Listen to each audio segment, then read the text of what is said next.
Oh, yes, sir. So we've got the Jigbugs and Doorstop team. Jigbugs, also a ZSS main, but in doubles does go that Zelda. Doorstop, I mean, needs no introduction, right? The terrible Ohio with this Zero Suit Samus. And then on the other side, we have got BlackTactiks and Lady Pixel on that Cloud and Peach respectively. So we've got a little bit of a princess battle in this house right now. Yeah, we do. We'll see how the obvious individual skill of Doorstop were able to transition into doubles. BlackTactiks. Oh, they are a static doubles team. They're very good at doubles. We love to see static doubles teams. Very fun to watch how a team can develop between themselves and not just Something to know as well about Jigbugs specifically, he does not have those things. Oh yeah, he is a double player. Love it. This is her game mode. This is what she wants to do in Smash Ultimate. This is her favorite way to play. There's not enough of that for you to play. If I had a double partner, I would do the same thing. I'm gonna be real. Yeah, and doubles is such an interesting game mode. I don't know if you can really focus on Jigbugs right now. I feel like you can see a little bit of that double intuition, kind of just like sniping out with those phantoms in the right spot and getting those hits. BlackTactiks able to get that back. Yeah, I was gonna say, unfortunately, that Buster Sword, there is no escaping. The Phantom might have a bigger one, but you can't quite swing that at will. Not gonna find the edge guard, so Jigbugs forced to kind of get trapped on platform, finding a way out of dodge though, and now you've got them cornered in center stage, but backs against the wall. BlackTactiks and Lady Pixel managed to find an escape. Very good stage presence right now from BlackTactiks and Lady Pixel. However, Doorstop's able to break back through that barrier. And the Zera, I was gonna say the Zera F smash just was such a lovely little token confirmed, but unfortunately Doorstop getting caught out by a little bit of love. Keep managing to find that up smash. Lady Pixel taking a stop, trying to find the juggle to boot. Not gonna find it. Mark though right now, and these two teams trying to finesse any opening. Yeah, there's a whole lot of just like standing and charging from BlackTactiks and Lady Pixel, and it's worked a couple times. May as well see if we can do another one. Try and have Doorstop and Jigbugs fall into a couple more traps. You saw it working out for Pixel earlier with that big up smash out of nowhere. Again, BlackTactiks just charging one up right there, hoping to maybe catch someone in the crossfire.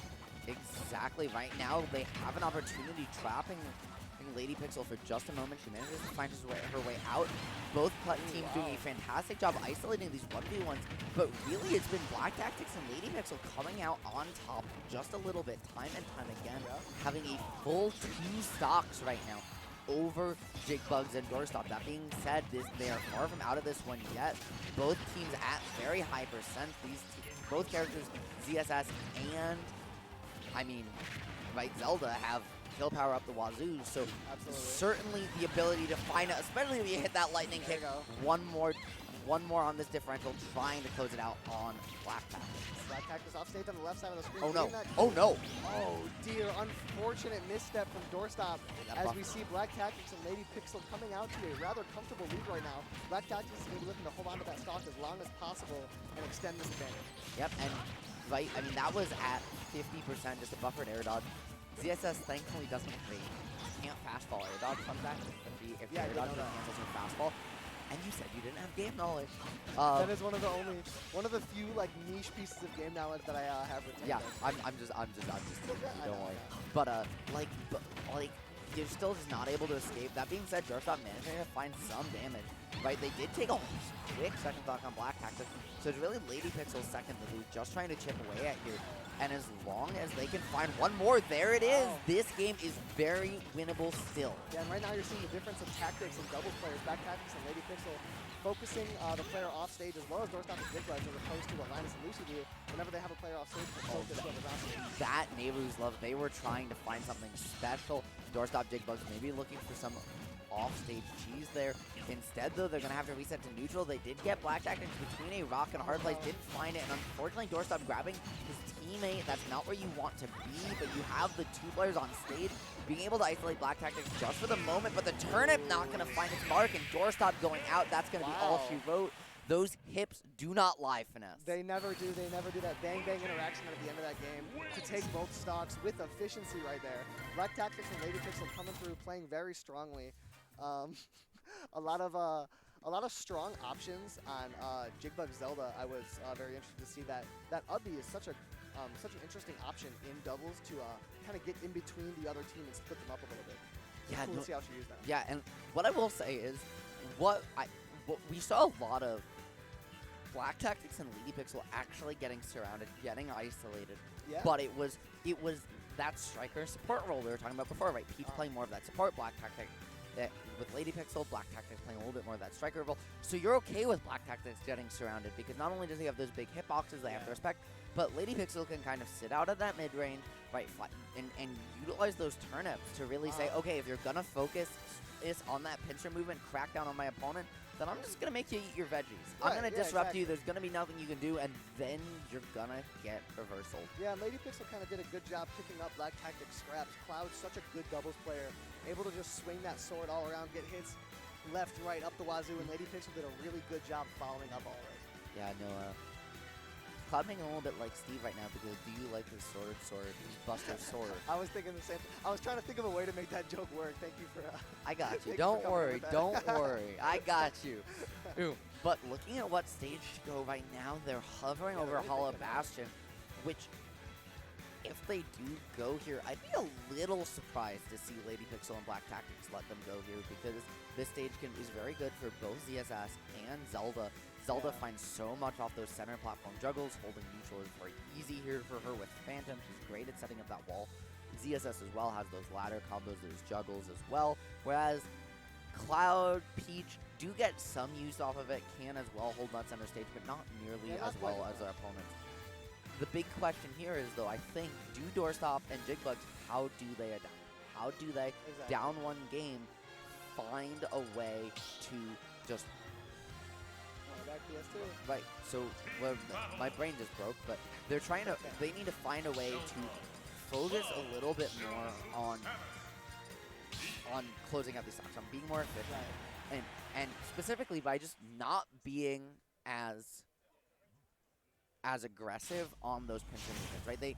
They kind of found them, got set up, and then got reversal. They need to find a way to slow things down, chill it out a little bit, and just scrapping. Yeah, and we will see, I believe, last game, the major difference maker that I saw was BlackTactiks and Lady Pixel did a really good, consistent job of pushing their advantage, where Doorstop and Jigbugs would occasionally drop their advantage takes a little bit earlier than you would typically like to see from double teams.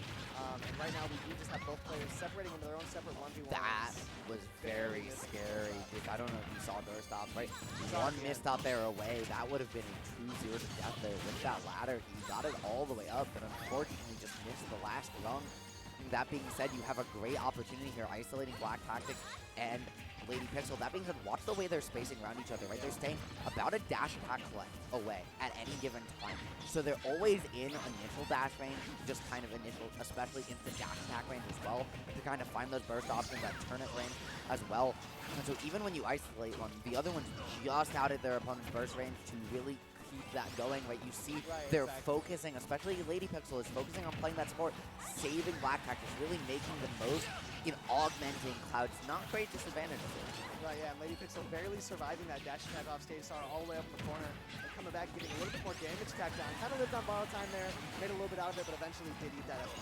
Absolutely, those nairs coming out, you're trying to keep BlackTactiks pressured at ledge here, but not going to find its mark. Doorstop, unfortunately, burying Jigbugs there, managing to get her out of dodge. That teleport, though, both players are having to scrap. You've got your teammate caught between a rock and a hard place. Doorstop cannot find its mark. However, that Phantom is going to be a great get-off-me tool from ledge, allow both players to reset here. The team's opting to reset to neutral, but once again, Lady Pixel and BlackTactiks have done such a good job at setting up those very quick pincers, right? They're not trying to find a whole combo like Doorstop and Jigbugs. They're just saying, we're going to get you between us, and we're going to put you off stage. Right, yeah, and just very strong pressure and get them off. And we have seen Doorstop and Jigbugs kind of stepping on each other's toes a little bit this game. I think BlackTactiks and Lady Pixel, their main advantage so far is that they haven't had quite as many miscues, but they're playing very consistent. Absolutely. That being said, this game is still dead even right now. There is very little left here. I think if one team can open this stock up quick, that's going to be the big difference maker in this game number 2. Both player teams again scrapping. You do have Zelda here in disadvantage, but not going to find it. I love that trade-off between Doorstop and Jigs, right? Just kind of switching who's playing that forward role, who's kind of sitting in the back, charging up Phantom. That's one of the benefits of their team, actually, is that, they have that ability to switch who's that striker, who's that support at any given time. Yeah, that interaction in the corner there was so fascinating to watch. A game of chess as BlackTactiks and Lady Pixel were both trapped in that corner and slowly managed to get their way out. Did you see that switch? The Jigbugs immediately leaving, running away as Doorstop flips over top to in sync switch who they're fighting. Yeah, both teams saw it coming, did a very good job following up on that. Well, I don't know that BlackTactiks and Lady Pixel saw it coming because, I mean, they're the ones on the downside.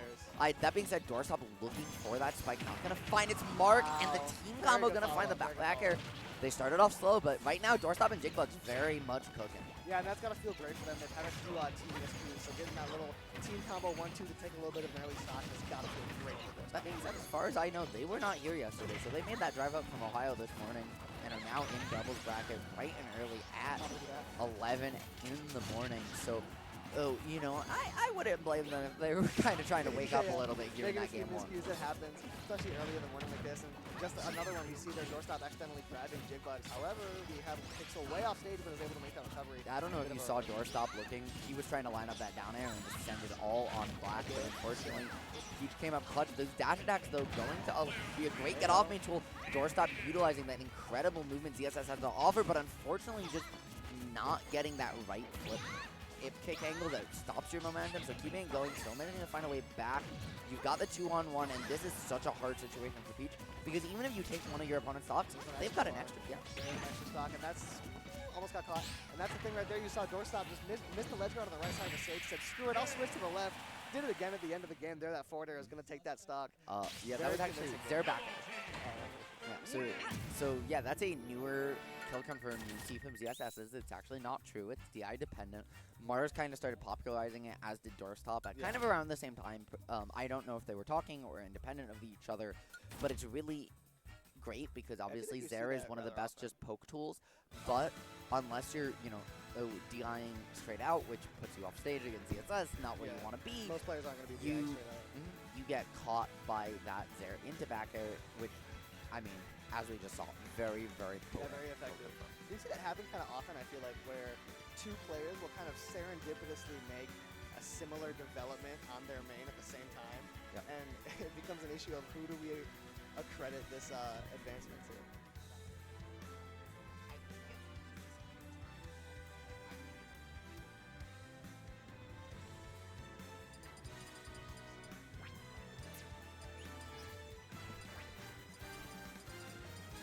No worries at all. We were just talking to production because the reason you haven't seen us in a hot minute is the webcam having some technical difficulties. It happens. Worst case, when we do a caster swap, we'll get someone over here to fix it out and swap it on out. If not before. But in the meantime, getting right into our first game 3 of doubles. Yeah, there we go. There we go. You love to see it. A lot of the times, doubles can just be kind of stomps and not a lot of close sets. But this one, taking it all the way, going to game 3. Doorstop and Jigbugs taking game 2 rather between how many down kicks Peach has, as these lightning kicks from Zelda, and the flip kicks, we still got a lot of stomps going on. Oh yeah, a whole lot of kicking, whole lot of stepping, whole lot of kicking. We'll see which team can kick harder and which team will get kicked. Right there, we see the side B catching both players at once and shield. Just a ridiculous situation to start off this game. Interesting counter pick from BlackTactiks and Lady Pixel. Battlefield, probably ZSS's best legal stage. Zelda as well, very good. Those platforms give you beautiful places to kind of lane your opponent's landing, find those juggles with that huge up air, as well as you've got platform displays Phantom. That being said, Cloud also, you know, can find those juggles on the stage. Peach, though, this is considered by a lot of Peach players one of her worst stages. I know some of them, Ling recently, I think also Mute, have kind of started to think it's better, at least in singles, because if you play patient, then eventually they have to make a mistake. That being said, in doubles, it doesn't quite work that way. Those benefits aren't as there, and it's kind of surprising, because once again, we're seeing that the team with the counter pick kind of getting their opponents to a favorite stage. Right, yeah, exactly. And I feel like, you know, maybe BlackTactiks and Lady Pixel have something they've been working on, a little bit of team combos on doubles on this stage. You see Doorstop missed 5 back airs on the edge guard. He literally missed 5 back airs. He was going 1, 2, 3, 4. He just kept throwing out back air and it kept missing. That's one of those things where, as the opponent, you start to think, oh, he's not going to throw it back here again. I can maybe jump, and then he'll throw it out again. Yeah, well, and Peach was just drifting. When she was drifting on Parasol, she had nowhere to go. Yeah, just slowly drifting back in. Yeah. You see right now, BlackTactiks and Lady Pixel out to a bit of a deficit, rather. What great DI there from Jigbugs to hold on to that limit crossfire. Gosh, all the way up at 180. Zelda not light. People don't always remember that. Yeah, and very high percent right now. Going to be looking for BlackTactiks and Lady Pixel to take their stock ASAP with that. And I loved that F smash from Jigbugs. It did cost her stock, but the pressure forced Lady Pixel in the shield, allowed Doorstop to get back. And that's kind of one of those moments of saying, hey, yeah, both our stocks are important, but at the end of the day, Doorstop, you're kind of a top 100 player in the world. Yeah, like, they recognize. Let's prioritize keeping you alive here. And part of the reason for that as well, Doorstop's been taking stocks left and right in this set. Up now to 2 whole stocks, and that's kind of crazy. It's been 2 minutes. BlackTactiks and Lady Pixel already on their last stocks of this game 3. Yeah, we've seen BlackTactiks lose a couple stocks. Unfortunately, early, a little bit of that cloud recovery and that great team combo coming through. What a DI and SDI from BlackTactiks there to find a way out. Very good job. But that being said, the run off boost kick not going to find its mark. Neither will the forward air. But BlackTactiks cannot get away. Trapped in that blender that is ZSS flipping all around you. And Finesse right now, I mean, this is just Lady Pixel once again, stuck between a rock and a hard place. Lady Pixel's last stock versus 4 stocks total on Doorstop and Jigbugs. They figured out what they needed to do. They found their footing. We saw them hit an incredible team combo earlier. Doorstop getting it started, back over to Jigbugs, and then a little bit of a ladder up to the top of the stage. We've seen a couple of stocks taken early off of BlackTactiks this game as well. Very great run from Doorstop and Jigbugs to run this set back.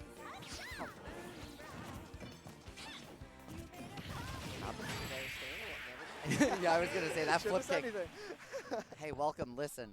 Hi, my name's Ritual. I'm casting, I'm ritual casting, and you just cast a curse to them. So, yeah. Yeah, it happens. Yeah, listen, I work a little bit of that black magic on the mic. What can I say? A little bit of the black magic on the mic. I feel like I do have a bit of a caster curse tendency to myself as well. Hey, it happens. All you do, if you can caster curse people consistently, it means you have a good enough idea of what's going on that you can also predict people. You just gotta refactor it. Congratulations to Doorstop and Jigbugs there for bringing it back, but also fantastic stuff from BlackTactiks and Lady Pixel. Yeah, right? They played very well the whole way through, and unfortunately, right, like it wasn't even that they played worse. It's just that Doorstop and Jigbugs kind of woke up. Yeah, totally. It did very much look like Doorstop and Jigbugs kind of getting in the groove of things. We saw in the first couple of games they were hitting each other, a couple of grabs on each other, but then we saw as the third and second game developed, a lot less of that and a lot more coordinated team strikes, looking more like cold-blooded killers than cold hands.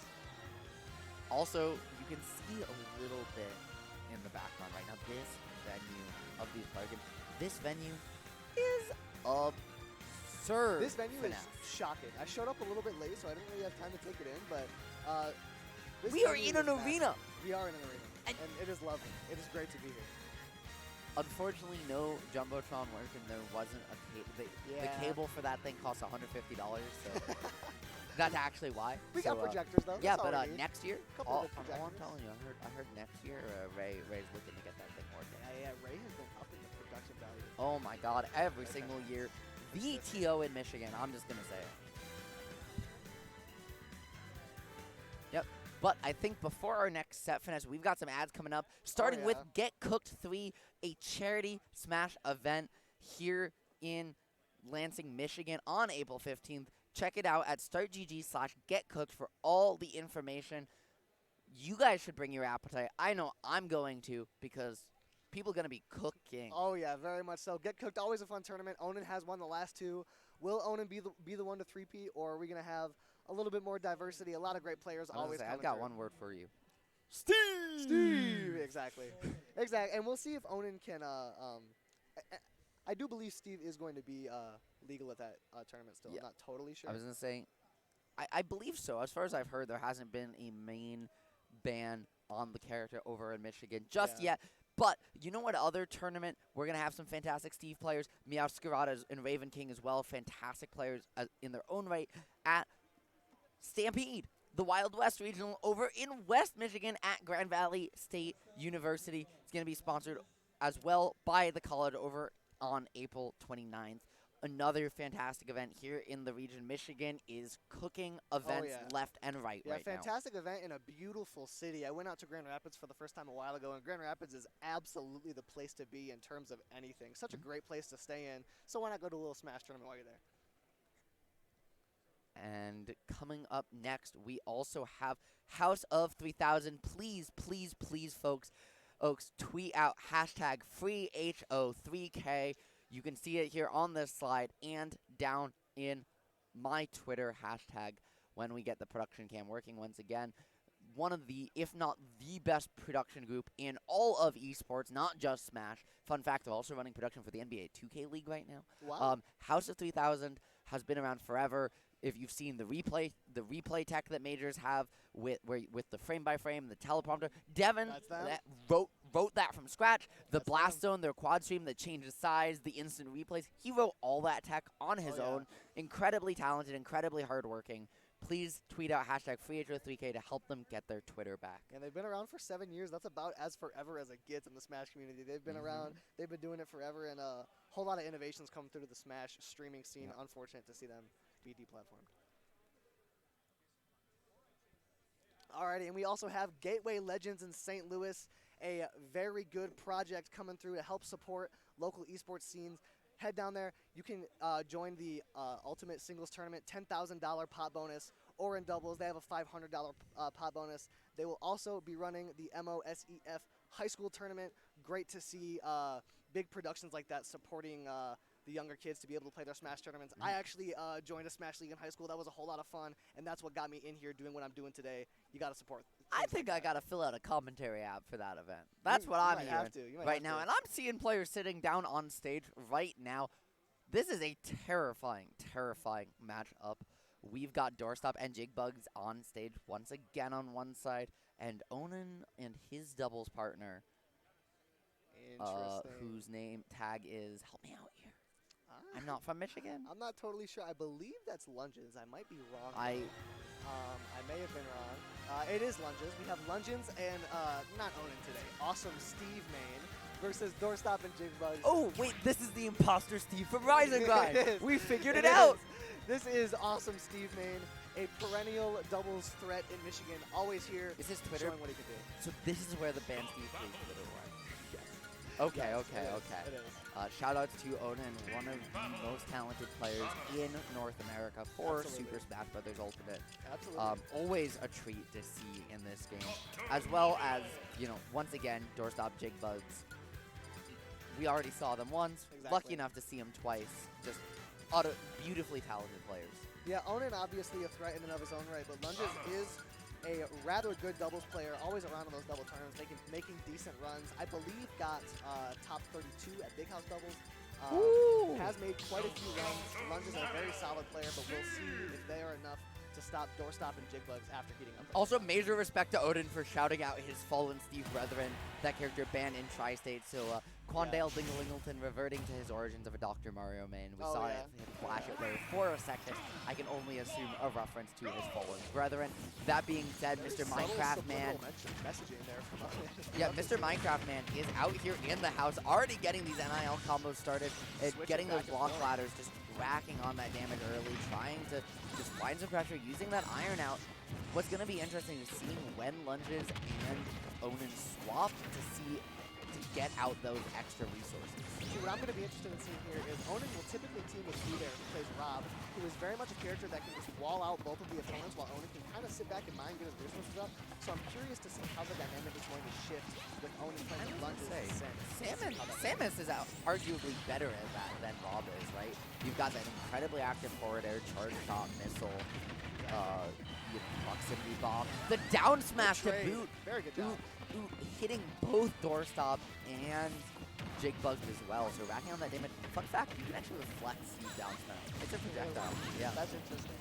See, one thing we see from a lot of Steve combos, good F smash there to take that stock. One thing we see from a lot of Onin's Steve combos, a lot of the ladder combos, you will catch one player and the other player will try to come in and save and also get caught by the combo. So we see a lot of the times Onin will just be comboing 2 players at once, as he did there, but it was his own team. And did you see that NIL block there to just kind of cancel that combo when he found it miss? It's Mark Doorstop with a beautiful intercept on the minecart, though, to cut Onin's momentum off just a tad, but the Jake Smash coming through once and twice, gonna rack on that damage on the blue team. Right now, they're back a little against the wall. Doorstop on that last rock. Beautiful priority from them coming out, and only now gonna take that second stock from Lunges. Yeah, we saw Lunges, some very impressive matchup now at off stage earlier when Onin used that minecart. Doorstop came through with the perfect timing, perfect move to intercept it and take that stock early off of what can sometimes be such an impressive move. Also, I'm going to just say I'm impressed. Lunges is playing like Sakurai right now with 2 controllers because check these in-game tags out. Is he? Wow. Wow. Fascinating. They are matching. They are twinning. They are best friends forever. The power of friendship, even without Sora here on the screen. Jigbugs unfortunately missing that teleport sweet spot, though. That could be trouble for her. But Onin does have 1 extra stock in the can to just, but that lightning kick gonna even it right back up. Both teams all down to their last stock, a little bit higher percentage on Doorstop and Jigbugs, but they have been able to showcase a little bit of their explosivity today. We'll see if we see it right now, though, as Lunges is able to get Doorstop up against the wall, and Onin simultaneously takes Jigbugs stock off the other side of the stage. Yep, and now the minecart coming out. Beautiful patience there to find a route out of dodge, but you just put them in the fence. Box him in. Put him in a cage. No wheat to feed. Only the charge shot, and that's gonna send you into the blast zone. Yeah. Steve coming in with that explosion to boot. You see Onin and Lunges cheesing right now. That had to have felt good. They were probably look behind you. They were probably working on that a little bit. Sorry, I think I'm solo casting now. I think Finesse got killed by a creeper. Nope, he respawned. They respawned. We did it. We did it. No, I haven't chanced it. He respawned. Damn, you got that blast protection for? I see you. I do. I'll see you. We'll see, though, if Doorstop and Jigbugs can get that blast protection for in this next game. As we saw Onin and Lunges doing a very good job last game. A little bit of team play at the end there. Doorstop and Jigbugs going to be trying to work on showcases there. And talk about it like a kind of a brutal bracket so far, right? Like Doorstop and Jigbugs have had to fight some incredibly strong teams here in winners round 3. Now, once again, backs against the wall. We saw them take 2 straight in this situation in just 1 set ago on stream, but having to do it twice is no easy task. The more games you play, the more your stamina is stressed. And Doorstop's got singles as well to worry about just after this. So you are seeing a warrior on a mission right now. This right here from Lunges is exactly what I was thinking Onin would want to see as a player in doubles. Lunges does such a good job keeping both players at bay at once, while Onin is able to rack up his resources and equip himself to go and fight strongly. And now one of the downsides of Zelda we're really seeing come out here is just how immobile he is, just how slow. Wow. Beautiful route from Jigbugs to find a way back, but once he gets put off stage, he's off stage for such a long time that it just really gives Lunges and Onin a fantastic opportunity to rack up that percent. Yeah, exactly. And in a situation like that, normally you would see both players focus one, but they were both just consistently and at the same time ledge guarding their opponent. So why work together when you're both winning separately? Yep, that screw attack gonna just rack on some extra damage. A fantastic out of shield off. Doorstop gonna find that edge guard as you mentioned, and able to get back in time to disrupt Onin's jab string on Jigbugs. So trying to keep this one a little bit closer, doing a good job so far, but they need to, both teams need to find the stock on Doorstop and Lunges respectively if they want to open this one up. The sammm is really carrying the team right now. Yeah, Doorstop doing a really good job matching some of the aggression off stage. Obviously, we saw Jigbugs really have an unfortunate interaction off stage, and Doorstop doing a good job matching some of that, getting out there and ledge guarding Lunges. And I love that delay on the get-up attack from Doorstop as well, weaving a way through, and then flipping off, finding that pressure on Onin, allowing Jigbugs to kind of find the way through that setup, get back to stage. There is Diamond online here from Onin, so you have to be a little careful, and that back air going to close it out. That move's going to kill you all the way to Sunday. Just as I'm getting ready to compliment Jigbugs' little reversal there on Lunges, Onin comes in from the top rope and just connects with that back air and sends Jigbugs into the blast zone. However, you see Doorstop taking losing another stock. Yeah, unfortunately to his teammates on teleport too. So we were seeing those kind of team flubs that you were talking about a little bit earlier Yeah. coming in again in this game. Doorstop, though, able to find the edge guard, keep things close, like even on the stock count. But Jigbugs' percent's getting all the way up there, and with, once again, this diamond on speed, you have to find that pressure. Or I love that 2v1 pressure to kind of deal with that staircase, that wall a little bit. Trying to find the down throw into the opponent's charge shot. I love the idea from Doorstop, but it's going to come up just a little bit short right now, Finesse. Yeah, and we do see the game evening out just a little bit as we see Doorstop and Jigbugs both getting quite a bit out of the current stocks that they are on. Doorstop did a good job earlier. Jigbugs from dying early, but now both players off stage. Very What an unfortunate Nehru's duo to love. have that against. What an Nehru's love from Jigbugs as he get off needle. Well, both of them off stage, somehow getting that charge shot to find a reversal, though unfortunately, Jigbugs gonna lose her last stock. It's gonna be a 2v1 at such a high percent. Doorstop just saying, actually, I just gotta kind of clutch this one Yeah, out not if gonna we're take gonna the take stock. this game. Because, yeah, if you do and then you immediately die, then suddenly you put Jigs in a 2v1, and which player would you rather have in the 2v1? Right, unfortunately, exactly. Zelda, like, not even You're gonna pick the player-wise, top just player. character. Well, not even the top player. Are you gonna pick the top tier or the bottom tier? Right, exactly. Like, or just in doubles are going to pick the slow character. that being said, one stock left on Onin. Does have that diamond in the bag, though, and now getting it online, not able to get interrupted through that 24 frames. Doorstop going to find the edge guard for just a second, but going to get juggled for it. Finding an early stock on lunges here could be huge. Ooh. That could have been an up B. Opted not to go Wow, for it. we're but the down to a 1v1. What? That flip kick not ready with the DI. Doorstop is crazy for going for that. He very well could clutch this up. Doorstop at a bit higher of a percentage. We saw, unfortunate back air's going to eat it and lose the stock. Very impressive showing there from Doorstop, though, doing such a good job taking advantage of Samus's lack of precision, just knowing you can't stop me from comboing, hitting just me, not your teammate. Something Ben Did a very Steve, good please. job, No, but I'm he just wasn't kidding. able to get it. Shoutouts to Onin for just incredible clutch factor, Yeah, good play aided there. by that diamond.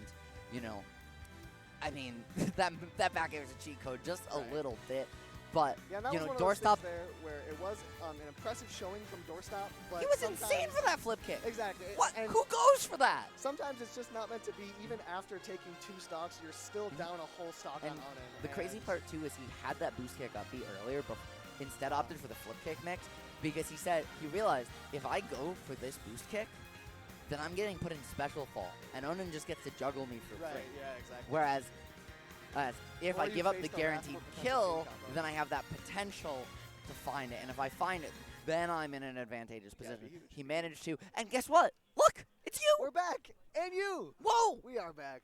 Thank you, production. Shout out, production. We got the camera back. Yeah, shout out to production for being absolutely goated on the sticks and on that keyboard, making this whole thing happen. You know, we're just the pretty faces and voices that get to make Absolutely. these amazing players look good. Yeah, we But you just know get to who sit makes here and us talk. and everyone else look good? That's Production. baby. Hey, production, what's your tag? Oz? Shout out to Oz Oz. on production Shout out for Oz. being the absolute GOAT, mixing it up here. Got that soundboard, got that computer, making sure everything's working as smoothly as possible. And See, it's also, really shout funny. out to Ray. Not only the head TO, but also the guy who did Yeah. all the graphics Gotta for love this Ray. event. Like, Gotta look love at how Ray. gorgeous this logo is. Ray- Look at how gorgeous it is. It's Ray over has your been head. grinding on the up and up in terms of production. And that's the funny thing about coming out to like a pretty big but local tournament like this for the first time is there are so many people being in the scene for a while that I've heard of or that I follow on Twitter or that I've talked to or about that I'm seeing for the first time today. You know what I'm saying? Yeah, I've no. like heard of and spoken to Ray multiple times, but I was like, are you Ray? Oh, it's nice to Yeah. see you. For So the first time. I fully met Ray applying to this event yeah. because there were no commentary apps. So I just Uh-huh. found the event and DM'd Ray, and Ray was like, yes. And I'm like, cool, appreciate it, dude. And Love then it. I was like, I don't have a place to stay. Ray fully just like introduced me to his friend Pascal or PC3. Wow. Yeah, Pascal's the guy. And I'm staying over at their place over at Pearl House with Awesome. Geist as well, who's another Guys, the very Ohio fantastic Bayonetta, lead. correct? Wait, I was going to say, speaking of fantastic and mobile characters, unfortunately we lost the camera again just at the moment. I don't know what's going on with it here today, but maybe when we get a commentary swap at some point, we will find a little bit of a way to get it fixed, hopefully before singles. But in the meantime, we This have got team, Canada versus Canada, I think. Jeepers and I believe Infiknight's Canada. Infinite. Okay. And I know Grape and Black Twins are Canada. Grape and Black Twins is going to be a terrifying team. Shout out Black Twins. Yeah, shout out Really Black fun guy Twins. to hang out with. I'm not going to lie. Yeah, we will see how Grape and Black Twins do. They're from the same region in Canada, correct? Yes, I believe all 4 of these players are actually. Are they? Wow. Yeah, I believe, because I definitely have cast. Unfortunate that they're playing against Yeah, each other. I've actually cast up in that region. I was Wow, lucky enough okay. to make my way up to the ABB Happy Birthday Bash. Shoutouts to ABB and Nitro for that, Oh, yeah. for giving me the opportunity for that. I got to cast Wave A pools in top 48. Cool. Top 48 with the amazing Zambo, fantastic commentator, and TO up in the Buffalo region in New York. So just, you know, incredible event, some incredible players. Unfortunately, Riddle's also registered for that event and not able to attend. This time because of Summit, Oh, wow. last time because of COVID. So, you know, I've been Yeah, shout catching out the Riddle's short making end of the Summit. Riddle stick, but it's not my, you know, it's not his fault he's goated. Yeah, right. It's not exactly. his fault he's goated. Exactly. That run man's at, going to take the whole bracket. yeah, Well, that run at unless Collision Apollo was good. Kage beats him there. That's all I'm saying. Honestly, I like Mudace at the Summit. I like, well, okay, Mudace has 26 been Rising fan. playing out of their Okay, mind. Michigan. That's not even why. Yeah, okay, but Apollo Kage, reverse 3-0'd Gluto, 3-0'd Leo, I know, 3-0'd Leo in a I know. losing matchup. I know. Have you seen Mudace's games though? Yeah. They've Have you been- seen? they've Did you been- see Apollo they've Kage been Leo? fascinating. Mudace beating Spargo. Joker. was one of my Not favorite only does sets to Joker watch beat live. Snake, Leo is a Brawl Snake man. If you didn't know. I did know that. Yeah. Yeah. So, you That's know, fun. I was actually watching. not the, only does he play a character Top that podcast beats this Snake, morning, 3 seconds. but not only does Joker beat Snake, but Leo knows that matchup like crazy Right, and yeah, yeah. still lost Yeah, Paulo Kage did 3-0. very well. Paulo Kage did very well. I think 3 players in the history of Ultimate have 3-0'd Leo. And Yeah, I saw that. I it's believe there were a Kurama, couple extras. it's Kurama, Tweak, and and Shuton has. oh yeah, Kurama and Sheik. Onin. Oh yeah, Kurama has Tweak. Maybe Tweak hasn't. I believe Tweak has. Yeah, Kurama, Tweak, Onin, Shuton, and now Apollo Kage. Yep. So the fact that you can count those players on one hand, Exactly. which is Exactly. crazy, and Kurama's 3-0 over also, FC Leo. I'm just gonna say one it, of the most explosive Apollo sets. Kage has the best mental of any Ultimate player I've ever Yeah, seen. Apollo. and his mental is across incredible. all of Smash, I think his mental's only rivaled by one other player I've ever seen. Being, Jake Dorado, also known as J Mook, ah, my goat, ah. that she goated on the 6. Yeah, you love to see a The good New York mentality. Ninja? I feel like a lot of top players have such a negative, pessimistic mentality. So seeing Apollo Well, Kage I mean, come it's so through, hard, right? playing, You're did you see competing- on Twitter Apollo Kage played 256 games with Akola? So And you're they went totally even the entire yeah. time? So the thing is, like, most players play to win, right? And that puts a lot of pressure on you. AK, if you ever talk to AK, lovely guy, one of the nicest people in the Smash He scene, plays to honestly. learn, I feel like. No, that's exactly what you read my mind. This man is psychic. Yeah. But yeah, no, exactly. He plays to learn. He's always trying to learn. And when he loses, he's just like, oh well, I gotta get better. You know, the last 2 sets he played against Leo, he went 3-1, and he tweeted, he's like, you know, if I take a game, I can take a set. I just gotta go back and learn and get better. And there he is, 3-0ing him. So Yeah, and he's had that exponential growth anything's as a possible. And result. oh my, jeepers! Choices have been made.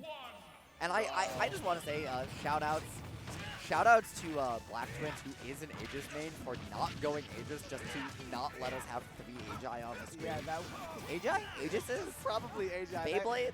Plural? The word Agi came out so smoothly, I can only assume that that's what it's got to be. Grape Black Twins versus Jigbugs IcyMist. We see this one might be a little rough to cast. I wonder if I was gonna say, I wonder if, oh wait, no, never mind, actually. Black Twins is on the Aegis. It's not Jeepers and Infinite going double Aegis. They fooled me because they're Yeah, players they're- 1 and 3 and 2 and 4. They're flip-flop. But yeah, Grape and Black Twins are gonna be that red team, that Roy and Aegis. Lots of foresight in this matchup. Oh, yeah. You would assume that there's going to be a lot of that getting thrown out. I'm interested to see how that will be capitalized on in a game of doubles. Honestly, I'm just saying both players thinking forward a couple steps ahead of each other. But yes, true. Yes, you did in fact catch that double entendre. I love Black Twins looking for that mix-up off the down tilt, gonna find this pressure at ledge, and on the flip side, Grape gonna find that pressure in his armor. It's very interesting. We've seen a lot more of the Grape Roy recently. This guy made his name a little bit as a Snake player, so seeing a very different archetype from him here, that's very interesting to see. And, you know, I don't know exactly which one I prefer in doubles with Aegis, but, you know, Roy's certainly a very good character in his own way. Yeah, I would imagine in doubles, Roy is just a little bit safer in the pilot, right? And unless you've been working with Snake in doubles for a very long time, I would imagine Roy's a little bit easier. Here's a question for pretty you. common. Who's better, Roy or Aegis? As a character, Yeah. I got Aegis personally. I got Roy. I got Aegis. Yeah. That's Ajax agrees with me. honestly, Shout out to Ajax. hot take, but I'm not mad at it. Yeah, well, okay, I'm Roy's not just mad got the speed of Mithra and the kill power of Pyra and a better disadvantage save than both. And the sauce. True! Roy has the sauce. He's also our boy. Roy is our boy. That's true as well. And speaking of our boy, he's trying to find a way off stage, but that counter from Not my Ike, boy. the path of Radiance all the way to the blast zone, gonna find a strike off that nair, that quick draw, finding its mark. So, Infiknight gonna get back to stage just for the moment. The pressure coming out from both players. This is, yeah, I was gonna say this isn't even like isolation, team combos. Wow. This is just pure scrapping the whole way through. Both teams absolutely swinging. We saw the Ike up come through on top. Able to connect with both, and the up air is going to connect. That being Whole lot of chaos said, right now. that was actually, I believe, a team kill from Jigbugs and Infiknight. Somehow Grape and Black Twins both holding on there. Black Twins does have the only second stock of all the players here, and Grape on his last one, losing that percent battle the most out of every single person in. And it is going to be interesting. Does he lose it? He is. Black Twins at 59, only at 59 at that mid-percent range, and gonna opt to just hand that second stock over to Grape, keep this 2v2 going. Yeah, and that's what you're always going to see in games with two players with relatively equal skill level. Always going to take that stock way better than have 2-1. As we see that kill coming through from Grape, probably feeling pretty good about taking that stock right now.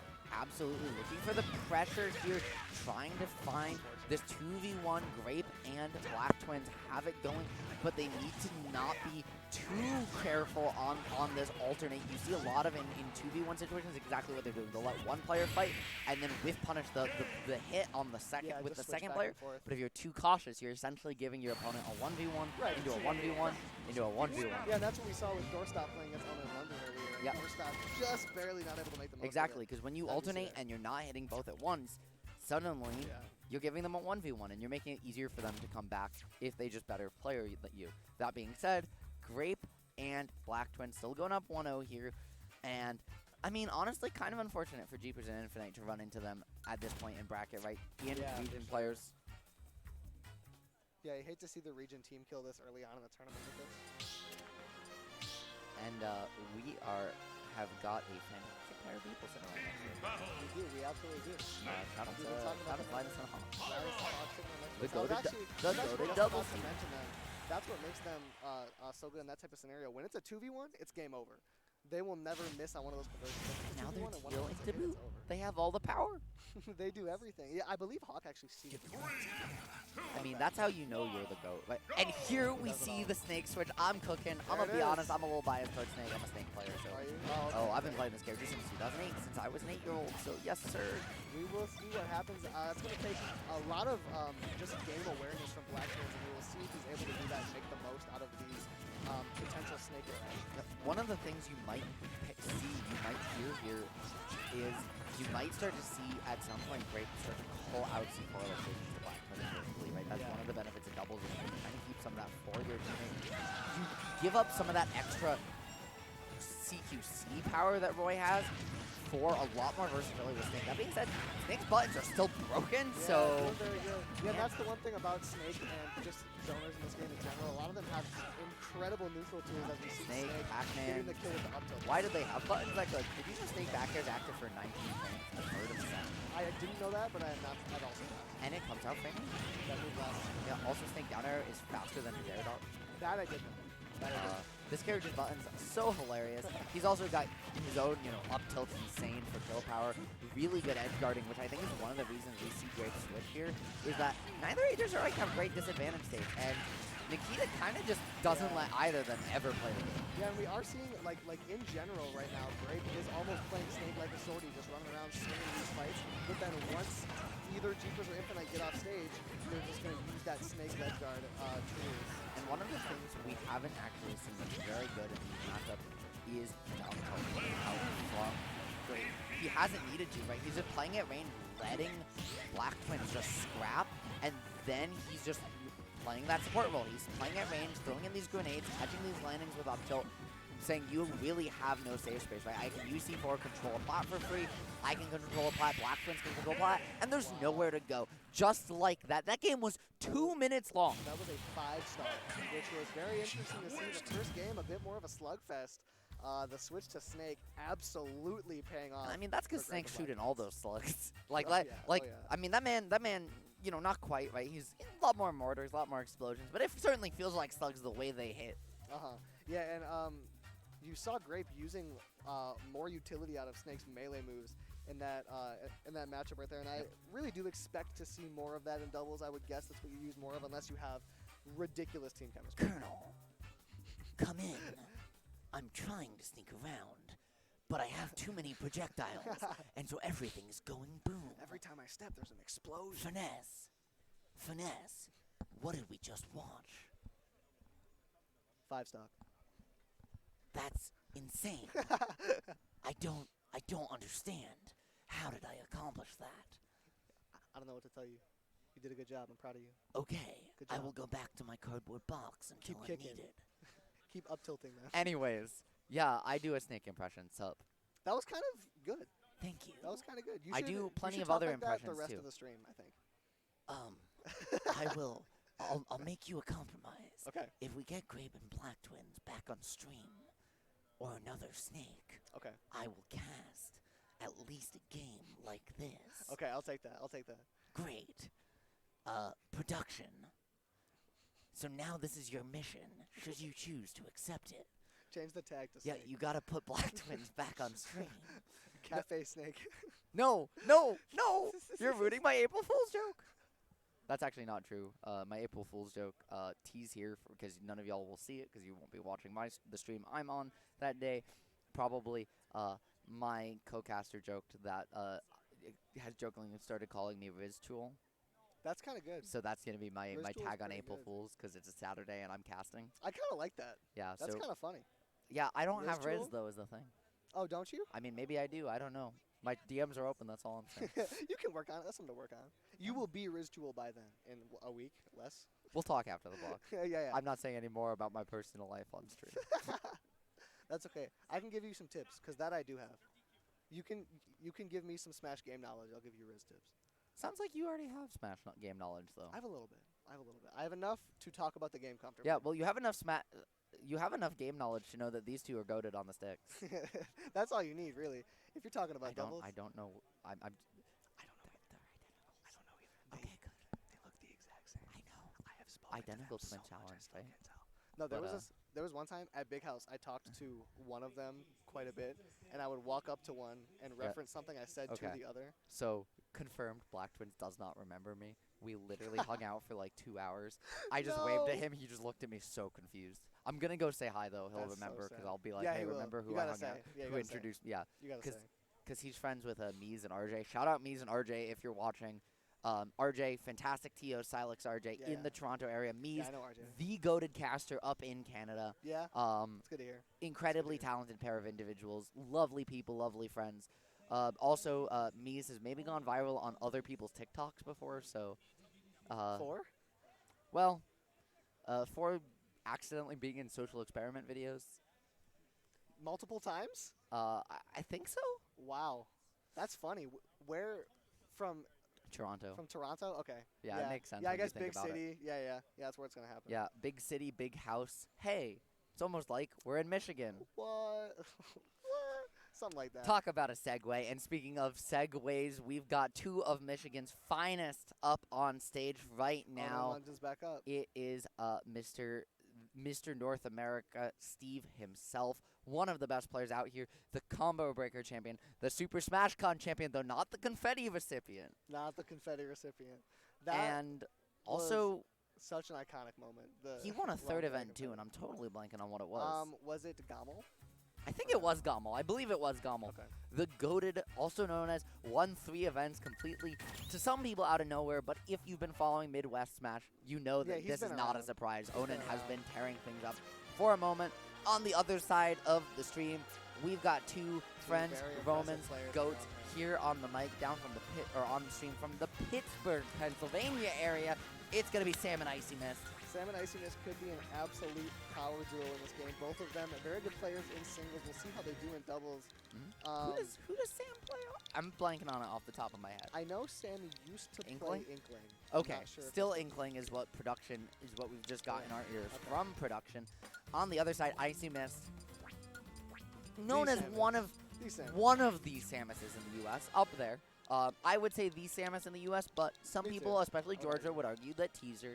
And, you know, we got to Yeah. put some respect on Teaser's Yeah. name. That being said, IcyMist is the definition of Smash consistency. Absolutely. Incredible IcyMist doubles never player. lost. And on the other side, we've got Lunges, so we've got some double sammm doubles coming out. Yeah, I'm curious to see how far Lunges and Onin will go in this bracket. Lunges is a bit of a double specialist, right? So I'm curious to see what the best player in Michigan That will being do said, with their results. IcyMist, very good at doubles as well. Yeah. She famously loves this format, loves playing with people.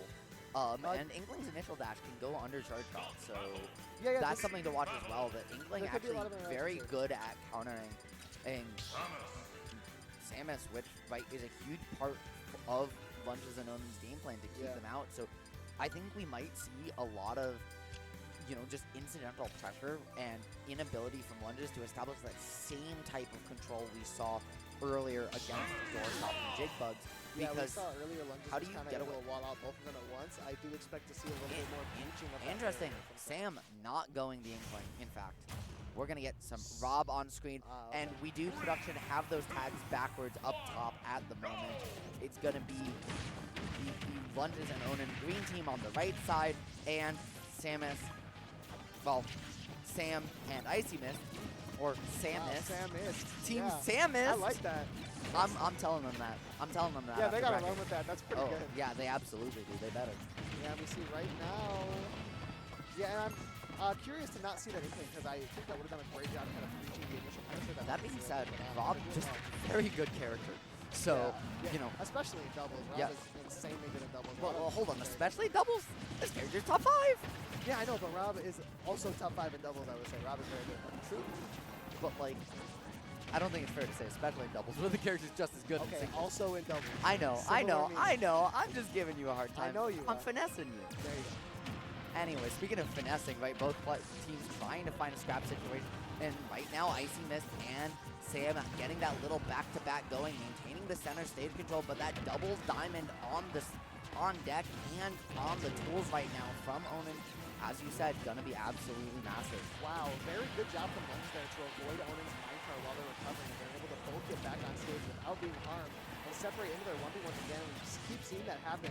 Onin winning his, Lunges losing his, and Onin getting that stock while Lunges recovers. Yeah, like sometimes you just gotta forge that iron, forge that armor just a little bit. Sammm gonna close the stock out, so IcyMist just trying to close it on Onin, but forced to retreat by Lunges. I love that move, that opt to go over there off the anvil platform, use that invulnerability to just help Onin get out of dodge, hold onto that stock a little bit longer, because getting extra credit, holding onto your stocks, Ooh, living good longer, extension. one of the biggest things you can do in Ultimate to Yeah, compensate for a lesser punishment.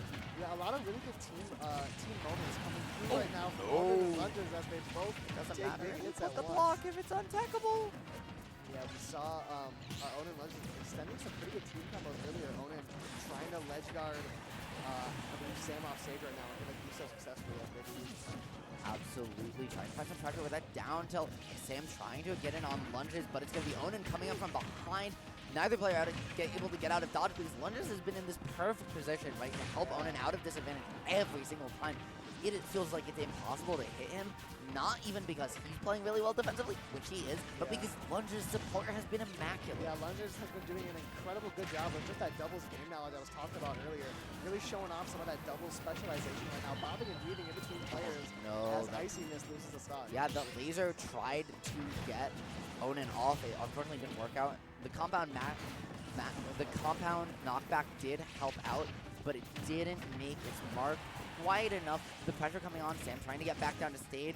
However, it's gonna be the unfortunate team kill from IcyMist right now. Finesse, and Yeah, they're IcyMist finessing the grabbing- wrong people. Absolutely, IcyMist grabbing onto sammm and just holding them still so Steve can come through with that minecart and get that kill. Unfortunate situation. Man, and we said they're called sammm, but that's because they're evaporating right now. But they are evaporating into some mist. As we see right now, they're both just trapped in between Lunges and sammm, or Lunges and Onin doing a really good job just holding them in. And oftentimes that's where you want to be, right? Is in that middle, holding center stage, the dash attack length apart, or contesting that center space. But Onin and Lunges have done such a good job just taking perfect advantage of that, finding these same pressure and mixes, and what a setup from Onin, not gonna find its mark though, and actually gonna backfire. Icy having an opportunity to maybe find the stock going all the way up there. I actually really like that screw attack, right? Because you hit that, it's a last stock situation. Onin still probably kills you with the down smash there, but if you hit it, you're also Yeah, it gives you a little shot. bit It kinda higher. puts you You back in could the maybe game. mix up to platform there as well. Yeah, absolutely. Find an opening, make it happen. Unfortunately, though, not going to work out, and Onin Lunges up a game, trying to defend their home. Yeah, really good team play yet again. Sam and IcyMist might be looking for a little bit more of those team combos coming through. We saw them getting a couple solid ones, but Lunges and Onin taking that game rather convincingly. Been doing a very good job so far. We will see what Lunges and Onin can do moving forward. We'll see if they can keep that same sort of chemistry going on. Lunges was doing such a great job, just kind of picking apart, choosing his opportunities, and picking the openings very well to support Onin incredibly. Yeah, no, absolutely. We have got the most important part of any stage pick, the music. And The music I kind gotta of say, underrated. Gerudo Valley, fantastic song pick. Not my preferred counter pick, Not stage yours, counter huh? pick, but it's fantastic. Right. My preferred one is a troll song. It's always a troll song. For me, it's Yeah. the yoga theme from Lisa. My favorite music counter pick ever was at Big House. One of the players had noise canceling headphones, so they picked 75 meters, and just like to annoy the opponent. See, I would pick the one from Hannibal because it's literally silent. Yeah, just total silence. That's a good idea. Yeah, but I like yoga because I play Snake, and so the themes are just, Yeah. you know, it's so calming and zen, and then they're like, oh my god, I'm so stressed. How do I dodge all these Yeah, exactly. projectiles? Speaking of stress, IcyMist feeling that right way. Now Whoa. trying to find a way back to stage. Not going to do it. Onin with the fantastic edge guard, making use of all Steve's tools, building those platforms to reset the jump, get right back, find an early stock, and Icy already back at the ledge. Somehow, though, going to get both herself and Sam out of dodge. Able to close that stock, keep things close, but you gotta close this out on Onin quick if you want to find this. He has been the X factor in all of his team's games so far. And we do see what we were expecting, Sam bringing out the Inkling, and you would expect it to work a bit better in doubles, a little bit more explosive, and we do have a relatively even game right here. Yep. As this game. Explosive, and while you sacrifice some of the kill power from Rob, you don't necessarily need it as long as you can find those setups for Samus, right? You do kind of have an awkward thing where Samus is playing that support role, but also that kill role because your rush down on your Great striker block isn't placement. actually the person in confirming stocks for you, which can be awkward, but the upside, I think, in this matchup specifically against Samus is just so strong. Yeah, and we saw Onin there kind of bullying Sam on the corner of the stage. IcyMist coming over for the save. Both players on the blue team getting ledge guarded as we see that F smash is going to take Lunge's stock, but not quite IcyMist as Sam gets grabbed there. No follow-up on the combo, and Onin gets hit back up in the air. Yep, and one of the interesting things is going to be if they can find this stock on Lunges, is Onin going to give that stock reset? He's been such an X factor that maybe he won't, but also you'd think at this percent he might. That being said, they're racking it up quick. I do like that dash attack from Lunges. You know, you get out of dodge, but unfortunately you helped Sam there, reset that situation just for a second.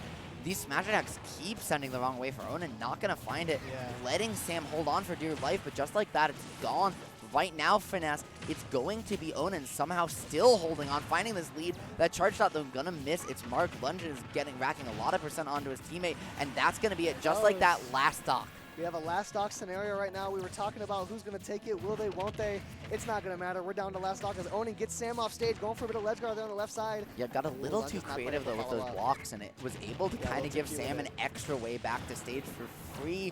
Lunges all the way Oh, off, but no! the missed tech The is back going to air. put Onin and Lunges up in an advantageous position. That being said, Icy has the opportunity. That back air could do it. Wow. Lunges not ready. That DI was not on point. Yeah, it was not and it. just like Icy was that, able to separate can him. Icy take this game? Yeah, Onin Can- and Lunges almost had one of those little team combos going earlier, but they weren't able to finish it all the way and find that actual finishing touch to connect. Onin building a little house there. IcyMist tries to up the out, but Onin very aware, able to shield that. Missing the Zair, able to connect, send IcyMist off stage right now. Yep, and now you have to be patient, right? Because that anvil, does exactly that. So many mix-ups in those ledge trap setups from Mr. Minecraft, Steven Zombie himself here, trying to find I like the dash attack trade because you have to find ways to contest this. You have to kind of keep that stage control, keep Steve away from you, because the second he gets in, right, just like this, it's so scary, because then he has Diamond as well as his minecart, right? Whereas if you run away from him, you can at least force this iron out. Oh, there's only 3 left from Onin here, because once you get in, you gotta deal with that. Yeah, very well-spaced F-Smash. IcyMist was doing such a good job avoiding some of those ranged threats that Steve has, kind of bobbing and weaving through all the big major threats, and then all of that just to catch the very tip of an F-Smash. Very unfortunate result for IcyMist. I absolutely agree with you. And unfortunate end. Sam and IcyMist so close over on winner's side. Loser's side, though, they've still got a shot. We're going to have Onin and Lunges staying on winner's side. A little bit unusual, but, you know, that's how you got to get doubles bracket going to run on time. I know that I'm supposed to be casting part of dubs, but not all of dubs, because but I don't know if they're actually going to find a replacement for me. So I might be here for that quadruple, for that double-double. You know, I'm doing wave A pools right after dubs, and then I got a wave B block, and then all of top 64. Exactly. Yeah. And I'm not going to complain about it, because guess what? I love Smash Ultimate. There you go. There you go. You may not complain. We'll see if your vocal cords do. Hopefully oh, well, guess what? I don't have anything tomorrow except a plane ride and a paper to write. So, oops. A little bit of tea and honey on the plane ride. Oh, paper to write. Bro, I'm on Spirit. I'm not paying for that. If I was on like a good airline, yeah, you're foraging your own honey. True. Going to the woods before you're playing right. No, I just find a tree on the plane. I'm like, how did you? I'm not gonna question it. There's honey here. Now it's like Villager on that one stage with 2 planes on it. Yeah, that's actually how I became an analyst. Actually, is I just bit from the tree of good and evil when I just learned all of man's knowledge. Where is that tree? Garden of Eden. Okay, I gotta make my way there so I can get them. Mazel tov. That's all I'm saying. Anyways, we got Lunges versus Onin versus Nada and Avian. We have for the record, folks, I'm not necessarily religious. I just study anthropology and sociology of religion. So hey, it's an interesting thing to study. True. It's That's why my tag's ritual. Right. Exactly. Why's your tag finesse? Because I play Ness and I thought it was funny. Oh, you're a fine Ness. Yeah, I get it. Exactly. That's fun. I thought it's because you're finessing people. No. I just because you got that Riz. I played Ness in this game, and then I went to enough tournaments, and people thought it was funny. So what if we're Riz Tool and finesse? That's kind of fresh. That's all I'm saying. Combo. That's all I'm saying. Players on the mic. All right, next up on But we're not. Which there's plenty of in this bracket, but it's not us. We're actually the commentators, but we be playing harder than the players. I play. I go. That's how commentating came so easily to me, because I went 0-2 and then they would need a commentator, and I was always the first one available because I was out already. And then I've been going. My new event pattern has been 3-2-0-2, 3-2-0-2. Ah, see, because occasionally I can do okay. Last night I went 1-2, but it was unfortunate. I ran into in winners Game & Watch, in losers Mega Man. 2 of Snake's 3 worst matchups, the third one being Min. Right. So, oops. Yeah, see, I've written up a bit of a formula to go 2-2 at my local. I win round 1 into the best player at the bracket, and then play someone who's at their first tournament in losers, and then I go 2-2. And it works every time. Big brain, every 2-2er becomes a TO or a commentator. Hey. Exactly, and that's why we're here. Right now we have Lunges and Onin versus Nad and Avian. Colonel, the Michigan I told versus you Michigan if we got a snake, I would do it for a game. Avian playing Snake. Avian has a Min as well. I can't whipped out the believe Snake. I'm doing this in bracket, but here we go. Both players scrapping here on PS2. Bit of a An scramble opening. situation. I think it's going to be Avian finding it early and on his teammate Melia rocking that Guilty Gear Stride. Not my main, but very cool character.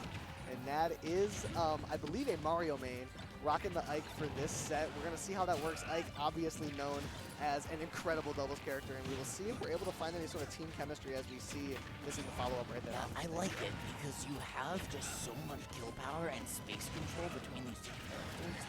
And Snake as well just covers so much platform space. Like we just saw Ike good at covering the other one, C4 and X Factor, and already taking that first stop from Lunges. Yeah, right away. Lunges losing a stock pretty quickly. Shocked to see Nad and Avian coming out to such a strong lead right away. Avian borderline PR in Michigan. Nad a little bit further away, but obviously doing much better in doubles as we do see Onin catch that up smash to take the stock. And now we have a very close game. It's all going to be down to who's able to take this last stock first. Absolutely. It is Onin. Yeah, that minecart coming in clutch, but Onin at 140. Steve, not a heavy character, Colonel. So there is certainly an opportunity to find that X factor if you can eliminate the target. Yeah, and we see the target being eliminated with that forward right there. Steve, not known for being heavy, but is known for survivability and being able to avoid taking big hits. As we do see Steven off stage right now, Avian trying to put on that pressure. Doing a good job doing so, but Onin's able to just break right through it, pushes through with the get-up attack. Absolutely sneaking through that up air, or that forward air with that Cypher, able to find the back air to boot, get the grab, trick that reversal out of Onin. That diamond F smash, unfortunately killing Lunges. So, killing an Avian, and I can't speak. It was unfortunate there, Avian grabbing his own teammate, getting the down throw, and Onin seeing that happen and said, well, I'll just eat up these scraps, take advantage of the situation, and Onin getting a nice little combo on Nad on the other side of the stage, trying to make advantage of that ledge guard, but gets hit away, and now we have both of the blue players on stage are going to take that last stock off of Nad, and now, oh, not last stock, sorry, and now we do have Avian all the way up to what a 119. route. I love that early air dodge, like getting away, using that Cypher to extend the anvil hitbox to allow you to air dodge back to ledge. That being said, that grenade's going to contest the diamond, but the Jig smash going to close it out. And Colonel, we have been eliminated. Snake, Snake, Snake! Welcome back, Ritual. Thank you. It is good to have you back. I'm so glad. I don't know why I let you make me do that. I didn't make you do it. You told me to do it. I said you Anything could. for the bit. Hey, you know what? And it was a good thing. Thank was you. good I'm not though. doing it again next game, though. That is okay. Now we have Lunges and Onin doing a really good job with the 2v1. However, Nat is able to catch that up tilt. Wonder if Lunges is going to take this stock or just take the big advantage, and that's what they're going to do. They're just going to let Onin do that 1v1, which is where Onin caught his fame, and he is going to win that game. Also, thank you for covering me there for a second. It is so much harder to cast when you're doing an impression. Yeah, Holy cow. evidently. Holy cow. Because you got to think of what the character would say, and that's even harder. Yes, and That's make even sure harder. that the voice stays okay. Well, you better hope that Avian goes min-min next game. Oh my god. I'm not. Don't. I'm charging you have $5 to. to You do don't it have again. to. You don't have to. I will not pay. I will pay you $5 to not do it again. Okay, bet. No, I was a joke. It was a joke. Don't shake my hand. Oh, okay. Don't shake my hand on that. I guess I'm doing it. Hey, that's on you. True. I feel like I have to commit. You don't have to I- commit. I promise Well, you. I you want to don't. see the tweet from Avian about this. Or Onin. I think I'm gonna commit. So you're gonna commit to the bit. Yeah. Alrighty. Finesse, come Snake in. has commit to the I bit. think we've entered the zone. I'm here with Melia, and I seem to have encountered Blockman here on Battlefield. How do I approach this situation? Alrighty, Snake. If I was you, I would try to avoid throwing grenades at your teammates. Stick to a little bit more melee-based attacks. Try and get some good hits off of this Onin and Lunges combo, just like that. Send Lunges off stage right away and get some more hits off. Keep bullying Lunges around. And placing C4 over on that right platform as well, controlling that space. You see Onin and Lunges opting immediately for that left. You know they know where it is, but the tech chase gonna come out. Avian gonna find that early stock on Lunges to boot. However, Melia losing their own. Wow. Nat is gonna lose it, and in turn, Avian. So a quick lead. Onin once again, as always, being bad guts. We saw Avian Okay, there I'm done with that. taking an early stock with the up tilt on the platform, Second I but lose then that impression, so. losing a stock to an incredible ladder there from Lunges, taking that stock ripe and early. And now we are resetting with a bit of a lead there from Lunges. Yep, and watch this ledge trap. Snake having so many tools, especially against a character like Samus. Up smash spam, looking for that down smash, that compound knockback. Unfortunately, they'll go gonna work in Lunge's favor, allowing you back to the stage. Avian not super happy about that, looking for this kill, still focusing on Lunges. You want to just let that big sword, those big disjoints. I actually can do up okay when you're up close against Steve, right? Because you're just so good at carving through walls, carving through minecart. Yeah, we and we're saw really Nad- seeing them try to prioritize that matchup. Yeah, we saw Nad just there doing a really good job just keeping Onin on the ledge.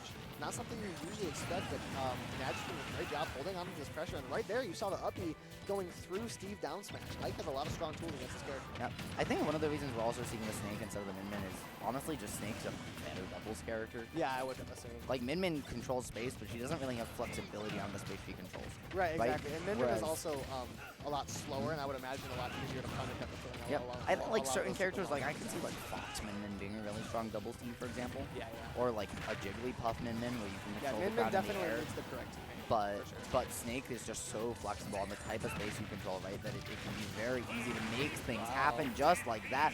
The stock trade's gonna come, so Nad's gonna take it, but at 159, fine. If you are Avian, you are afraid, not long for this world, trying to back off, but you need to also keep your teammate alive. This is a very scary situation because a down smash is all it's going to take. Now the 2v1 for Ike. If you can find this on Avian, it's very doable, but it's going to be so hard to do because you have to deal with Onin up high, Sam is down low, then they switch, and where do you go without a jump? There it goes. Yeah, and we saw when Avian was on a super high percentage right there, just kind of waiting outside of the fighting a little bit, but then realized that Nad was just going to get the damage racked up on him super big. And then the moment Avian ran in, he immediately caught an attack to lose that game. No, absolutely, absolutely. That being said, are we in best 3 of 5 territory? It certainly looks like we are because they're jumping into it. One more for these two. Ooh, picking Electroplankton, that's the silent song I was talking about. But instead, we've got the valedictory Elegy, another fantastic song in its own right. I'm going to actually check with Ray, the Ted TO, over to our left to see if I am actually following up with the end of dubs, or if I can get a little bit of a break because my voice will die. I'm not letting you do that. I'm not a monster. I've done it before. Alrighty, right now we got game 3, Lunges Onin versus Nad Avian. Very strong team right now in Lunges Onin. Nad and Avian have shown their teamwork very strongly. Not as good players individually, but doing a really good job holding their own in doubles. Yeah, absolutely. That being said, down 2-0, right, is so incredibly hard. You have to now deal with your opponent's counter pick advantage for the entire rest of that set. Right. The pressure coming on in full right now. You've got Lunges at the corner, that up B, even grounded, not going to kill. That quick drop being aerial means it won't either. So even though Nads can get you off them so well, they're not able to close out these stocks right now. They do have a slight lead and are going to find one on Onin early. That's huge. That's the first time we've seen Onin lose the first stock so far at any set off stream. Yeah, Nad and Avian doing a really good job coming out to an early lead right now, trying to extend this advantage as we see Lunges up in a rough scenario. And wow, Nad doing such a good job recovering against Steve. Nad versus Onin has been the matchup to watch so far in this set, and right there we see Onin getting the better of him. However, Nad has been doing such a good job putting up a great fight against Onin as we see Lunges lose the stock. As now that Snake having a little bit of a lead so huge, especially with the other opponents trapped in the corner, but you can just hold space, let them, you basically lock out Nads to let this 1v1 go on. It looks like we do have someone else here willing to do dubs, but we are going to wait till this set ends, I think, to do a caster swap. We do not do those mid-set because that's crazy. That would be wild. But speaking of crazy, this game is going dummy right now. We see Nads and Avian having their lead all but erased, right? Lunges just doing a beautiful job of locking Melia, locking Nads over at that ledge. No pressure going to come out here. That up tilt ladder from Onin going to rack on extra percent. And suddenly things have gotten very scary for Nads and Avian. Yeah, very unfortunate turn of events. Avian not able to hold on to that first stock as long as he would have liked, and Nad losing his second one very early. Lunges and Onin coming out to a bit of a lead in the middle of this game. And we see Onin is going to lose that stock. He was trying to get a good hit on Nad, and we're seeing the team combos just barely missing from Nad and Avian. That forward throw has not connected into a Nad combo yet. And Nad's going to eat that charge shot. Right now, that Nad versus Onin 1v1 I love that again. full hop tomahawk and empty hop into that grab from Avian. Didn't find its mark, though, because Lunges 2, also known as Onin, able to get Lunges out of dodge. Trying to find the forward air, but Lunges able to just find the way back to stage. You have to take that remote bomb just to get back, and unfortunately, that's going to be all she wrote. Avian this time saying, unlike last time, we're not swapping that at this late. We're just going for this 1v2. Snake very capable of doing this if you can find that stock on Lunges. So scary if you cannot. You have to find a way back down. You need to find a Lunges stock before you lose your own here.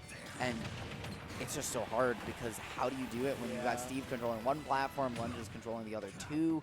Trying to find something cheesy on Onin early, not going to find its mark. C4 there on block, so it's going to drop down when those blocks disappear in just a second. Could be a little bit of a mix-up, but not going to find its mark. Down throw, F tilt, not going to close out yet, though it is tilt true there. Lunges able to find their way back, and this is just, it feels like it's just they're just playing Pong with Avian. Yeah, and I'm not totally surprised to see Nad not taking the stock. Avian a little bit more of a revered singles player in and of his own right. But it's just such an unfortunate scenario to be in because you take the stock and then Avian dies and now you're left with Mad in a 2v1, or you just leave Avian to 2v1 for such a long amount of time, which he's holding his own right now, doing a little bit. And we did see them try the other strategy last time, so I think the fact that it didn't work when they tried the team synergy pick last game is why we're seeing the 2v1 here. Like, you know it didn't work before, so you're like, let's just try something different. And I like the mix-up. I like that attempt to Waveland that's not going to find its mark, and that is going to be it for the set. I think that's going to be it for me on comms as well, so I guess we're going to jump right over to us real quick and do a quick caster swap. Alrighty. Probably in some ads would be my guess. So that's been it for me for now. You can catch me later in Singles Wave A over on the side stream, as well as later in Top 64, both on the main and side stream. Finesse, it's been fantastic. I'll see you again later on stream for some Top 64 action. But in the meantime, folks, it's been Ritual. You can find me on Twitter at RitualSSB or at CastOnTheBlock. And until next time, folks, see ya. It's been fun. It's been fun, Ritual, and now we are subbing in a new caster.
Hello and hello. And we have returned here live We have from indeed. Ypsilanti, Michigan, what has become one of the most storied modern cities in Michigan Smash Bros. History. I am Dancer, joined by my friend Finesse over here. This is Finesse. How This you is doing? Finesse. I'm doing well.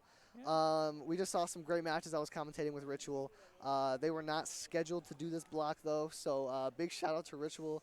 She was doing a good job putting in the work. I believe she has now 4 blocks total, including the one that That's she just crazy. did. Yeah, whole lot of work there from Ritual. Truly a commentator. Oh, Out here yeah. commentating. I was also not scheduled to do doubles today, but I am happy to fill in any way I can. It's good to have you. Yeah. I'm happy to be here live on a VGBootCamp, a 9th grader's dream come true.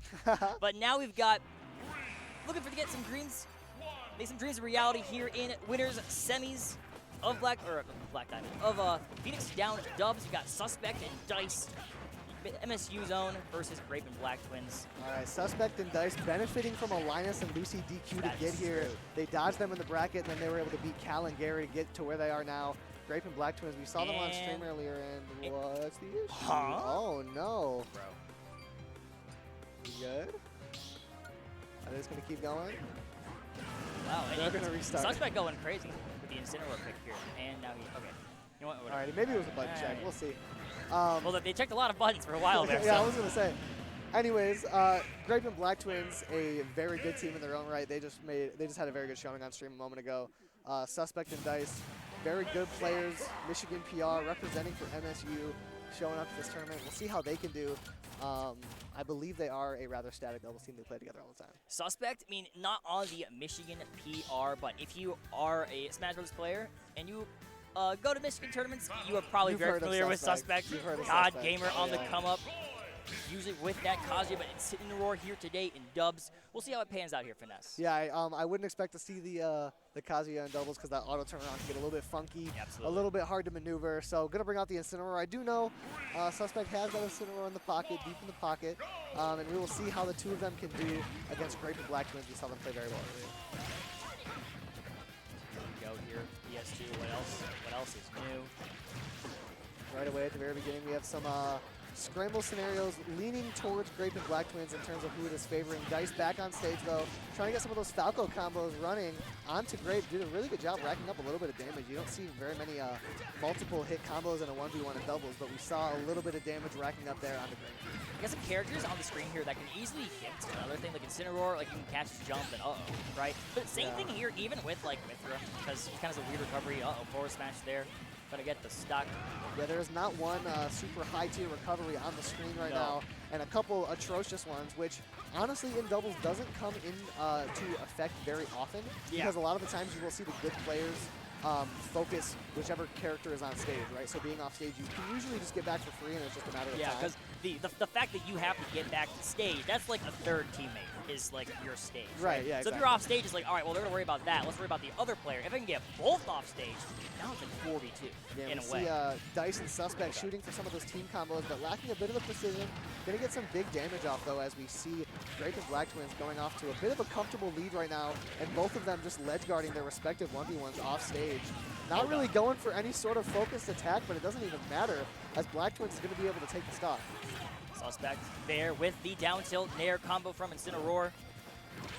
Grape and Black Twins kind of just opting for the we are better solo players strategy in doubles Yeah. right now. Just kind of breaking off into their own solo plays. Suspect doesn't even get to use his main, a very respectable player in his own right, but really hard character to use in doubles, as we see almost losing a stock to The jab. Power jab. Incineroar, a big fella. Survive a long time. There's that lariat, but down air, up air combo there from Black Twins will seal the deal on Suspect's second stock. Good shielding though. Yeah, that was some really good awareness there from Grape. He knows that that spin hitbox on Incineroar's back throw will connect with him.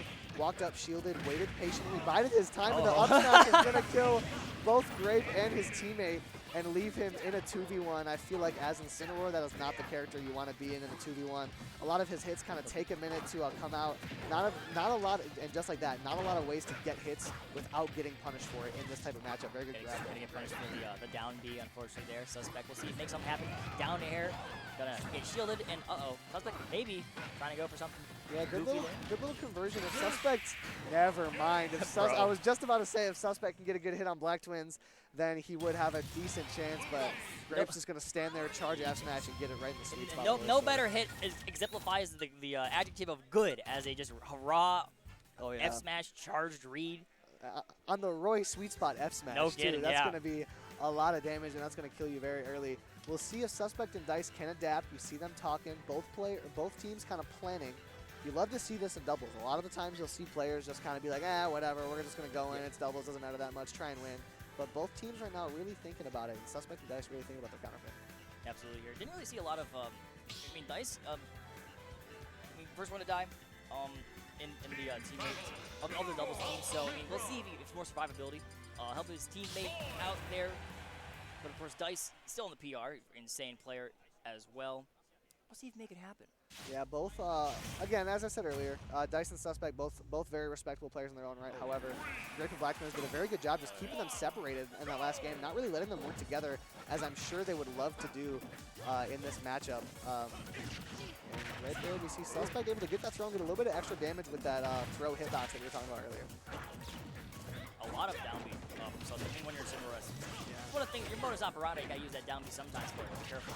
Yeah, and I feel like also in doubles, there's a lot of hitbox being thrown around, so true. A lot of the times you can get those revenge strikes more effectively. However, Grape especially has been doing a very good job baiting it out and getting strong punches off of it. Absolutely. Oh my gosh, did you see that finesse? Very good follow-up with the down air. Suspect and Dice getting a little bit of those team combos we were talking about earlier, trying to get that sauce. Suspect just going for that raw F smash. He's going to be able to connect with Grape on another down air. Suspect is a menace right now. No, getting in and finally a revenge. He get in, but he back aired Falco. Oh, unfortunate. no. Just a little bit of instinct. Another character's coming towards you. You just hit back air. But in this scenario, it's his teammate. Didn't quite work out. And again, these players just separating into 1v1. Suspect is going to win his this time as he gets that kill pretty early onto Grape. And now we have a little bit of a lead for Suspect and Dice. We'll see if they can extend it. Pyra's out here for Black Twins. Let's see if he can get the down air on Suspect. He does not end up getting that. Good shields here from Suspect. Back and throw. A very good mix-up on Suspect's recovery. And he gets the footstool off stage. Come on, Suspect. He's cooking right now. No, he hasn't died all set yet. 159 finesse. 170 finesse, never mind. He has Grape and Black Twins shook a little bit. They're hitting each other for the first time we've seen on stream. Suspect is getting that grab, and there you saw him trying to bait Grape to come in and save him so he could get that throw hitbox. That's what I was thinking of too. Good observation there. Suspect accurate time. Well, there it was. Missed a little bit.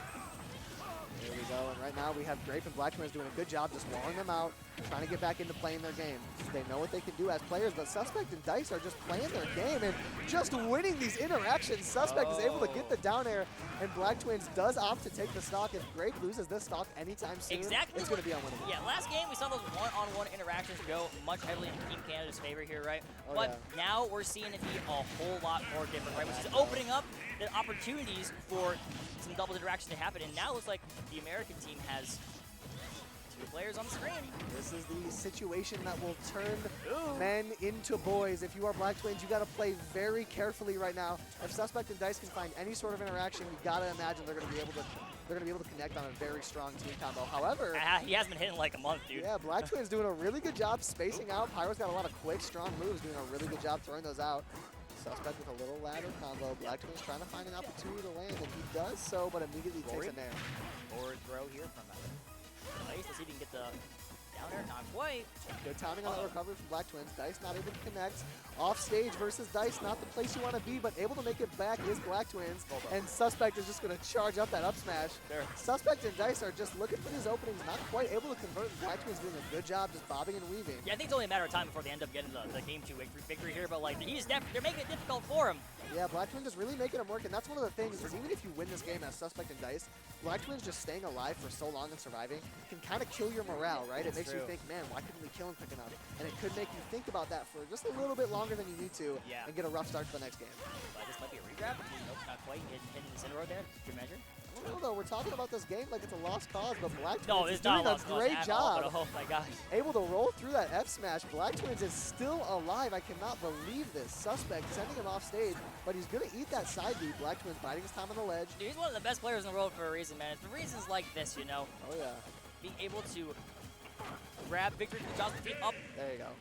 the back body drop from Incineroar will get the final stock for BlackTactiks. It took Suspect and Dice a little longer than I'm sure they would have liked. However, eventually they were able to get there. A very strong showing from them. They did such a good job in the 2v2. Took a little longer than you'd like on the 2v1. However, I would still say It's a the rather game dominant win that performance. matters. Exactly. Is the game win that matters. I also saw them, there's a whole lot of like shielding. Just like I saw 3 shields at the same time. Yeah. Black was in the middle, trying to see like it's gonna roll towards one of them like up smash or something. Yeah, and that's No. what we saw in the last set. There was a lot of tomahawking. Because in Yeah. doubles, there's so many hitbox being thrown out. A lot of players are going to tend to shield more often, right? Grab So that shield. tomahawking is that much more effective. But then it also does have the drawback of grabs are risky in doubles because you can get punished more often. We might see a, I think we might see a stage switch here. They're hopping over Woohoo Island. Perhaps maybe they're gonna go to like battlefield version of that. Small battlefield is the The gentleman to side. Woohoo Island would be great. Would be insane. shoutouts to 2019 Woohoo Island. All right, we'll see where they wind up again. Both players thinking about their counterpick quite a bit. Not as much talking from Suspect and Dice. It seems like they have their game plan. Locked They know in. what they need to do. Focus. Hey, game plan certain. Just be better in those 1v1 operations. Yeah, and I think Suspect and Dice did benefit a lot from just that that 2v2 knowledge. There were a lot of situations where Got some very convenient dunks as well, there and there. yeah, exactly. There were a couple nice setups, right, where Dice would throw one of them off stage and Suspect was getting those follow-ups. So if we can get a couple early stocks like that, Suspect and Dice have a great shot here. Yeah, the back throw down there, stuff like that. Can make a difference here, and now it is 1-1. I believe it's best of 5. Yes, it is. Whoever here, so we'll still be here for a hot minute, but We got game 3, winner semifinals. Will Suspect and Dice be able to capitalize on this momentum, or will Grape and Black Twins snatch it out from behind them? That is only for them to know and for us to find out. Let's see what can happen right now. As Grape and Black Twins try and get a little team combo going, but it just winds up separating into 2 I 1v1s. think both of the swordsmen are juggling their opponents at that time. Yeah. But let's see, it's now playing on these platforms. Interesting to see how the platforms will change the matchup now that they have disappeared on the FD version of Town and City. Yeah, and Grape getting connect with that dancing blade on both the other teammate and himself. However, that is always going to benefit the team that is ahead, which Grape and Black Twins are as they have come out to a little bit of an early lead in this game. Yeah, looks like Black Twins has hit maybe like 4 times so far, 17%. Let's go 5th one rather. Yeah, Black Twins staying very low, staying Yeah. very evasive, carrying that momentum from staying alive so long in that last game into this one. Suspect did survive for a very long time. Game on that first stock, the second game. So we'll see if he can make that magic happen here. Never Not as mind. lucky this time. And see, that's the thing, it's crazy. You don't see this happen in doubles very often. It's been a minute, and Black Twins has only taken 50%, and Grape is still alive. The survivability and the avoidance coming through from both of these players has proved to be the difference maker in this game. I mentioned earlier the second game where that a little long period trying to kill Black Twins for the 3rd time, right? May have sort of stifled the momentum that Dice and Suspect had there. So maybe at least judging what we see in my television screen right now, looks like that might be reality. But we'll see. Won't count anyone out quite yet. Missing the back here was great, but There you go. he did not lead that stock finally here. Yeah, see, and with Falco and Incineroar raged up, they could come to take this game back rather quickly if they're able to find a couple of openings. But Grape doing a good job sending Dice off stage. And the Suspect is just going to come through and throw out that nair, killing his own teammate, and then taking up air. Reliable. Rough game so far from Suspect and Dice. And you got to think they're probably thinking about the run back right now. Thinking about going to the next game. What are they going to do differently? But you never know. Incineroar, such an explosive character, could take both of these stocks at any time. Especially on Tennessee with just that small side platforms. But I also feel like Team Red here has kind of been looted off the side Yeah, as we- well we by saw Roy that. back here and stuff like that. But we might have kind of a platform saving his bacon. Dice could have had something happen there, but catching and rolling.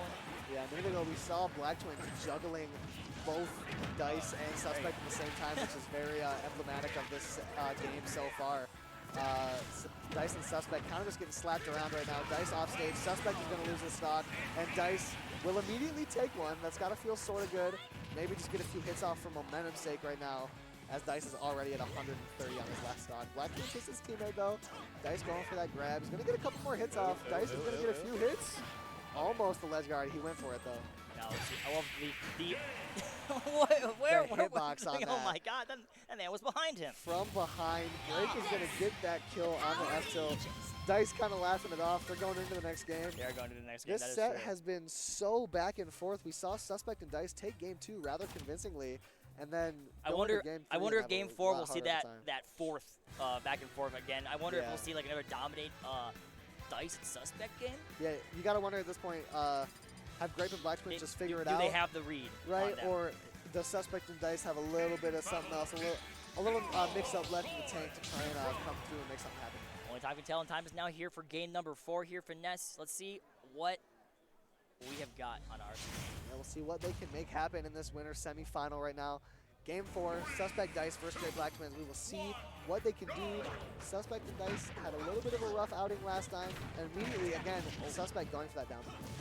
Suspect here, we'll see how he plays. Oh, I love that landing up air attempt there, but Dow's basement was Black Twins. Yeah, it didn't quite work out. As you see, Grape able to get the grab. Black Twins rolled right into the standing grab. still for about 10 seconds, No, just trying to cover roll. He's letting him cook, dude. Right, exactly. And Black Twins has been doing just that this set. Black Twins, as you said earlier, showing why he's one of the better players in the world. Suspect trying to see if he can make something happen with that incentive. We're chipping away from the side, but dash attacking his own teammate as that lariat hit shooter. Interesting stage pick. I wonder to see how this will go. You see the sword players hide underneath that platform, and deleting that stock was great. Yeah, that was very early in. Oh my. See, that's one thing we haven't seen much of is Suspect getting these super early Incineroar stocks. And again, right there, he's not really going for the team play, just kind of throwing him away and trying to relieve pressure. And that's how you know a team is under a lot of strife in a doubles game. Yeah, they got to make something happen to make it faster. That's probably what their mindset would be. When you're Grape and Black was in this scenario, you can not necessarily take it easy, right? Because you never want to lose a game. Of course. But you know you can save some of your bag of tricks for when you need them versus just playing your normal game plan. Yeah, you don't have to reach too far into the bag right now. Grape and Black Twins just kind of playing their game. Both of them very good players. Dice and Suspect are missing on some of their team combos. However, they both clean up kills at the exact same time, and they take a bit of a stock lead here. Perfection. There you go with the forward smash. 30% here on Black Twins with the Nair. Uh-oh. Black Twins way off stage, almost losing that stock ungodly early. That would have been massive for Suspect and Dice.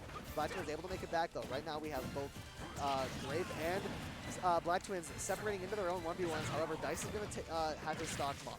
Yeah, going the double up tilt there, lead forward, or the down smash from Suspect, catching him over there, and reading the delay on that last one. I've seen Grape the whole game. The down air. Oh boy. Wow, and right now both of those players just separated into their own ledge guards, and Dice was able to get that down air to take that stock. As Grape and Black Twins have developed into quite the comfy lead right now. Yeah. Both of them very low on the same stock, and that revenge hits both of them way off stage. Dice going for the back air. Suspect is just trying to get that stage control. Both of them get hit by the Nair. Suspect is able to follow up with the back air. Shotgun attack just hits one of them. It happened like 30 seconds ago, but I saw Suspect do for the 1-2 jab and then wait a little bit, and then go for the lair or for the clothesline, which I had never seen before, and caught both of them. So smart from Suspect. And now Suspect Catching and two of them Dice again. are on fire right now. They've both gotten caught with the same side B twice in this one game right now. Suspect and Dice doing very well. Black Twins very high percent. It is a very different game than what it was like a minute ago. Finesse, good shielding there from Dice to see if he can get some of these Stalko combos. Down there. Yeah, just as I was talking about how Suspect and Dice weren't really getting any of those early stocks that you would expect from Incineroar, a couple of explosive ones that have come out. But and right now the survivability God. of Suspect comes back to those down It's beats. better save. He needs to save life if he want to get this one. But good, not. He grabs his teammate. Yeah, a little Did a good scary job not there. Following through again. Black Twins just waiting for one of them to come. And now we have a massive deficit for Grape and Black Twins as we see Grape getting thrown off stage, Black Twins off stage on the other side. And Black Twins plays a very methodical doubles game, right? A lot of standing still, kind of waiting. Throw, killing Roy here for Ness. It's a 2v1 again with a clean stock here from Suspect, who we've been talking about a lot all game, but you gotta have Dice is definitely a huge part of the success here. And he gets the footstool. Oh my God. See, and that's the thing, is that game was still far from over until Black Twins died, because we saw him do so well in the 2v1 earlier. Dice was at such a high percentage, but Dice just went for the raw ledge guard, got that footstool to get that kill. Black Twins unable to show us a little bit of 2v1 magic like he did earlier in this set, and here we have Game 5 in winter semis. A little bit of a crowd forming in the distance.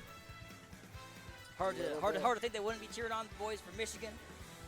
Oh yeah, you love to see Suspect and Dice showing out. Michigan's best doubles representatives, Linus and Lucy, had to drop out of the tournament. They did. Onin Lunges making a strong run as well, and I believe they're set to face in winners final right now, if I'm remembering correctly. It would be Onin Lunges. Yeah, that versus the winner of this set. That would be our finals. That would be fascinating. Winners finals, the Michigan team kill, and it's cool to see the run that Onin Lunges are making because Dude. Lunges, Lunges, not known as a ones player in and of himself, but he's a very good doubles player, very good support role. Absolutely. He was killing that for Onin right now. But we're going to see right now if Grape and Black Twins can kill Suspect and Dice. Grape and Black Twins have made such a good run. Two very strong, very good players. Grape, known for the Snake, has been running the Roy in doubles. We saw Snake work earlier. They did have Grape switch earlier. They were kind of in a bit of a rough spot. It was a tie set, and then they switched to Snake, and Grape just absolutely demolished for the rest of that game. That's See if we can get some of that going. Well, the same thing happened with it was Adro and Mr. Monday. They were playing on the EVS Extreme. They took game 2. They were doing double Roy, and then they switched to Pyramithra and Snake, and then it was a clean elimination. Yeah, it was a clean Game 3 was what we in the biz like to call not close. Yeah, and I would imagine wonder if the that's Snake a will come. lot. That's a lot of what Grape Especially and Black Twins are thinking His about right PS2's coming out. Maybe we'll see the Snake. Yeah, we will see. I would imagine. Yeah, he's And still look at him. thinking He's about it. thinking. He's just waiting. We saw them talking a bunch. I imagine Black Twins just said whatever you think, and he is gonna go with the Snake on game 5, mixing it up. I'm crazy. Dice and Suspect exchanging a little look. Suspect taking a big breath, sitting back in his chair, thinking, "Can I deal with this Snake?" Let's find out. We have game 5 in winner semis. I mean, is it Brandon Gordon who does not like playing Dice? I feel like that match is kind of crazy with Falco, right? So maybe Dice is gonna go crazy here against Grape's Snake. Only time to tell here. Yeah, Infinite, it's game 5, man. Suspect and Dice both have a lot of Snake experience. One of the best players in Michigan for a long time was Brandon Gordon, a very solid Snake player in his own right. We'll see if that experience helps them out here as we see Dice getting hit with that grab on ledge. And right now, Grape and Black Twins very strong stage control. To sit in the middle, however, Dice is able to rack up a little bit of damage. Oh my god. Unfortunate, they're able to make it back though. Suspect and Dice having a little bit of a mix-up off stage. That C4 is way on the left there. Grape is going to try and detonate it, but not going to be able to connect with anything. Grape gets another grab. He's just been sending these and connecting with them. Very good recovery from Suspect. Oh, able yeah. to get around that Nikita. Getting the revenge here. Nikita, he's flying up in the sky. Let's see if he can catch it with anything. Nope, not quite. Very Good. bold from Suspect. Good recovery there from Grape. And Grape's going to hit his teammate with that C4. That's not what you like to see. Grape and Black Twins very much have been killing it with the chemistry whenever the Snake comes out, because that's the big risk in Snake and doubles, right? You can hit your teammate with all those hitboxes, but the chemistry has helped avoid that from happening. But Incineroar Incin has a similar problem too with all that revenge stuff. He's killed Dice a few times because of just this inherent hitbox throwing. Yeah. So I mean, it kind of works both ways. But right there, that talk about working that up till for air. Good lord. It gets that kill pretty early. Oh, We yeah. have Grape and Black Twins both at kill percent though. Either of these characters could eat something, as they both do in sequence. They're both going to lose their stocks just like that. We have a relatively even game. A little bit of percent on Suspect, but Incineroar can rack up that damage really quick. Foresight coming through from Black Twins to get a nice little punish off. Speaking of racking up percent, you cannot talk about percent racking up it without talking about Pyro and Mithra. They're one of the best in the business at doing that. So, but hey, Incin, he only needs like 2 hits to get the same amount as a 10-hit combo for Mithra, but Exactly. Suspect all the way up to 86 already. And just like that, one hit is going to put Grape right at his exact level. oh, and the Very armor. good up B. The armor on that Cypher is going to keep Grape alive by the skin of his teeth. Dice connecting with that forwarder way off stage, but it didn't quite get the job done. And now both players of the blue team are off stage. What can they do? They can up smash, baby. What a great game so far here, friends. This is one of the hottest sets I've seen in a hot minute, all right? Yeah, this has been a great set right now. Suspect and Dice are doing a great job. We see Grape missing on that ledge guard. Snake ledge guard options are so strong, they're just going to charge that down smash. Both teams, rather, just playing out this neutral game, playing it very slow, and he gets hit up in that air and eats the back air. And now we have a comfortable lead right now from Dice and Suspect, a 2-stock lead as Suspect loses 1. This is been one for the ages. Another dash attack here from Suspect hitting Grape, but all of these percentage, man, I mean, considering we're a heavy character, doesn't really mind getting a lot of percentage on him, but hey, these chip damage can, I don't know if you noticed that. That was some extremely precise spacing from Dice on the right side of the stage to hit not his teammate with the air and connect with Black Twins. He's going to get that back air. Both players off stage again. Can they connect as well as they did last time? Big amount of damage coming off. They're breaking off into 1v1s with varying results for each team. Both red players way off stage. Suspect trying to make it back, and he does so, alleviating some of the ledge pressure. He back airs his own team. Right when he needed it. He gained 1 before he would have died there, but there he survived. Unfortunately, he did die a couple of seconds later as I was saying that, but that could be a stock here for him. Whoa! Wow, Dice connecting, and now Black Twins back in that 1v2 scenario for the 3rd time in the set. Can he make anything happen? Oh. Suspect connects, but it doesn't get the kill. Whole lot of pressure being put on Suspect off stage. Really rough spot. He's at 132. You do not want to give Black Twins the 1v1 against Dice. He's going to get that forward throw. Black Twins putting on some extremely strong pressure, just hard targeting Suspect. He knows that's what he has to do. Suspect back on stage, gets the parry. That might kill with rage. And it does! And we see Team Michigan State University, Suspects Incineroar versus Dice defeat Black Twins and Grape. Wow! Suspect and Dice holding it down for Michigan. Holding it down. They are going to meet another Michigan doubles player in winners finals. Michigan showing what we MSU can lives do. on. And Lunges has an MSU shirt on. See, this is crazy. If I told you before this that the grand finals would be 2 Michigan teams, you would assume it would be Onin's team and Linus and Lucy. Yeah. But Linus and Lucy are not in the tournament. Not They anymore. DQ'd in round 2, which is why Suspect and Dice were able to make it here. Dodging that team surely made them feel really good to get this run started off. That was a hot set. Dude, hey, drop a Twitch Prime to VGBootCamp if you had fun with that one. That was crazy. Oh, yeah. That was a yeah, really that was cool one. exciting. Well, I love the evolution of like how we were talking about that Suspect Incineroar. Yeah, and Dice as well. Dice became such a more prominent person on the screen in the gameplay as that progressed. We're talking about how Grape and Black Twins would kind of have that read. I think that Dice definitely found a little bit what was going on with Habits. Totally. In that regard there too. I think Suspect had a really hard time at the beginning of games 1 and 2 trying to find his footing, right? Because he's not an Incineroar main. Yeah. You know what I mean? So a lot of the times when you're nervous, you're playing against 2 players that in 1v1 would probably be expected, you'd be expected to lose to them, right? Yeah. So he was kind of spamming a little bit of that counter, trying to get a little killing Dice a little bit too much, spamming the counter, Right, exactly. And Grape was doing a really good job baiting that and getting some big hits off. However, throughout the game, he got a little bit more calm, a little bit more focused, a little bit more zen, and he was able to take advantage of a lot more interactions. And both Dice and Suspect playing extremely precise that game. There was a lot of really minor spacing to avoid hitting your teamate, which I really appreciated. Yeah, I know that the teammates definitely appreciated that too. And they have found themselves here in winners finals. And who we find on our screen here, or our stage here today? See AdorableKnight. AdorableKnight, that a very guy. solid player in his own right. I'm not familiar with the other team. Perhaps they might be from out of region. Yeah, I believe BooBear and AdorableKnight did BooBear, just beat Cal and Gary to get to this point of the bracket. Cal, another Michigan doubles legend. Yeah, totally. They also definitely benefited from Lucy and Linus dropping out. I believe they played Suspect they were and there, Dice, yeah. and then they played this this BooBear and AdorableKnight team in losers. Decent showing from them today. However, I'm sure they wanted the smoke with Linus and Lucy. Oh yeah. Because I know, knowing them, yeah. I know Cal especially has played against them a lot, and they've played like best of 5 sets. They've played a lot. Him and David used to grind doubles with them all the time. Now David out there destroying Purdue University. Yeah, and we do have Lombardi and Thass versus BooBear and AdorableKnight. We got those tags on the right names. BooBear, an extremely good player in 1v1. Michigan legend. Known for teaming with Onin, typically. That is their relatively static team, however. Showing up today with AdorableKnight. And Lunges too. Lunges found himself winners finals as well. But here we Yeah, go. true, We're at Lunges losers. doing It is I assume that this is losers 8? I'm not totally sure. We will find out. I think it might be, but I also think is that cider? Where do you I get don't that? know what that is. I mean, it looks like pee, but surely it's not It that. did look Surely like it's not that. like urine, but that would not be my assumption. Lombardi got some sort of mystery Jamba Juice to help him persevere through this next set. No kidding. So, what do you expect to see here in terms of BooBear's character pick? I know he has a few different I mean, character I know picks, he really loved that Rob. but I don't know who usually runs with doubles. I mean, he's got. I usually see him run the Rob in dubs. He's got the Rob shirt on too, as well. I mean, I know He does have the Rob shirt. He's How could you play a something very formidable Ness, and I mean, he's West Michigan. I'm East Michigan. Not necessarily familiar with the double strats. Whenever I've seen him, it usually will go. Yeah, usually he's that's playing. Rob. I know AdorableKnight definitely likes to go that Greninja.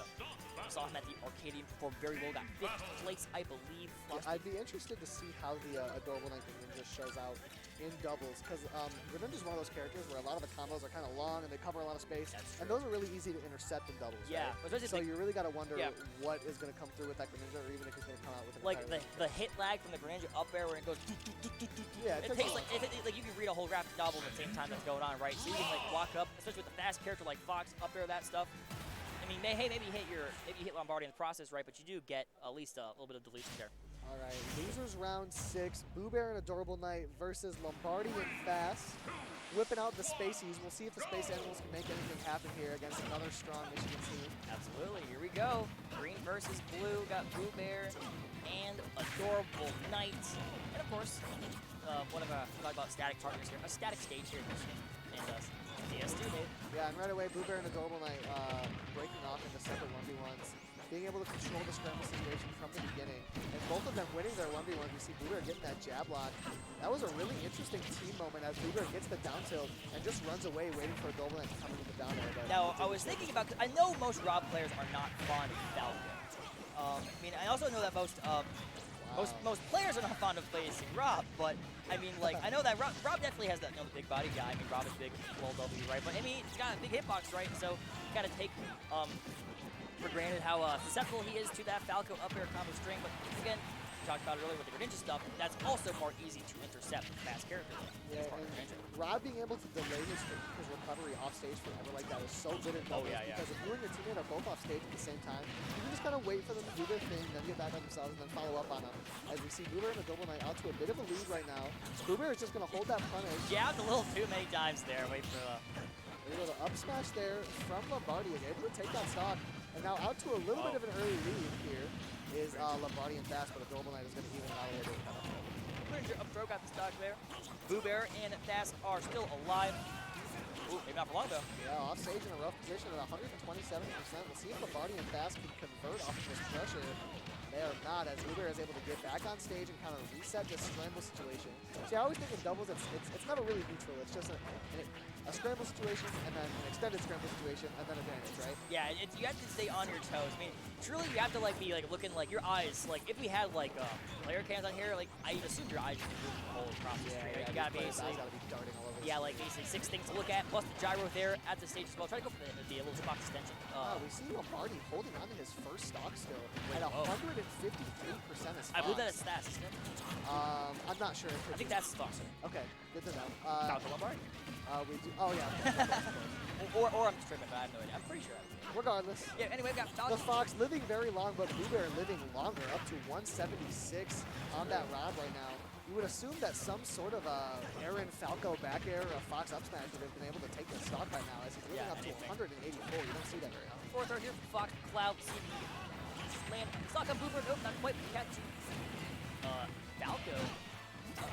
Whoa, trying to go for BooBear, but he shielded that. 193, man. Oh my god. All the way up on 193, and that rage is going to lead to a couple of really early kills. If anything, He is living. this Fox has a really low weight, so if anything connects other than an up smash on himself, something could have happened early, but BooBear is going to lose that stock early. And we see right now some good pressure. Well, not early. Earlier than he would have liked. Yeah, he's like, you know what? If any stock loss that's not 295 is too early. Any stock loss is an early stock loss. And now Lombardi and Thass putting on some decent pressure. BooBear is going to hit his teammate and the opponent, which is always going to benefit you if you have a lead, which he does. We see Lombardi at a very high percentage right now, all the way up to 95. If he eats anything here early on, that'll be really rough because his teammate's also at a high percentage. That stock rate is not going to be. Yeah, the Z drop there, catching. What a down smash. Yeah, man, now we have to go for the restock. 2 little restocks here. Yeah, he is going to restock. I was thinking about that with Thass all the way up on 100%. It's a little bit rough to be in that scenario. Especially with Fox. Rob kills pretty early here. Yeah, exactly. Hate to see it. However, Lombardi and Thass doing a good job right now kind of resetting this. However, he is going to get hit off the ledge. Lombardi tries to come to help, and he succeeds, but puts himself off stage in doing so, and is able to make it back. AdorableKnight gets caught by down air.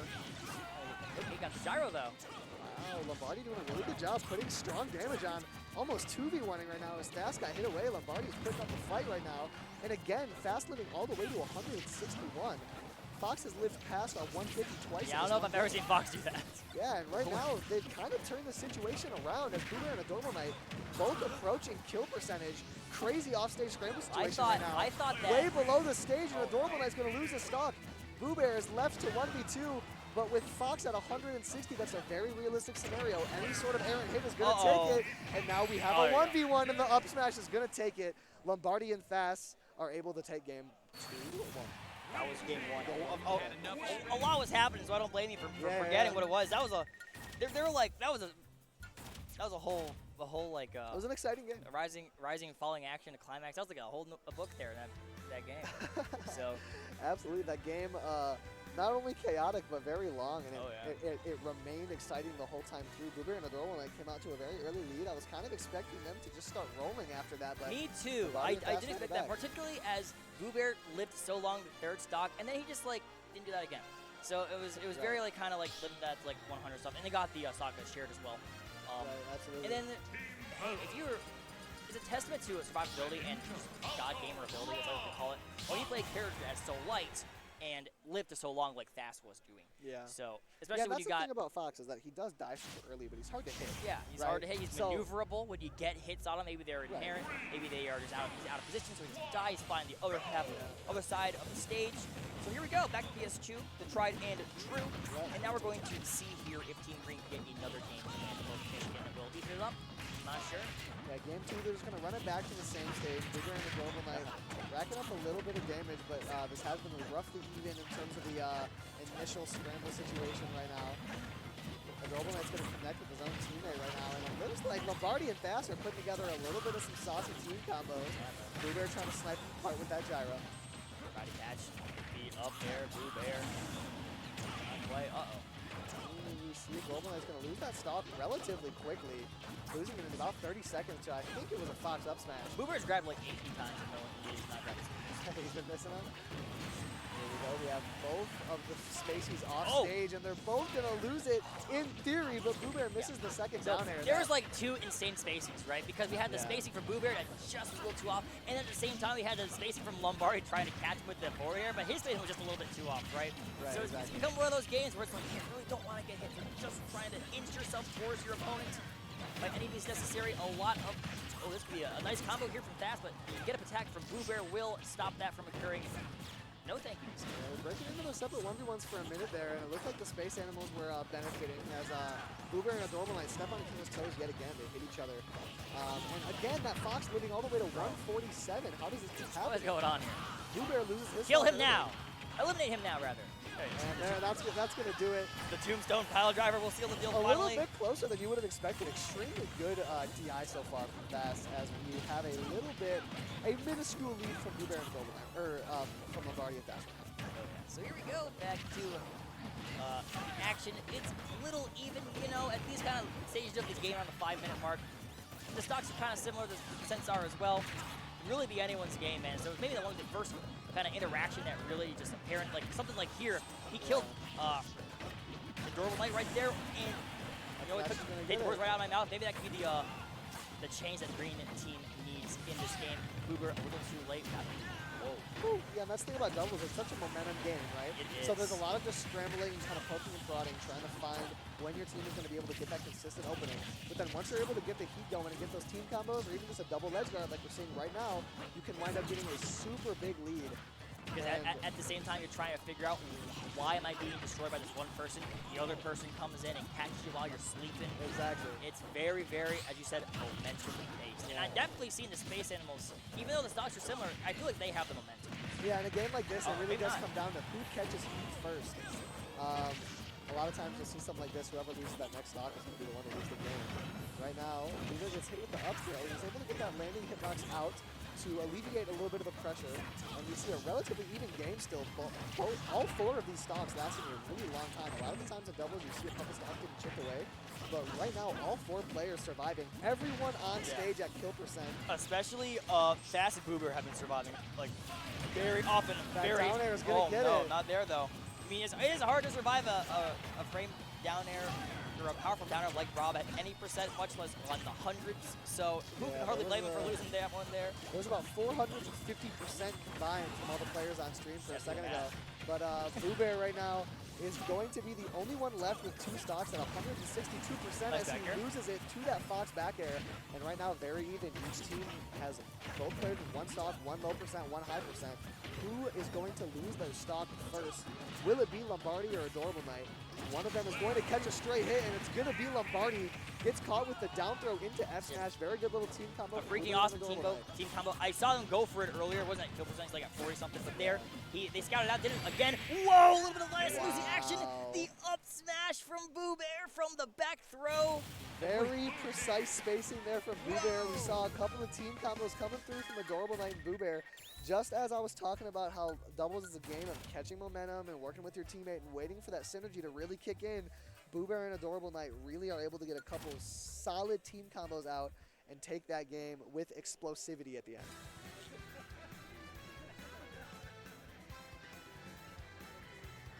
Shout outs to Smashville. Truly the oldest and greatest video game on earth.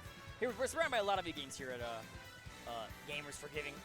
Sponsored by Gamers Outreach. There's a lot of setups around. I was walking around earlier. I saw some Overwatch, saw some Rocket League. It's awesome. I saw some WWE 2K23. I saw some Rainbow Six Siege. Saw a bunch of stuff. It's been a yeah, they got everything. They got a bunch of setups. And Finesse, it's only 1:30.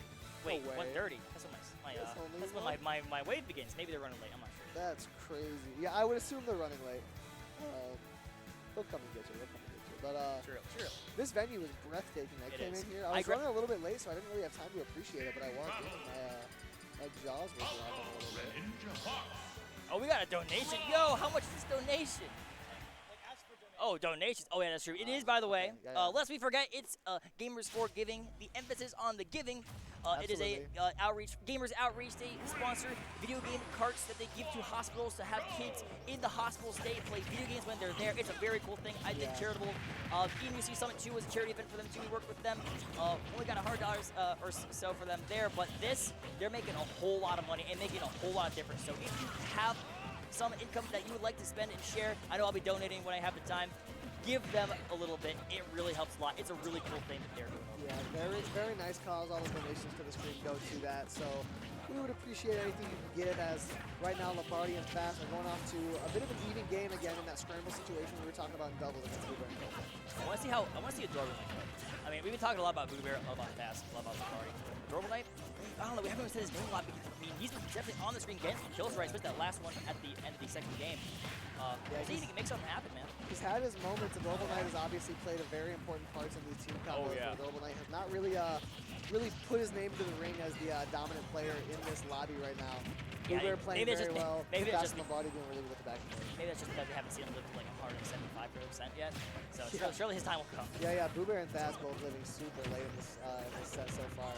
As we do see BooBear and AdorableKnight off to a little bit of a lead. Thass looking to hold on to the stock as long as he can. If he can get another one of those 150% stocks, this could be really good for them, but he is just able to stay alive out of that team. There's that pitch perfect forward smash from Water Crazy off stage. Rough spot to be in, especially with Rob being so good at ledge guarding these spaces. However, they're both able to get it back.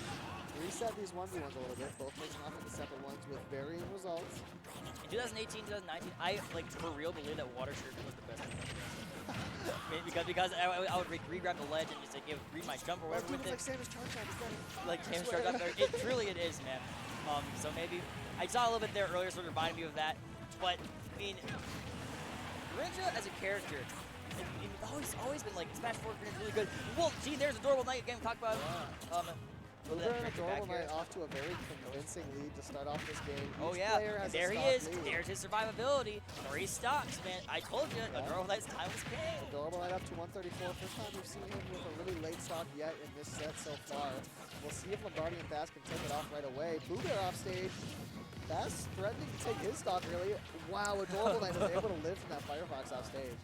BooBear went way up top. Thass and Lombardi are going to need to take a couple stocks pretty early, and that almost happens the other way around as AdorableKnight angles that counter upwards. And just a bit of an extension of their lead. AdorableKnight living all the way to 173. The up smash barely missing right now. Thass getting connected. He goes off stage to the down smash. Is AdorableKnight going to be able to connect on the ledge guard? No, he eats the Firefox, loses the stock. Well, just And like that, now we are down to a 1v2. 2 stocks eliminated right there by BooBear. By that back air, raw back air. Now that might be the best move in the game, maybe. Yeah, whipped out that zombie to get a bit of damage. The The team combo, what do Zombear. they have? What can BooBear and AdorableKnight cook right now? Thass obviously going to be trying to run it back, but that 1v4 is a rough spot to be in. This is a spot where, as the one in doubles, you can be looking for momentum here, right? If you can survive long enough and make the other team stress just a little bit, that can be so good for your team's momentum. Did we Because they'll not- be thinking, man, why couldn't we close that We match? did not. It's like we didn't just say that with the last game with Suspect and Grape schemes, right? exactly. Where we saw Type of thing. Black Win survive a lot longer than the other team would have liked, and then they lost the third game after that because, I mean, maybe they're still thinking about how they couldn't seal the deal then. They did end up winning, though, right? But hey, just like that, if any of the little extra things that Thass can learn, perhaps about, given that, I mean, doubles so much stuff's going on the screen, right? So maybe it's easier to catch like particular interactions and habits from your Staying opponents. alive, man. Thass has been alive for pushing a minute in this 1v1, and that's what I'm saying. This type of thing, as he does get that SD, but Missed the- BooBear and AdorableKnight cannot feel good about the way that went. Me- But again, as I Yeah. say that, camera switches to BooBear, and he's just cheesing. He's a happy guy. We do have best of threes now, though. Yep. Losers round 6 Hey, as BooBear and AdorableKnight. It happens. You missed the mangle, but you know what? We're moving on. No shame in Lombardi and Thass's team. They played phenomenal, but BooBear and AdorableKnight one step ahead in that game 2 and 3. And they're moving on to winners, or losers rather, quarters, I believe. I would hazard to bet that you are correct. Looks like BooBear and AdorableKnight are set to play Avian and Nad. Who Now we that saw now that on now stream that's a earlier. crazy team. That happened. Yep. Nad and Avian, they And could win they could win the whole thing technically. That's true. It is possible. It is They possible. could do that. That would be awesome. Nad and Avian were showing off a lot of really good team players. They were, yeah.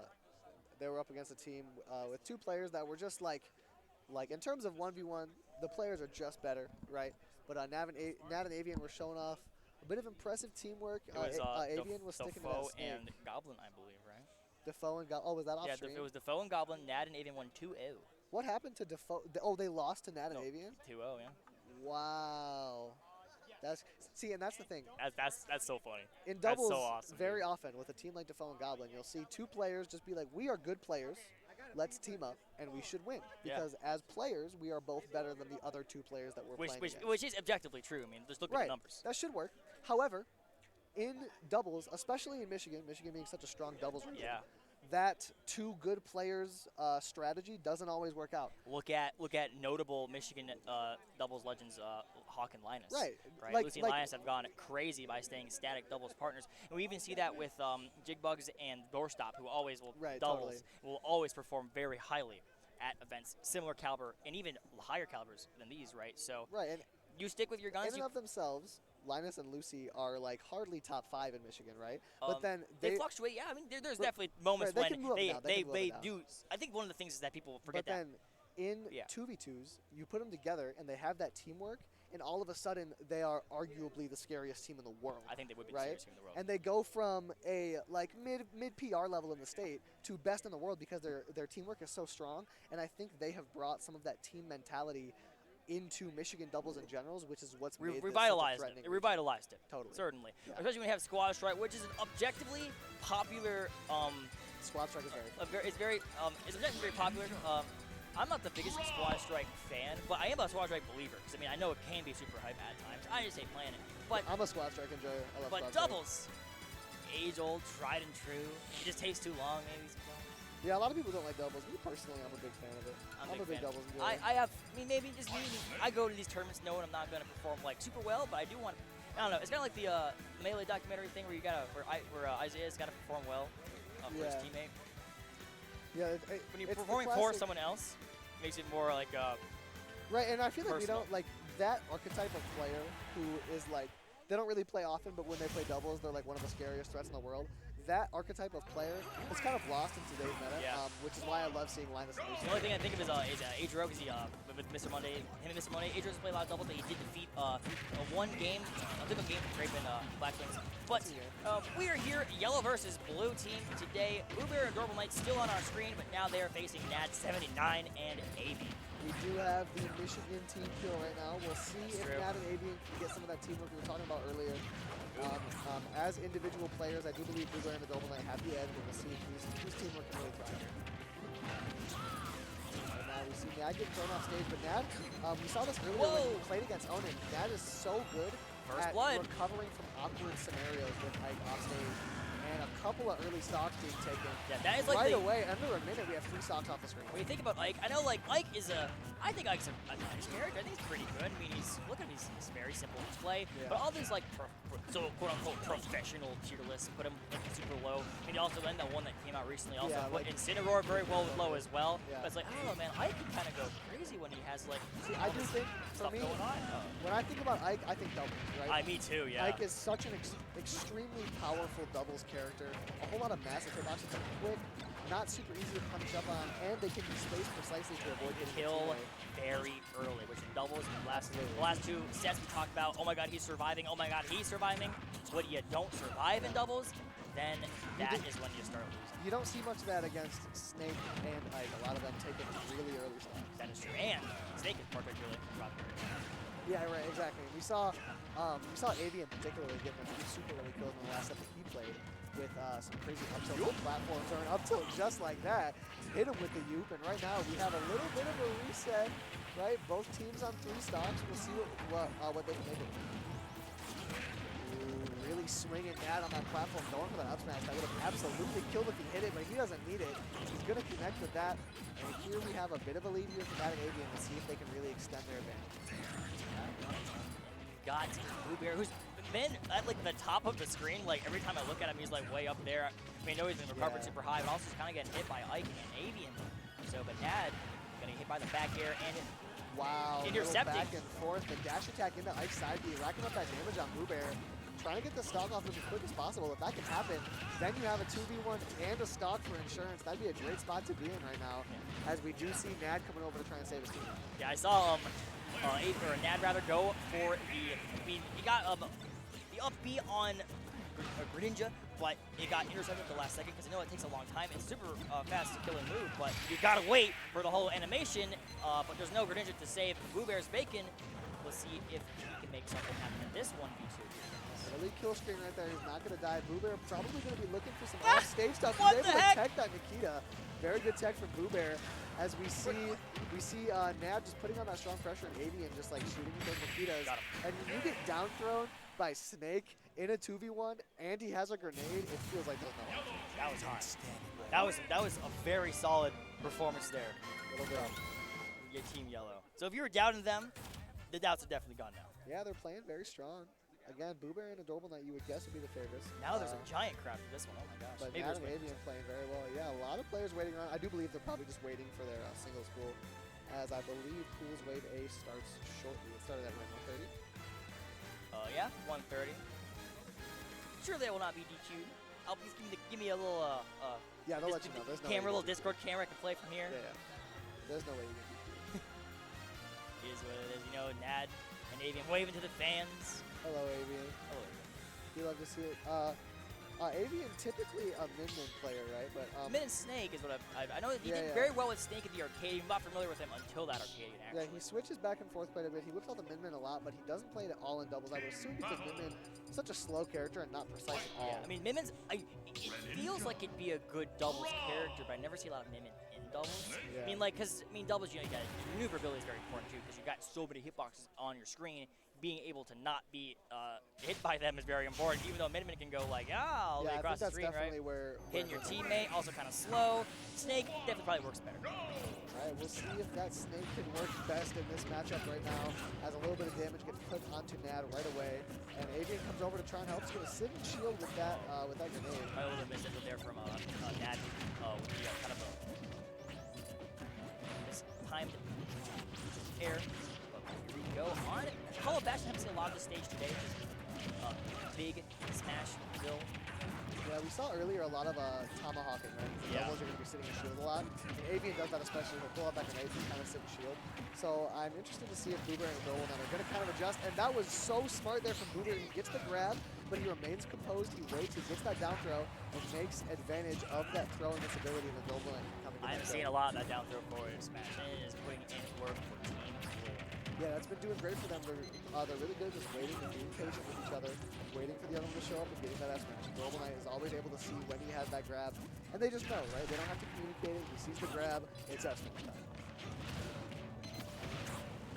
Come back with BooBear, getting back to the ledge. And we see BooBear stuck in the ledge a little bit. Avian doing a good job pressuring from the distance. There's another Avian tomahawk. Play classic. That's what we're going to see a lot right now. We have a bit of a 2v1. What can they boy. make out of it? The back air to send him off stage. AdorableKnight Uh-oh. following him way up there. Just thinking an up air might have been able to take that stock super early, but he settles for that back air. Gets a lot of damage. Yeah, Snake is killing Snake at 62% second stock. That would have been a huge deal, but we'll have to That settle would have for been massive. We neutral. already have a bit of a deficit for Avian and Nad as it is. Losing the stock that early would not have been great. And we see both of them getting laddered separately. And the down throw F smash is going to not do it. He got hit before the throw, and AdorableKnight wound up killing his own teammate. And AdorableKnight killing with, I've never seen this before, up tilt, back air, combo like he's Falco or something. That was crazy. There you go. Nice little up smash from BooBear. Get a little bit of extra damage up on Avian. And we do see a 2-stock lead coming through from BooBear and AdorableKnight. Very commanding game 2. After a bit of a shakier game 1, BooBear gets that back air. He's going to restock, but now we are down 3 entire stocks. It has been all Team Blue finesse. Clearly, whatever they needed to make happen in game 1 is Wow. happening here in game And 2. the back air Like the takes back it. air. Gonna live though. Way off stage, and that double ledge guard is so scary. He's able to get that tech. Avian back on stage. Go trying to make BooBear. something happen. Bad trolling over there with W. I will, hey, you know what? Trust the process. He's made it this far. BooBear's a clown, man. He's sitting in that corner just waiting. Got Throws him! out that gyro, just waits, finds his time. Jumps up there and gets that up smash. He's sitting still forever. He walks up, picks his poison perfectly, and just runs up there and gets it. You seem to have a problem. And the problem there was did not die one time that entire game. You get eliminated that entire game. Really? I didn't even notice that. Yeah. AdorableKnight living all 3 stocks, not taking 1 loss. We were talking in the last set about his lack of survivability, but in this set, he's able to pull through, not dying once in the entire game.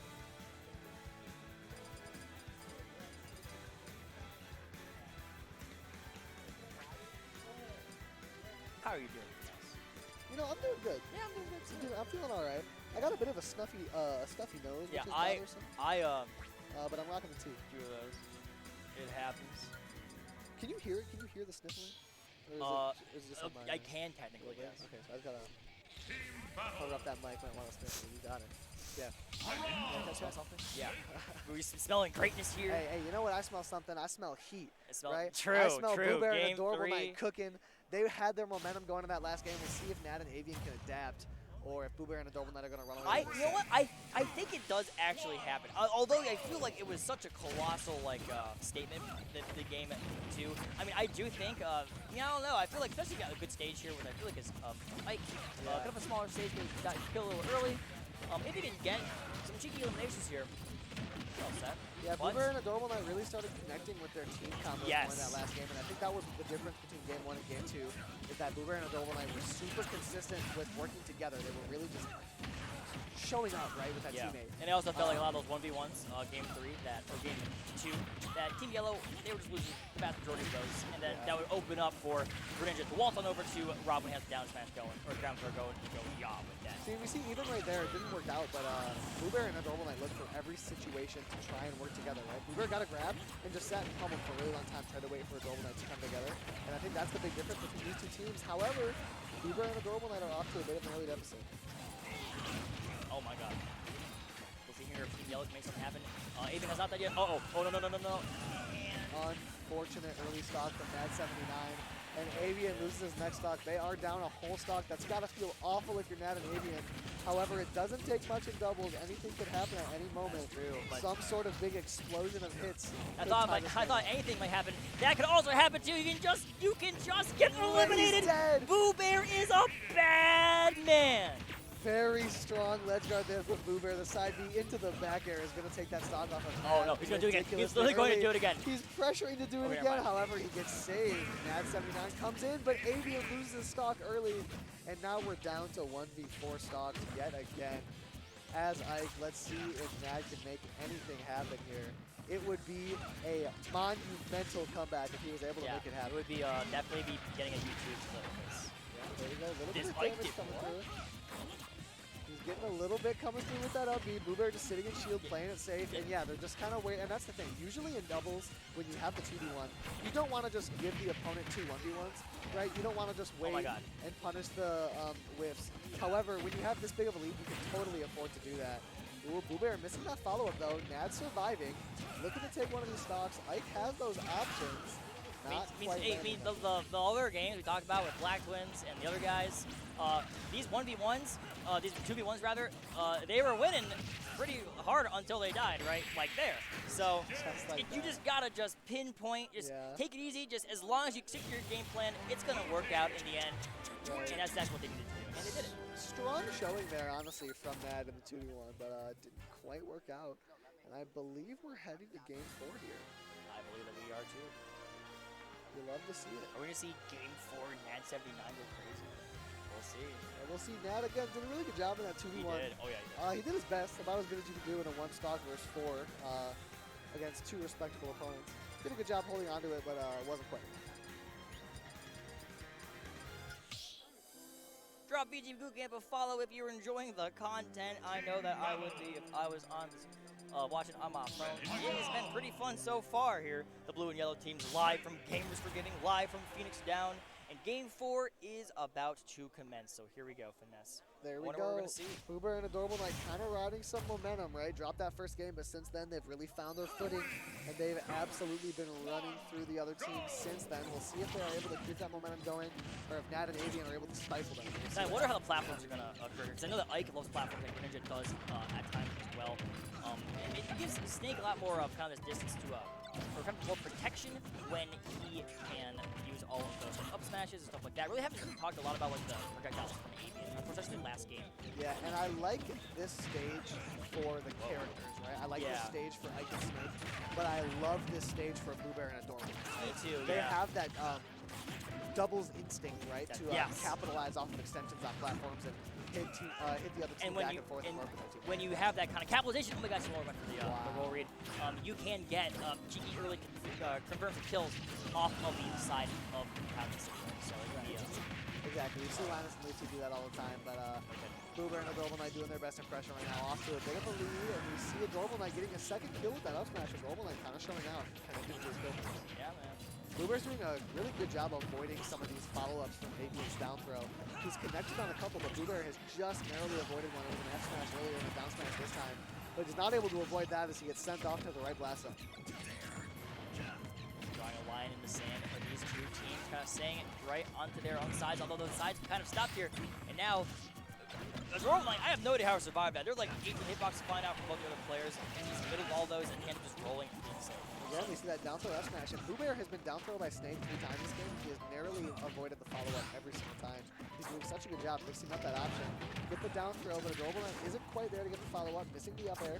And right now we see the scramble situation resetting. It's just 2 1v1s. BooBear avoids the option after the down throw again, and AdorableKnight gets a kill on the other side of the stage, and BooBear and AdorableKnight are running away with this one yet again. Yeah, about 20 seconds earlier, Nad went for the up B with Ike, which is, hey, you get killed, you might as well throw that out. But if you do, you're going to get punished for it because it lasts a long time. That's exactly what he ate a forward smash for good measure. So, But as we were talking there, in about 5 seconds, Stock's flying off the board left kidding. and right.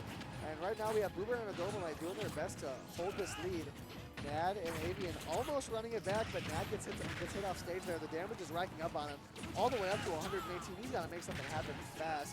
BooBear and AdorableKnight, if they can hold on to their stocks long enough, this game might just wind up being easy. And here we have another 2v1. Avian the one this time. We'll see if he can make anything happen, unlike Nad did last time. Yeah, all right. Hey, we've got Avian, and we've got 2 opponents here, and they, Barely missing that. That would have been hot. That would have been cute. BooBear not quite able to connect with the up air. No drag down. And right now, They're just playing with their food. Avian is just kind of getting hit back and forth. The downer is going to connect. If all else fails, if the team combos and everything else doesn't connect, go to all reliable. Drop down air off stage. Very consistent option, very consistent team. BooBear and AdorableKnight really found their own, kind of settled into that set, and they really started cooking once they got down to it. You hear them calling out the pools matches right now. 1v1s are getting started on the side stream, I do believe.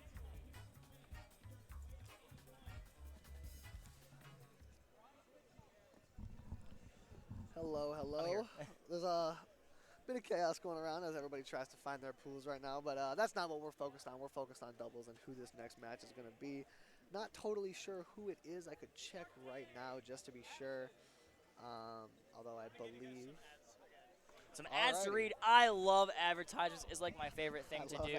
So here we go. Listen, we love fellas, ads. Get Cooked 3. Listen, all right. I'm going to say something, and you know it's true. Everyone loves KJS. He's just the best. KJS, Get Cooked 3, the sequel to Get Cooked 2, which was the sequel to Get Cooked 1, a charity smash event. They got food trucks. They've got delicious food there. It's in Lansing. It's on April 15th. You better be there. I think I will be there too. Got Melee there for the first time, I believe, and singles as well. Lots of side events for Ult. Oh yeah, we'll see if Onin is able to get that 3-peat. You gotta love an event with food. We do have crew battles, all that type of thing, and it is a charity event for the Allen Neighborhood Center. Money being raised. You love to see Smash tournaments really going out of their way to get the money up for a good cause, right? Another thing we are talking about today is Stampede. Stampede returns on April 29th at Grand Valley State University at a beautiful campus in a beautiful town. Look for Michigan players to be defending from Chicago, St. Louis, and Indiana Invaders. Whole lot of players from everywhere. More signing up right now. If you sign up before March 31st, you will receive a custom training card with your own mate and alt on it, which I think is really cool. That is very cool. Will Onin 3-peat and newly to Stampede, we have Melee, who will be the first Stampede Melee champion. Sign up today on StartGG/Stampede. Do not miss the action. House of 3000 has supported the Smash scene for 7 years now. Listen, you probably know what House 3000 is. They are so awesome, and they need our help because their Twitter got banned. What happened? What did they do? I assume it was fraudulent. Elon, what are you doing, man? They did. They got taken off Twitter. Tweet out that hashtag FreeHO3K. We gotta make some noise for the GOATs of production in Ultimate. Yeah. They have been doing so much for this scene, and it's so unfortunate to see them deplatformed like that. Yeah, don't want to impact their business or their outreach. So yeah, replatform them. They would really appreciate that. Tweet out that hashtag. I know I'll be doing that in a few minutes here. Support House of 3000 because they support Smash Bros. All right, last and absolutely not least, Gateway Legends is an initiative by Celebrate STL to support local esports growth. On this Memorial Day weekend, anyone can join the $10,000 pop bonus 1v1 tournament or the $500 for doubles. Onin, Mudes, Apollo Kage, Louis Money, everyone's showing up to this tournament, more signing up every day. They'll also be hosting the MOSEF High School State Finals, which is really good to see some big orgs like this representing for smaller high schools. That's how I got into Smash. My school did it. I joined through that, and you love to see that type of thing happening. We hope you can come out to support this celebration of Midwest esports. Very just cause. And here in winners finals, we have Lunges versus Onin versus Suspect and Dice. Two very strong teams with Michigan natives. Suspect and Dice had a very strong showing in their last set. They did a super good job holding out. They went off to a little bit of an early deficit, but they were able to come back. Suspects Incineroar found its footing, really started to play super well.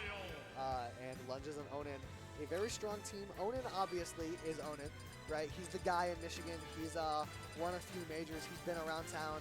But Lunges, an extremely good doubles player in his own right, but doing such a good job supporting, doing what he has to do to see if Suspect and Dice can keep this run going, or if Onin and Lunges are able to stomp them out. They've done a very good job so far with their former opponents, as have Suspect and Dice, as you have to do to wind up in winners finals.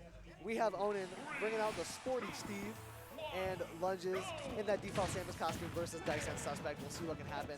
As we see right away, Onin and Lunges doing a good job getting stage control in the middle of the stage.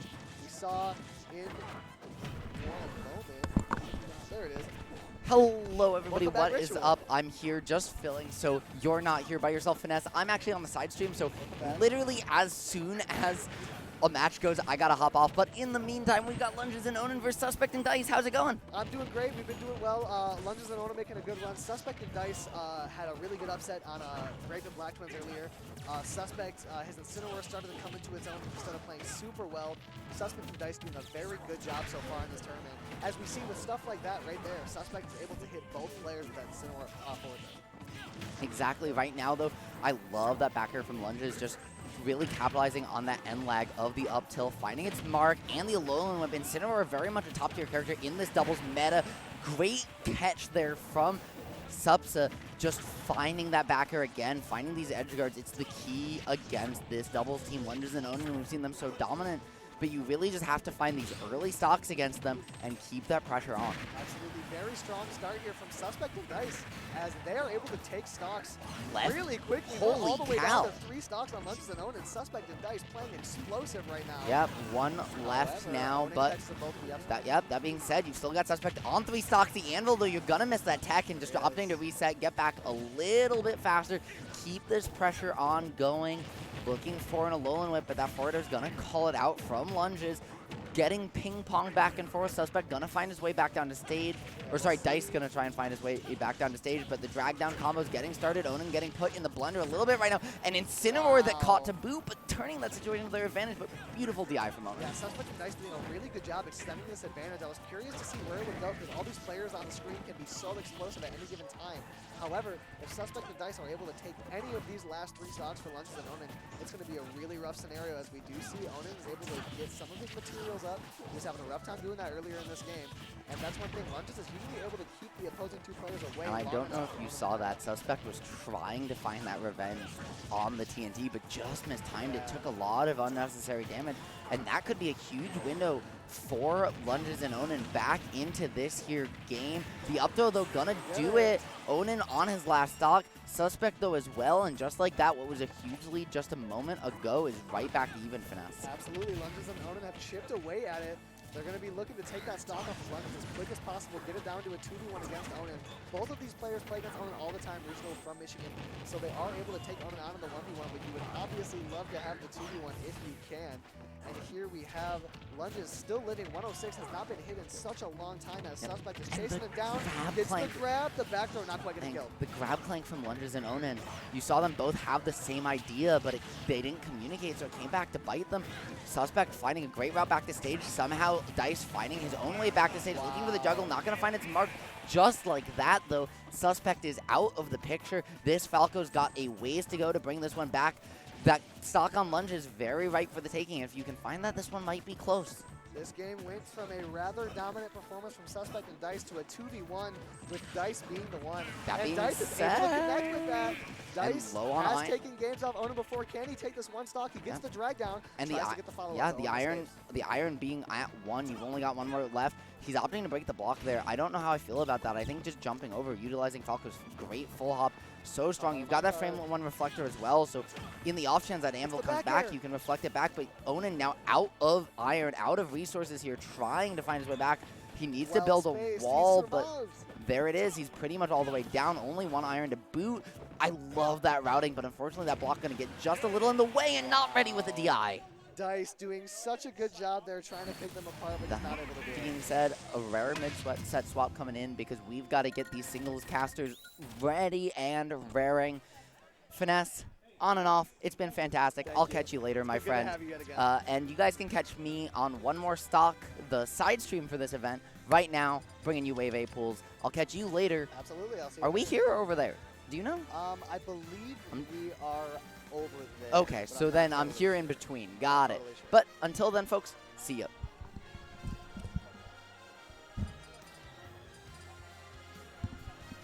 Oh, okay. Alrighty, this will be the end of Finesse, coming in with 2 other commentators coming in. It's been a pleasure. It's been a lot of fun. I've had fun commentating this doubles run.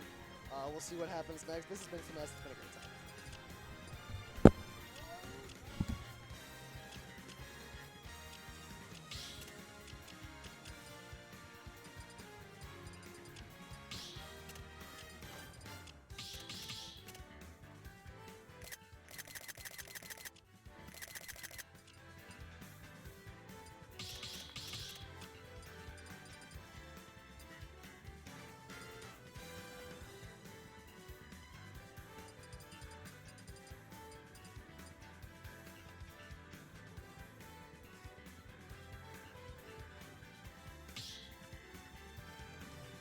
Welcome back to Phoenix Down. This is Jigbugs, and I'm with Thass, and we are commentating doubles for you. Man, oh man, do I love dubbies. Oh, we love some dubbies in here. I love some dubbies, right? So right now, we got Lunges and Onin, Suspect and Dice. 1 game to Lunges and Onin, right? Rocking it with Steve and Samus. Is this losers? This is losers. This is winners finals. Winners finals. This is Oh my winners finals. goodness. We got some cool characters on the screen right now. Let me Oh, tell ya. absolutely. So I would assume the entire game plan is to play really slow on the side of Lunges and Onin, so that way they can get the things that they need, that being Charge Shot for nice team combos, or Diamond for anything really epic. We also saw earlier in bracket when Lunges and Onin were on stream earlier that they do a lot of throw combos using Samus down throw into, like, if Onin's on the platform, he can F smash it, which was kind of crazy. Oh wow, that's very smart, right? But not to say anything negative about Suspect and Dice. Also here in winners finals, right? Using the Falco Incineroar, I feel like heavies get a lot better in doubles, Oh, right? yeah. Just because their big weakness of getting comboed for 15 seconds, Oh you have a my second guy, Gosh. right? Insane team awareness. Oh my gosh, Lunges in the blender, right? Oh my gosh, Onin avoiding both of them at the same time, getting one Incineroar side being at him, the other Falco bearing towards him. Oh, yeah. Able to manage to get away from both of them. Little Really team nice. hit there with that neutral B from Lunges, but so far staying pretty even as long as Lunges is able to hold on to this stock. Ooh. Right. Oh, the minecart. Maybe mistiming a back air, right? Trying to break the minecart, but if you miss the timing on that, even at that percent, even non-gold minecart will really mess you up. Yeah, absolutely. And Onin playing super patient on the ledge with Incineroar sitting there for him, able to stall with those blocks, but Dice sending him back off stage with that Nair. And this is a risky situation for blue team. It is a little confusing with Falco being blue, though, on the red team. Right. Oh my gosh, Oh, punishing the no. multi-hit and then ended up killing Onin. Oh, I thought it ended up killing Falco, but no, ended up getting the kill on Onin. That's the big thing about Falco. A lot of his moves have a lot of multi-hits, which allows for a lot of team combos, but allows for a lot of team saves just because it takes so long. I think that both teams so far are doing a really good job of covering each other. A lot of the time when like someone's getting punished, you'll see Onin come up and punish with an F smash, or we saw Incineroar punish as well. Just able to cover each other super well. Right. So pretty even Stevens game, all things considered, although Onin now having gold and diamond really posing an issue for Suspect and Dice, right? They got to watch themselves exactly, right? Diamond back air, not really going to matter when you get hit by it, even but at 90%, that's definitely going to take it. Ooh, I really like how Incineroar used the, I think it was forward throw that had the hitbox, so it actually hit Lunges away and he wasn't able to get the punish with the charge shot like I think he was looking for. Really smart using that throw invincibility in the throwable box. Okay. Yeah, Suspect able to get a pretty meaty punish there, but Lunges is not going to die, despite being at like 77%, which honestly would not be surprised from Incineroar if he's able to kill from that. Right. So in this scenario, what I'm thinking of is there's one person at mid% or low percent, and there's one person about to die. The people who are about to die need to last as long as possible, because the last thing you want to deal is a 2v1. Ooh, and Lunges loses his stock there. Onin can definitely win this, but this is really hard, especially against good teams. They usually are not going to lose these 2v1s. Right. I will say, Steve being able to change terrain gives him one of the best shots at winning these 2v1s, just because he's so easily able to disrupt, right? Even if there's 2 players trying to take on a Steve who has a 3-block wall and mining behind it, not exactly fun to take on. Yes. Yeah, and he's definitely looking for the stock on Incineroar in that situation, trying to find it back here, but not able to get it. And just going back to the ledge, I respect it. He's able to stall out there, looking for that back throw into that block to well, I guess it's technically a stage break. Oh, and now we have ourselves a 1v1. Now Onin turning the tables, now Incineroar at kill percent. Not to say that Onin couldn't die from certain things from Incineroar, but it can be stressful. Especially if we see a revenge. He's playing super patient here, just continuing to mine and killing with diamond back air off the top. Wow, Onin taking the 2v1, going up 2-0 in the set with Lunges against Suspect and Dice. Right, Steve being really insane. And there's a reason that we've been having so many conversations about that character. Yes. Right. So if I'm Suspect and Dice, right? If I'm Suspect and Dice, I feel like because of their characters not having a whole lot of speed, their idea should be to try and stay as on top of Onin, not exactly to throw out moves, but just to discourage mining, right? Make him uncomfortable to mine, and then while that's going on, right, having someone on lunges, right? You essentially want to apply that pressure, not in a way that will actually deal damage consistently, but just in a way that limits their resource gathering abilities, because that's what really matters with this character. Yes, and I would think that like a smaller stage would be a lot better for that. I'm sure that Onin and Lunges probably ban like Smashville. I don't know where we went, so if they went to Smashville, then I'm just an idiot, but we'll see. Okay, how stupid am I? That's place our bets. Battlefield, I feel like would be really good for them as well. Okay, PS2, this makes Back sense. to PS2, right? I personally think, while the smaller stages will be helpful, I don't think they lost because of PS2. I don't think they lost because of it. And so I think most people are pretty fine with running it back unless they feel like there's a better stage that really help. Okay, Onin kind of in the blender here. Okay, this is scary. Able to use that delayed up air to get some nice combos started here. Okay, but Lunges able to avoid that side B. Right. Ooh. Oh, nice reflect, being able to stop the reversal from Lunges. Right. Always having that team awareness when you're comboing one person, you've got to know what the other guy's doing at any given time. Right? Because you could easily get reversaled, and then it just turns into who hits who first, right? Ooh, that was a scary situation for Onin there. Almost got hit with that Incineroar back air, but able to make it back and save Lunges with that Mind Tart. That might be a dead. dead Incineroar, yeah. Really good give. All you need is the little tap. Like, as soon as he's outside of, once he's out of all of his resources, just a little tap is all it takes. Oh, that's so much damage. 57 here. Oh my gosh. They just keep going.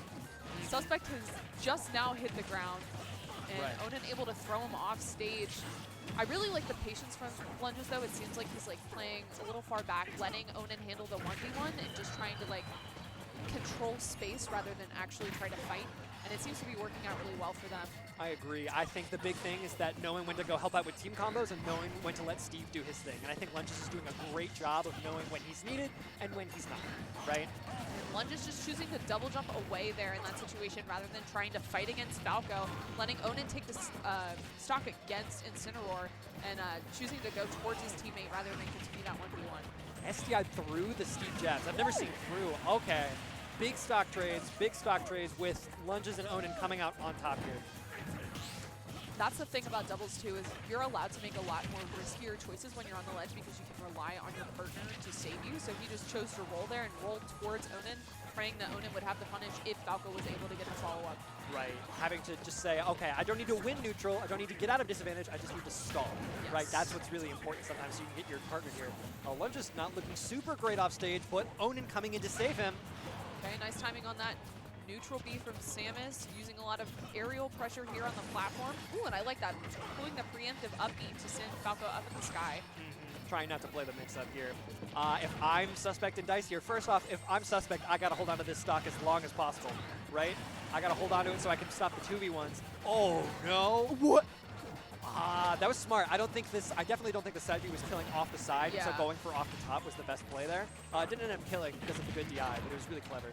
Okay, using the up smash to take Onin's stock, and this is scary. This is the first time that I feel like I've seen them have a stock lead, right? And what's really nice is that he still has another stock lead, right? Oh shoot, I didn't even see that. I was blended in with the background. Right, so if I'm Suspect in Dice, I'm trying to hold on to these stocks as long as possible. Okay, don't necessarily need to win, just need to not lose. Okay. Okay, still not dead, 205%, and not bad. Finally sealing it out with that back air, but this is still very scary. Low percent Incineroar here, and it looks like Dice is doing a really good job of racking up percent.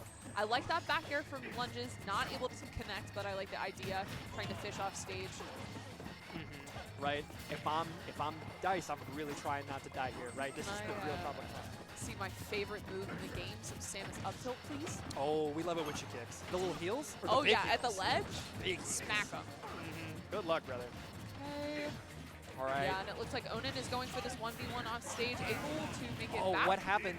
Oh no, it's Incineroar losing the stock really early. It's now up to Dice to finish off this 2v1. All it takes is 1 or 2 kills, but like against these two players, that might be it. Good DI.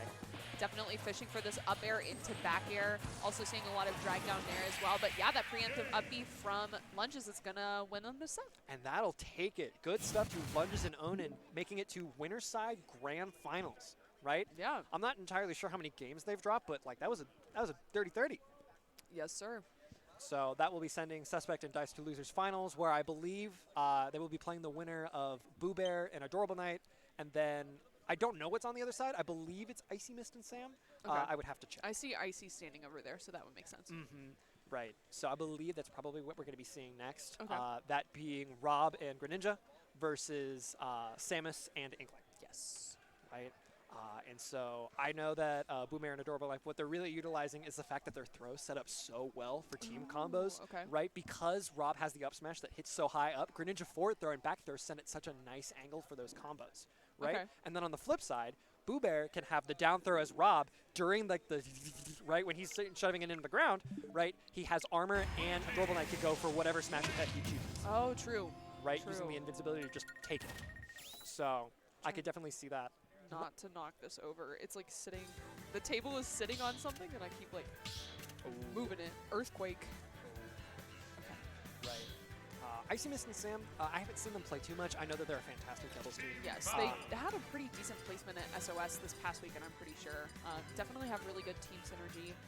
Right, and I think that's what matters after a certain point, right? It's no longer just about like being good singles players, it's about being good doubles players. Because there's so much that gets inserted when there's another guy you have to worry about, right? You have to know when it's safer to attack one teammate versus the other. If someone's doing a team combo, it's really important to know, should I attack the guy where he's currently at, or should I attack the guy who's trying to set up for the next move, right? Knowing what's valuable, and I think sammm and IcyMist have a really good idea of how that plays out in doubles, so I'm really excited to see this.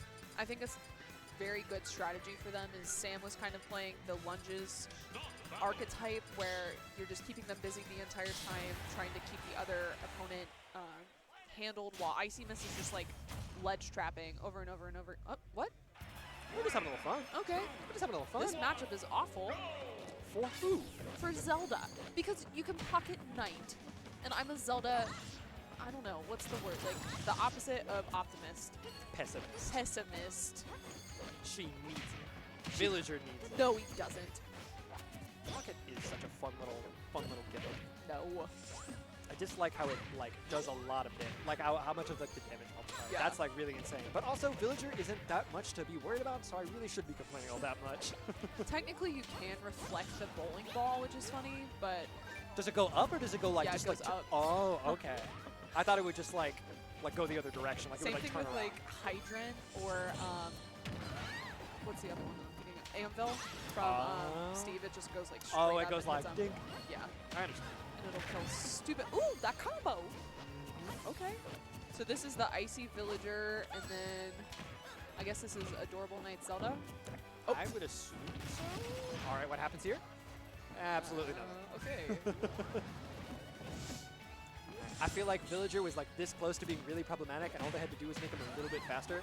Like if he could run like in front of Lloyd, like and then do something, and then Lloyd is like surprise, it's unpunishable. Oh no, it's so sad that he can't do that. I know. Whatever will we do? I know he can almost do it if he does like a dash walk. If he does a dash walk, then he can get a little bit ahead of the Lloyd. But like Villager doesn't really have anything fast enough to He do does- something. Yeah. Bonk. He's so silly. It's so silly, Goofy. She's so silly, Goofy. Sorry, yeah, They're so silly, Goofy. You know that axe is frame like 5? It's Really? It's so quick. Like when he swings at the axe, there's a local Villager player from where I'm from, and what they'll end up doing is when they set up the tree, they'll just get inside your range, they'll set up Lloyd, and then they'll do full hop axe. Bruh. It is like minus 40 something on shield, but like if you're doing full hop axe and you have like that momentum, you can just like, you're moving out of the way. So it's not as unsafe as one might think. It's kind of great. Okay. I figured it out. This is probably random. I wasn't paying attention. You're so true. But IcyMist has apparently one of the craziest randoms ever. So That's if anybody in the Midwest would have a crazy random, I would assume it's IcyMist.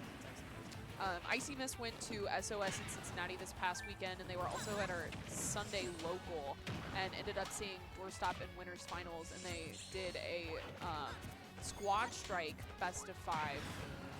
And I think Icy was trying to convince Doorstop to do random squad strike, but Doorstop's literally awful at all of the characters that he doesn't play, so he didn't end up doing that. But Doorstop fortunately knows better. yes, Steve, if you hear this, sorry to say that you suck. you're really bad. You're really bad. Right. So outside of this, I know singles is starting, right? This tournament's super stacked, right? They got a Canada invasion with Grape and Black Twins, all of the Michigan folks, right? Obviously, we have IcyMist and Doorstop. Goblins here? Goblin is here from Florida. he decided to come all the way up here, make the trek insane, Oh, yeah. right? Got some Pittsburgh, got some other Ohio talent, right? Just like a lot of people showed up for this event, and it's super exciting. You know, I feel like Michigan always gets like really fun regionals, and I feel like they're not always looked at as much, and the fact that we get to be on VGBootCamp is super exciting. Yeah, super exciting. Shout out to VGBootCamp. Shout out to VGBootCamp. Ooh, okay, we're cooking a little bit. Wasn't paying attention because it's just no offense, but it's just the same thing over and over again. You just knight, and he builds a tree, and then you just... You move from there. You wait until there's no more Ooh. tree. With the spot dodge? Up air? Oh, yeah! Oh, yeah! Bonk. Beautiful up air. Love it. Honestly, the hitbox needs to be bigger On what? on Zelda up air. Are you sure about that? I'm pretty sure. I mean, it's like a fireball. But that's already really big. Yeah, but it could be bigger. She needs it. Firer ball. Fireball. Got the ledge trap. Missing the tag. Oh, Ooh. can't do that. Yeah, that's another thing that sucks about this matchup is he's able to just use... Ooh! Oh my gosh! We're bringing it back. I want to see a upbeat punish. Oh, like up out of shield? Yeah, like... Might be out of the percent at this point. Yeah, actually, you're right. I don't know if they know that. Okay, yeah. Can't charge Knight that close to the ledge. You can't get up attack and she won't have enough time to react. Ooh! Okay! Solo was pretty clean. Yeah. Pretty hot. Pretty nasty. Okay. Definitely figured out the matchup a little bit more there. Poco. I think we're just waiting on BooBear. Yeah, I think so. Not entirely sure where they are right now, but maybe they were playing singles, maybe they got bad moves. Yeah, we do have singles wave A pools going on, so once we finish up doubles, we will be moving on to that. But Yeah. for right now, we're just chilling, watching some random. Dr. Mario Bowser Yeah. is. I feel like they're like both very similar, like Dr. Mario and Bowser, in the sense that like they kind of struggle to actually touch you, and they kind of have a pretty bad disadvantage. But when they do touch you, it's like, oh Ouch. no, ooh, ow, ooh, my bones. Bang. I don't know why Dr. Mario hits so much harder than regular Mario, though. Like, does he use all of the money he gets from, like, all of the surgeries to have, like, steel-enforced bones or something? No, he's got brass knuckles. It's Oh, all the brass money. knuckles. That He's makes got brass sense. knuckles. He hides them inside of the gloves. Got it. That makes sense. Right. Unfortunately, it's one of those cases where he needs it, but for real this time. He needs it in the way that he needs it. Everybody always talks about how Kazi is in a suit, but, like, isn't technically Dr. Mario in a suit, too? I don't know. It's like, there's a. I guess like there is a tie. scrubs. Yeah. There's some suit aspects to it. Yeah. We do love men in suits here. So I guess I could support it. Probably a lesson, but He's a working man. he is trying his darndest. Oh. Yeah.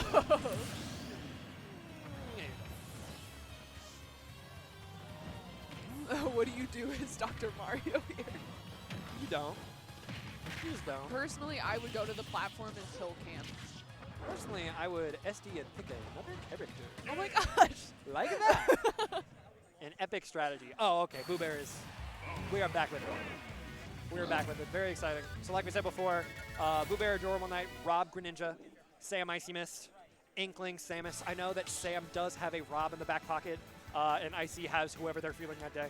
Yeah. Right. Talking about the Icy random. has a crazy random. Sam, I know, also played. Never mind. I think I'm tripping. I was gonna say ZSS, but I think that might have been Smash 4. So that doesn't really matter. Probably not. Not exactly the same character. They are until you want to do ladders of 20. Yeah. Then they're a little different. Right. Okay, yeah. Seeing the Inkling makes sense. I would assume this is where their best team comp lies. I think they just went to PS2, right? Same thing that you were talking about with like the Rob down throw. I feel like Barry from Inkling probably has like the same effect too, so they're able to do a lot of combos using that. Yeah, I wonder how Barry affects it there. I also wonder how ink like traversing matters. Like, I wonder how often they're gonna try and like get ink on someone before they actually try to interact. Yeah. Makes sense. Oh. Okay, yeah, little miscommunication there on blue team, green team, kind of, I guess. Sam and IcyMist. Sam and IcyMist both going for the follow-up on that throw. Right. I feel like the up B out of shield from Samus is going to be really nice in doubles just because it's one of those things where typically you have to worry about coming down, right? But if you have a second guy there that can help protect you for actually using it, I feel like it could work out. That could have been a scary situation for Sam there being off stage. And oh there my it gosh, the is, double? taking both stocks. Talking about it before, right? Rob down throw, insane in doubles, right? That makes sense. I don't think I've ever seen like a team utilize that nearly as much. So I feel like Rob is a fantastic doubles character, not only by virtue of his throws, but by virtue of having moves that send back, multi-hits that take a while, right? And then also having the laser to like disrupt, Yes. right? If you ever need help, you just shoot the laser and it basically takes care of everything for you. That's definitely something that I've seen from other Rob comps is using the laser to interrupt things, but I feel like they've got very innovative with throw combos. Gonna lose that stock from Greninja, and yeah, that's also going to be a stock very Good early. Wow. Okay, BooBear holding on to this last stock. I would assume he operates a stock tank in this situation. That makes sense. Okay, tries to go for a team combo there. Sam missing the nair. Okay, back throw. And I really like that. Rather than going for the team combo, I like that AdorableKnight, yeah, AdorableKnight is the Greninja. Okay. AdorableKnight just going towards center stage. Knowing when to take advantage and when to lay back to help out your teammate is really important, and I feel like AdorableKnight has a really good understanding of that. Okay, this is a scary situation for BooBear. Not able to get off the ledge and loses the stock there. Right. And tied stocks, but not anymore. Oh my gosh, fantastic follow. Being so acutely aware of whatever AdorableKnight is doing at any given time, right? The doubles awareness is insane. I really like how blue team's doing a really good job of making sure that they're not getting ledge trapped for too long. Right, making sure that they can, you know, help each other out, making sure that they're getting back to center, right? Having center stage in doubles is so important. Okay, good DI on that up air. Right, I feel like now AdorableKnight shifting position a little bit, trying to play the stock tank, right? Trying to utilize the fact that they're just pretty hard to hit, pretty hard to catch. That combo was nasty. Did you see that with the footstool too? They are, in fact, with it. Okay, everyone's almost at kill percent aside from Sam, right? Trying to see where this next stock goes. Oh, and then BooBear's gyro getting in the way. Okay, switching sides here, and now Sam is getting ledge trapped by BooBear. All right, now we're at even Steven stocks, and now we have a 2v1, right? On one hand, this is pretty rough, but on the other hand, both of them are one kill move away, right? All you have to do is reset. Oh my gosh! No way! That was so gross! A fantastic team combo from Sam and IcyMist. That was so cool. Right, that's the really scary part about these 2v1 scenarios. If you're in the wrong position, you could get destroyed in one single move. It's not about losing neutral a few times, it's about losing it once. Yeah, and you no longer have your teammate to interrupt things anymore either, so they literally just get to do their training room combo on top of you, and you don't really get to do anything about it. Exactly, right. At that point, you're waiting for them to mess up. Yeah, it was a really good cleanup by Sam and IcyMist too, because that was very close to being a very bad scenario, right? Because they were both at really high percents, right? But they immediately got the stock on BooBear and then took things from there. Yeah. Right? It's a really good play on this. Switch into the Rob, just like you said. Does have the Rob on the back. I wonder how that changes things. I personally think Rob is probably a better doubles character than Inkling, right? But I know that that's not their primary character, so maybe there's less experience, maybe there's less team comp experience, but it'll be interesting. Choosing to switch when they won, though. Right. That's interesting. Maybe they foresaw like a problem that they weren't going to be able to solve within the set with Inkling. Just trying to start it now. Okay. AdorableKnight being pushed off stage, taking a lot of percent here. Not really able to get stage control back. I really like the way that Sam was kind of just floating off stage, waiting for BooBear to recover high, trying to look for that back air, but BooBear not giving up to him. Right. What's really nice about Rob's recovery is that it can take a very long time to wait for AdorableKnight to come in for backup. Right. Being able to waste that time. For the berry, tries to go for the up air there. BooBear still struggling off stage. The gyro's actually colliding. Right, I could definitely see that both gyros being both a hindrance and a help to both teams, right? Just like losing a bit of space, very similar to like how Pac-Man's Hydra can lose some space. Right, using that nair, I think, to interrupt that. And good spike from Sam, clutching out the stock on AdorableKnight. Did you see that movement from IcyMist? That was insane. Faked him out, thinking that he was going to go, or she was going to go for back air, and then uses the neutral B to punish. That was crazy. one of the staples of IcyMist being their insane movement and baiting skills, right? So if I'm BooBear AdorableKnight, I gotta find a way to clean up these stocks really quickly, right? I would utilize the fact that AdorableKnight's still on stage, and now we're at a 3 to 6 stock deficit, right? Really good cleanup from IcyMist and sammm. Ooh, that stinks. Definitely tried to hold on and then use the throw for the invincibility, but missed timing and losing the stock for it. They've still got a pretty okay sized lead, but definitely not exactly where they wanted to do lose both stocks. All right, so both of them off stage. I feel like sammm and IcyMist are doing a really good job of keeping stage control. I think in general, sammm is doing a really good job of covering like ground level, and Icy's doing a really good job of covering jumps in the air, and it seems to be working out really well for them. Right, yeah, and I like the fact that because they're covering different spaces, they don't really interfere with their games. They're not really hitting each other. And Samus and, that was some crazy bomb movement from IcyMist. Samus and Rob having some big hitboxes and really get in each other's way sometimes if you're not playing carefully. And the projectiles as well. Right, they take so much space, especially with big bodies. It can be pretty tricky. And that will be the second stock on AdorableKnight, and that will be the last stock on BooBear. Again, AdorableKnight playing a 2v1. Will we see the same thing happen, or will AdorableKnight be able to take the stocks? They definitely seem to have their combos lapped out for Inkling, but I'm not sure if they've had time to practice the combos with Rob. It doesn't look like it's nearly as like mapped out, but so far doing a really good job of keeping AdorableKnight very like oppressed. Right. If I'm AdorableKnight, right, I got to take advantage of the fact that these characters can be edgeguarded, right? Because it's pretty hard to mess with a Greninja edgeguard while he's doing things. Yeah, really good awareness there from IcyMist. Knew that AdorableKnight had already used the air dodge going off stage and using that fair and securing game 2. Yeah, really good stuff. You could just tell how well that they're working together and how well they're covering different options at the same time, really making that 2v1 what it's supposed to be, a living nightmare for Adorable. Yes. So, do we think that there's a stage switch? Do we think we get a stage switch here? I'm gonna go no. Based off of, I don't think so. That's Period. fair.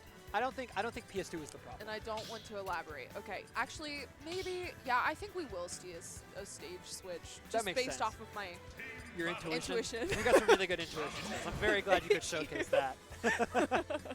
All right, this is a Ooh, the switch to Toon Link. Toon Link. I'm very familiar with BooBear's Rob, but I am Yeah. not familiar with the Toon Link. So I don't know how this plays out. I don't know what the switch is caused by. Never mind. I was gonna make a pun, but it wasn't. That's okay. I'm glad that you had the self-respect enough for that. So the Toon Link, what I would assume is the extra mobility, right? Being able to poke from different spots. I would assume that there's also some team comp in here, and that might be a stock. Oh, and then AdorableKnight trying to go down to save them, but just missing and getting clipped by the Toon Link up B. Really unfortunate stock loss by BooBear. Yeah, not how you want to start up this game. Right. Okay, using that back air. Rob choosing to go high. Not really a good way for Ninja to deal with that, other than like using the back range and fair. But at low percent, it's not really going to do that much. Just backing up percent. Like how Icy runs over and starts helping out sammm, looking for this down air, but not able to get it. Good stall by BooBear. Right. If I'm BooBear and AdorableKnight, I got to figure out how to take these stocks quick. I feel like sammm and IcyMist have been living pretty long, partially because Rob and Samus, partially because they have some really good avoidance skills. I feel like they really got to work on getting those stocks early, and that stock on sammm is super duper important. It's always mixed me up whenever I see Toon Link use the up B, just because I'm so much more used to seeing Young Link instead of Toon Link, where I expect it to be the combo up B that sends straight up, but instead it's got a lot of kill power and very strong option in the ledge of kill percent. Really quick too, rank 6. So really good stuff. Yeah, really quick. Okay, good little team combo from BooBear and AdorableKnight. Really utilizing the fact that Greninja's multi-hits can give you some time to set up combos. Ooh, like that gyro combo there from sammm. Right. Both AdorableKnight. Honestly, the game's pretty even. Commentators curse. Really unfortunate. Oh, caught IcyMist sleeping at the wheel, and now we've got ourselves a 4-3 stock game. So really good stuff. BooBear and AdorableKnight. I feel like the Toon Link is cooking in, right? It's cooking. If we didn't have that really early SD, I wonder how this game would be going. Yeah, absolutely. Okay, seeing really good pressure here from BooBear. It seems like Rob, with being such a big body, is really struggling to get Toon Link off of him. Right. Okay. So now, not a whole lot of stage control. AdorableKnight kind of sitting back, trying to get out of the chaos. Okay. Just using these projectiles projectiles at the ledge, using that up, sending the opposite way of what I was thinking at least. Yeah, the really cool thing about the uppy is that because you can B-reverse it on the ground, if you're going to use it on a shield, you essentially know what direction it's going to send.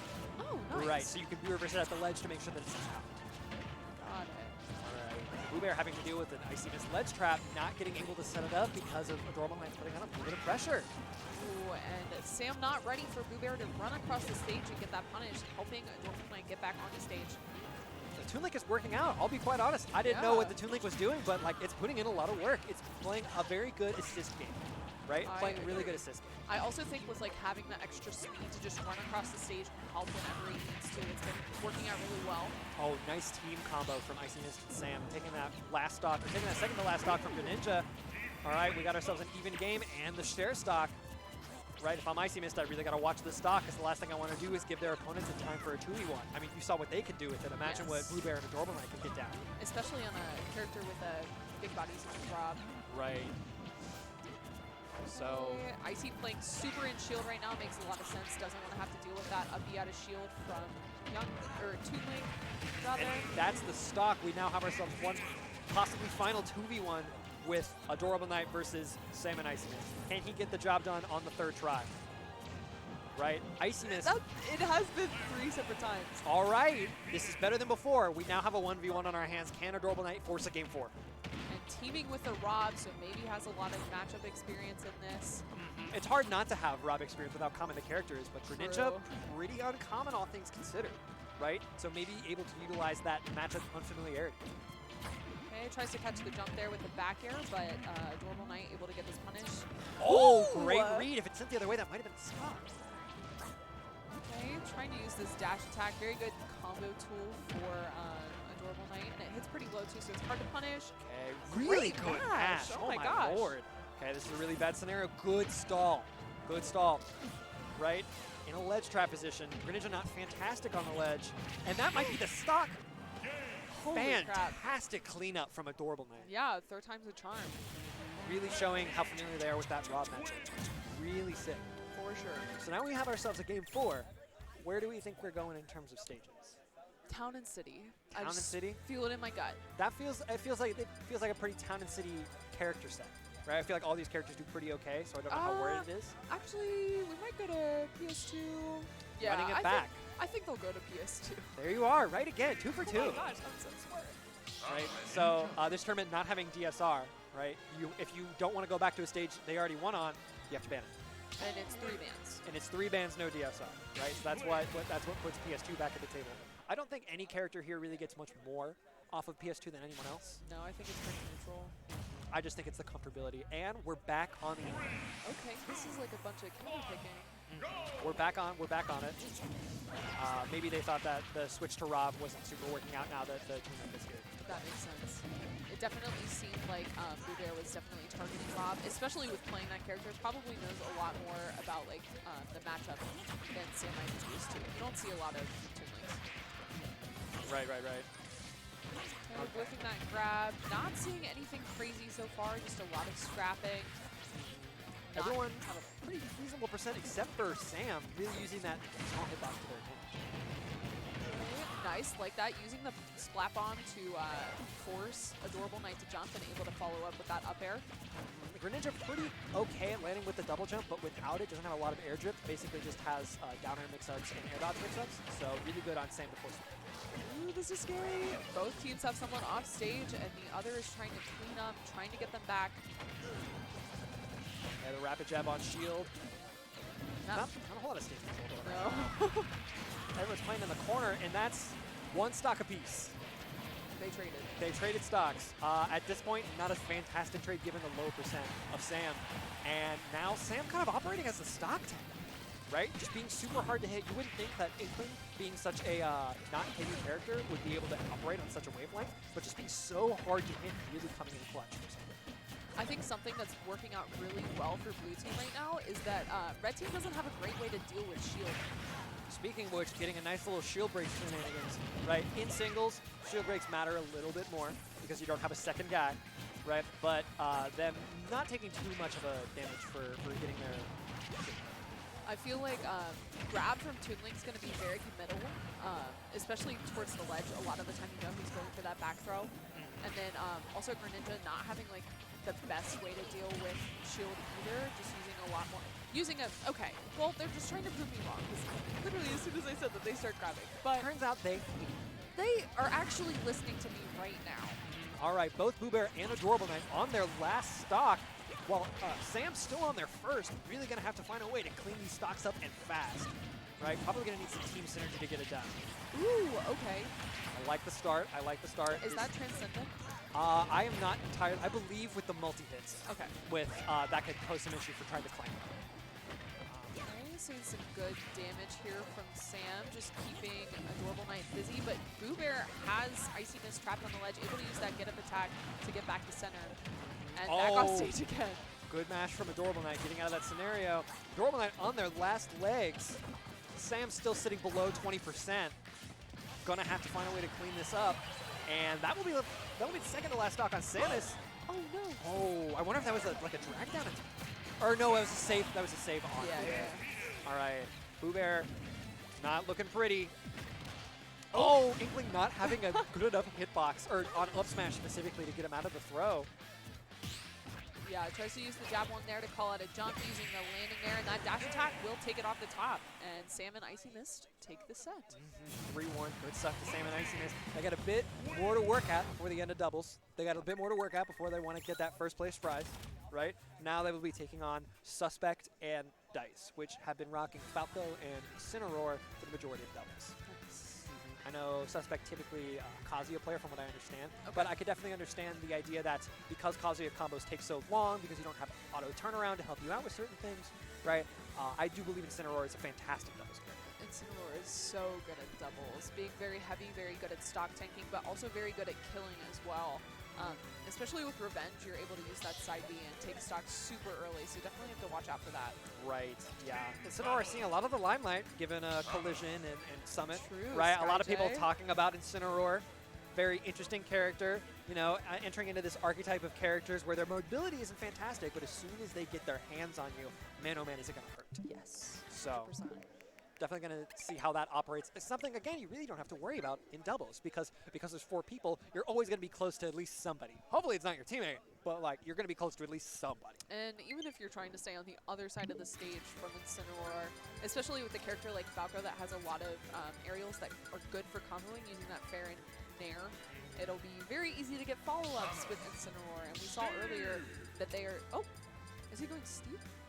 Mario? Okay, well... We've got looking like the Mario coming out, right? Well, never mind. I wonder what the switch is caused by. I wonder what they're looking for. Maybe some extra mobility. That could be part of it to make sure that they can catch us. Maybe they're looking for better matchups. I would assume that Incineroar against either of these pretty quick characters, or either quick character or zoner, is fantastic. Yeah, I feel like Incineroar would struggle to get off the ledge against Samus. Oh, taking a charge shot from IcyMist is Sam. Okay, nice follow. I feel like you can really tell how well a team works together when they know how to follow off rapid jabs. Yes. Right? I feel like that's a really good indicator of how well they can work together. Because it's kind of awkward to do because you have to jump over them and do something. Right? But it shows that IcyMist and Sam have really got it down. I also like the idea of using the down air because it pops you back up in the air and maybe lets Sam get a follow-up after the jab, too.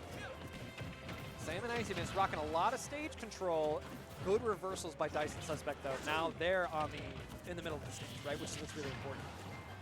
Tries to get that follow-up, able to use the down air from Mario. Oh! Okay, IcyMist on the ropes here. I will say, Suspect and Dice do have the percent lead, right? Both of these characters, or Samus in particular, has a bit more kill power, right? So this could be some death percent, particularly for Suspect. But, right, they are winning in the percent. So. Yes. So far, I really like the way that Suspect recovered on the stage, choosing to go low. Samus doesn't have a bunch of great options to deal with that, whereas if you recover high against Samus, you'll have to face that back air, that bear, anything that she can use to punish you for popping up above the ledge. Right, normally you'd have to be worried about the Samus ledge trap, which that's the real problem. But in doubles, not something you can really set up all that easily. So we both got Suspect and IcyMist acting as a bit of stock tanks right now. Dice has been sitting at the ledge for quite a while now, built up quite a bit of percent. And that would be IcyMist taking out their stock, or on Suspect. Ray tries to use that up out of shield on Dice, but not gonna work out. Tries to roll back there and gets punished with the down smash at ledge. And it looks like we have even stocks right now, but Dice at pretty high percent, has to watch out for this charge shot. Oh, what was that? Was that back Samus air? Nair, I think. Samus Nair? Okay, yeah, really good clip by IcyMist, taking advantage of the fact that Dice was bleeding pretty hard.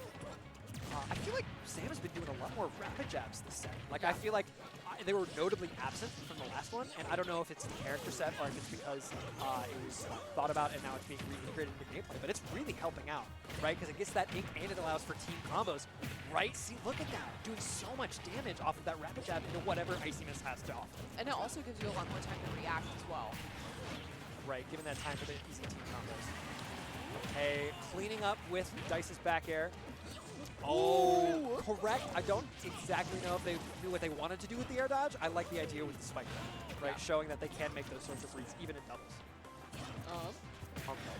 Not throwing, Sam. You want to risk anything like that. Didn't want the extra percent either. All right.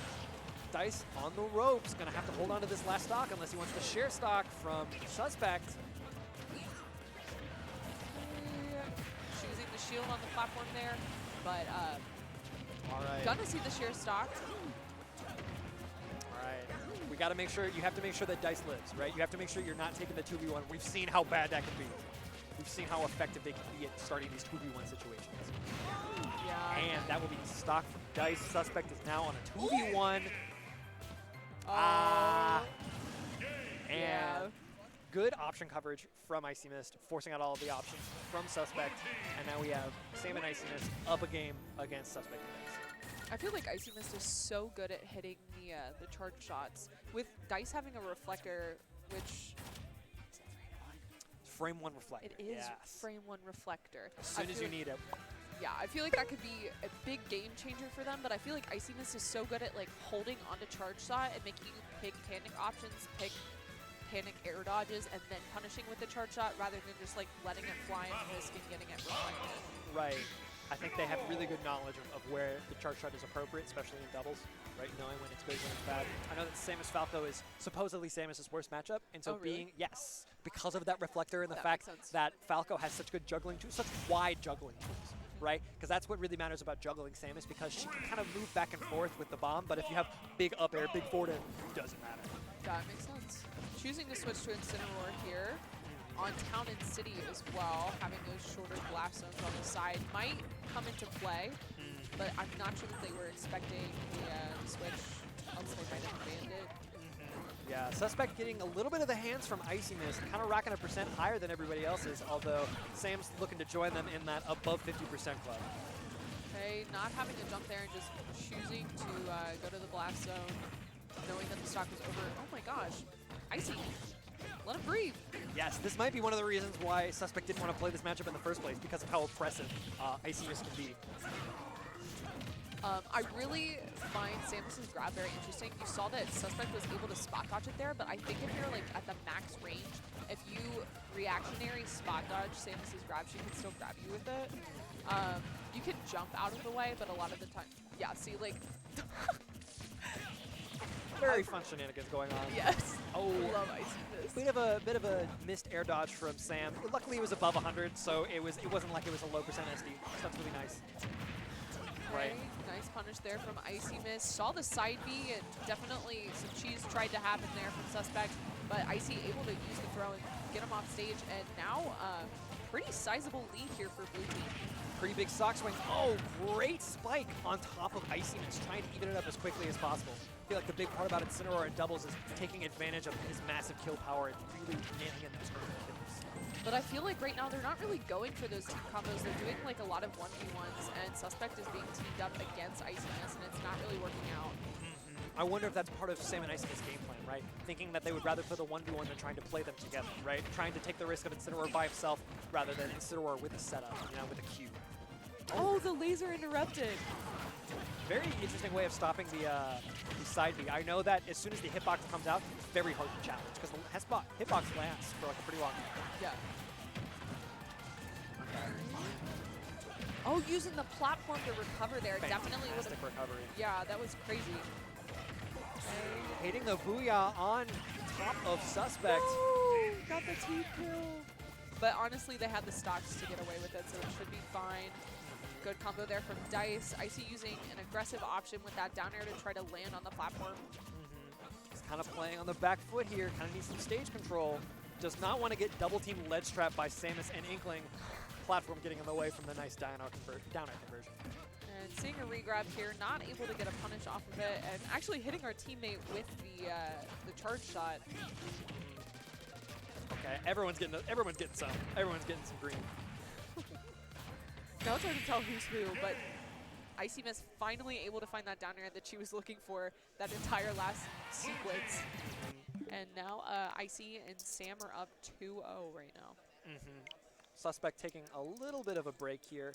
I have heard some rumors and rumblings about some pro-con interference, just because of how many active like signals are going on at this event. Yeah. Maybe you're looking for something in terms of that. The only reason I bring it up is because they did show off the controller reset. They tried. Okay. That's where it looked like that's where they were going. Or maybe them just needing a break, maybe needing a bathroom break. Right? These sets can take a pretty long time if you're not ready. No, trying to ice them out. Trying to ice them out. They're not ready. They're not ready for this. They're in the dice zone right now. They're in the dice They're zone. in the dice zone right now. Or I guess it's Suspect who, or no, it was Dice who left. But yeah, they're in the dice zone right now. So if I'm Suspect and Dice, what should be the change that I make? Like, what's the next step for them in order to take game 3? I think that right now the game plan is working out in sammm and IcyMist's favor, where they are doing 1v1s and it's working out really well for them. If I am Suspect or Dice, I'm trying to play as close to my teammate as possible and try to get those follow-ups and kind of ignore the other person. I think with like having really good back throws or forward throws, just like getting the other teammate out of there, throwing sammm away and targeting IcyMist together is going to be the best way to deal with it, rather than continuing to do these two 1v1s, because it feels like especially Suspect is really struggling to get off of the ledge against Icy, and I don't know like what Incineroar is supposed to do against that with sammm. So I feel like playing close together is going to be the best way to handle that. Being able to really utilize the fact that while by themselves has a pretty bad disadvantage, I would say, being able to utilize that teammate component, right? I will say it can be kind of tough to do saves just because of Falco's low mobility. Not necessarily his ability to get there, but his ability to get there in time, right? Although I do know that Dice can use lasers to disrupt, right? Trying to use that and aiming that at certain positions to try and get them to disrupt certain scenarios like that. I mean, yeah, so you don't have the mobility or the speed to get there in time, so I think playing closer together is the way to mitigate that. If you're right next to him, then you don't have to worry about running across the stage to save. You can just make sure that they're not in that situation in the first place. Right, I think that's super smart. I think a big name of the game here is stage control, right? Like being able to hold the center. I feel like sammm and IcyMist are doing a fantastic job of holding the center down, because it makes it really hard to get to a scenario where you can combo one, because they both have center, so they both have all of their options available for them to really get the job done. Right? Okay, the Lucina swap from Suspect. I'm personally not familiar with them, so I don't know how deep their pockets go. I thought they did play Lucina. I didn't know about the Kazuya, but I'm also not super familiar with them. So maybe they know something we don't. I also think Lucina's a pretty good doubles character, just for, you know, those ping pongs, right? Back forth, right? Being able to set up. Also not going to be like nearly as codependent as I feel like Incineroar is, especially when he's in those situations where he's struggling to get off the ledge. I feel like Lucina does a pretty good job of just getting away with that type of stuff on her own. Doesn't really need someone to save her very often. Right. Very able to operate on her own. Doesn't need to be babysat. Yes, exactly. And it's looking like the switch is working out. Suspect and Dice kind of getting a small lead together, right? It's pretty volatile in doubles, but this percent lead is not small. Right? Yeah, I really like Suspect's movement right now. Oh, nice save from Dice, right? Utilizing the fact that they have to keep going on the rapid jab, getting that position. Okay, and Suspect in a kind of sticky situation here. Still has her jump, but Icy did a great job of gimping, but actually uses the stock in the process. And even stocks now. I'm loving this movement. I think Lucina's super cool, but really love Suspect's movement in general. Looks like a lot of the precision was lost on a character like Incineroar or Mario, but like the precision can really come into play with a character like Lucina with the sword. Exactly. Seeing some grabs here, gonna get a punish with that multi-jab, but IcyMist not able to get a follow-up off of it this time. I almost wonder if IcyMist is charging up the charge shot all the way to almost not full, partially to have the movement options available, and also to keep the charge shot out of the minds of the doubles partners, out of Suspect and Dice, because like it's so hard with doubles brain to think about 4 characters at once and character resources. Like I'm sure they're not thinking about Inkling, Ink, except for Sam, right? But if you keep that visual indicator out of their mind, they might not think about how big the charge shot is at any given moment. And also having that threat constantly online as well. Like, am I going to shoot the charge shot or am I going to charge it more? I feel like it'll make you pick a lot more panic options as well. And definitely a good place to be in doubles with having your opponent scared. Right, so Suspect and Dice at a little bit of a deficit. Not horrible, great conversion, and now we have ourselves an even stock game.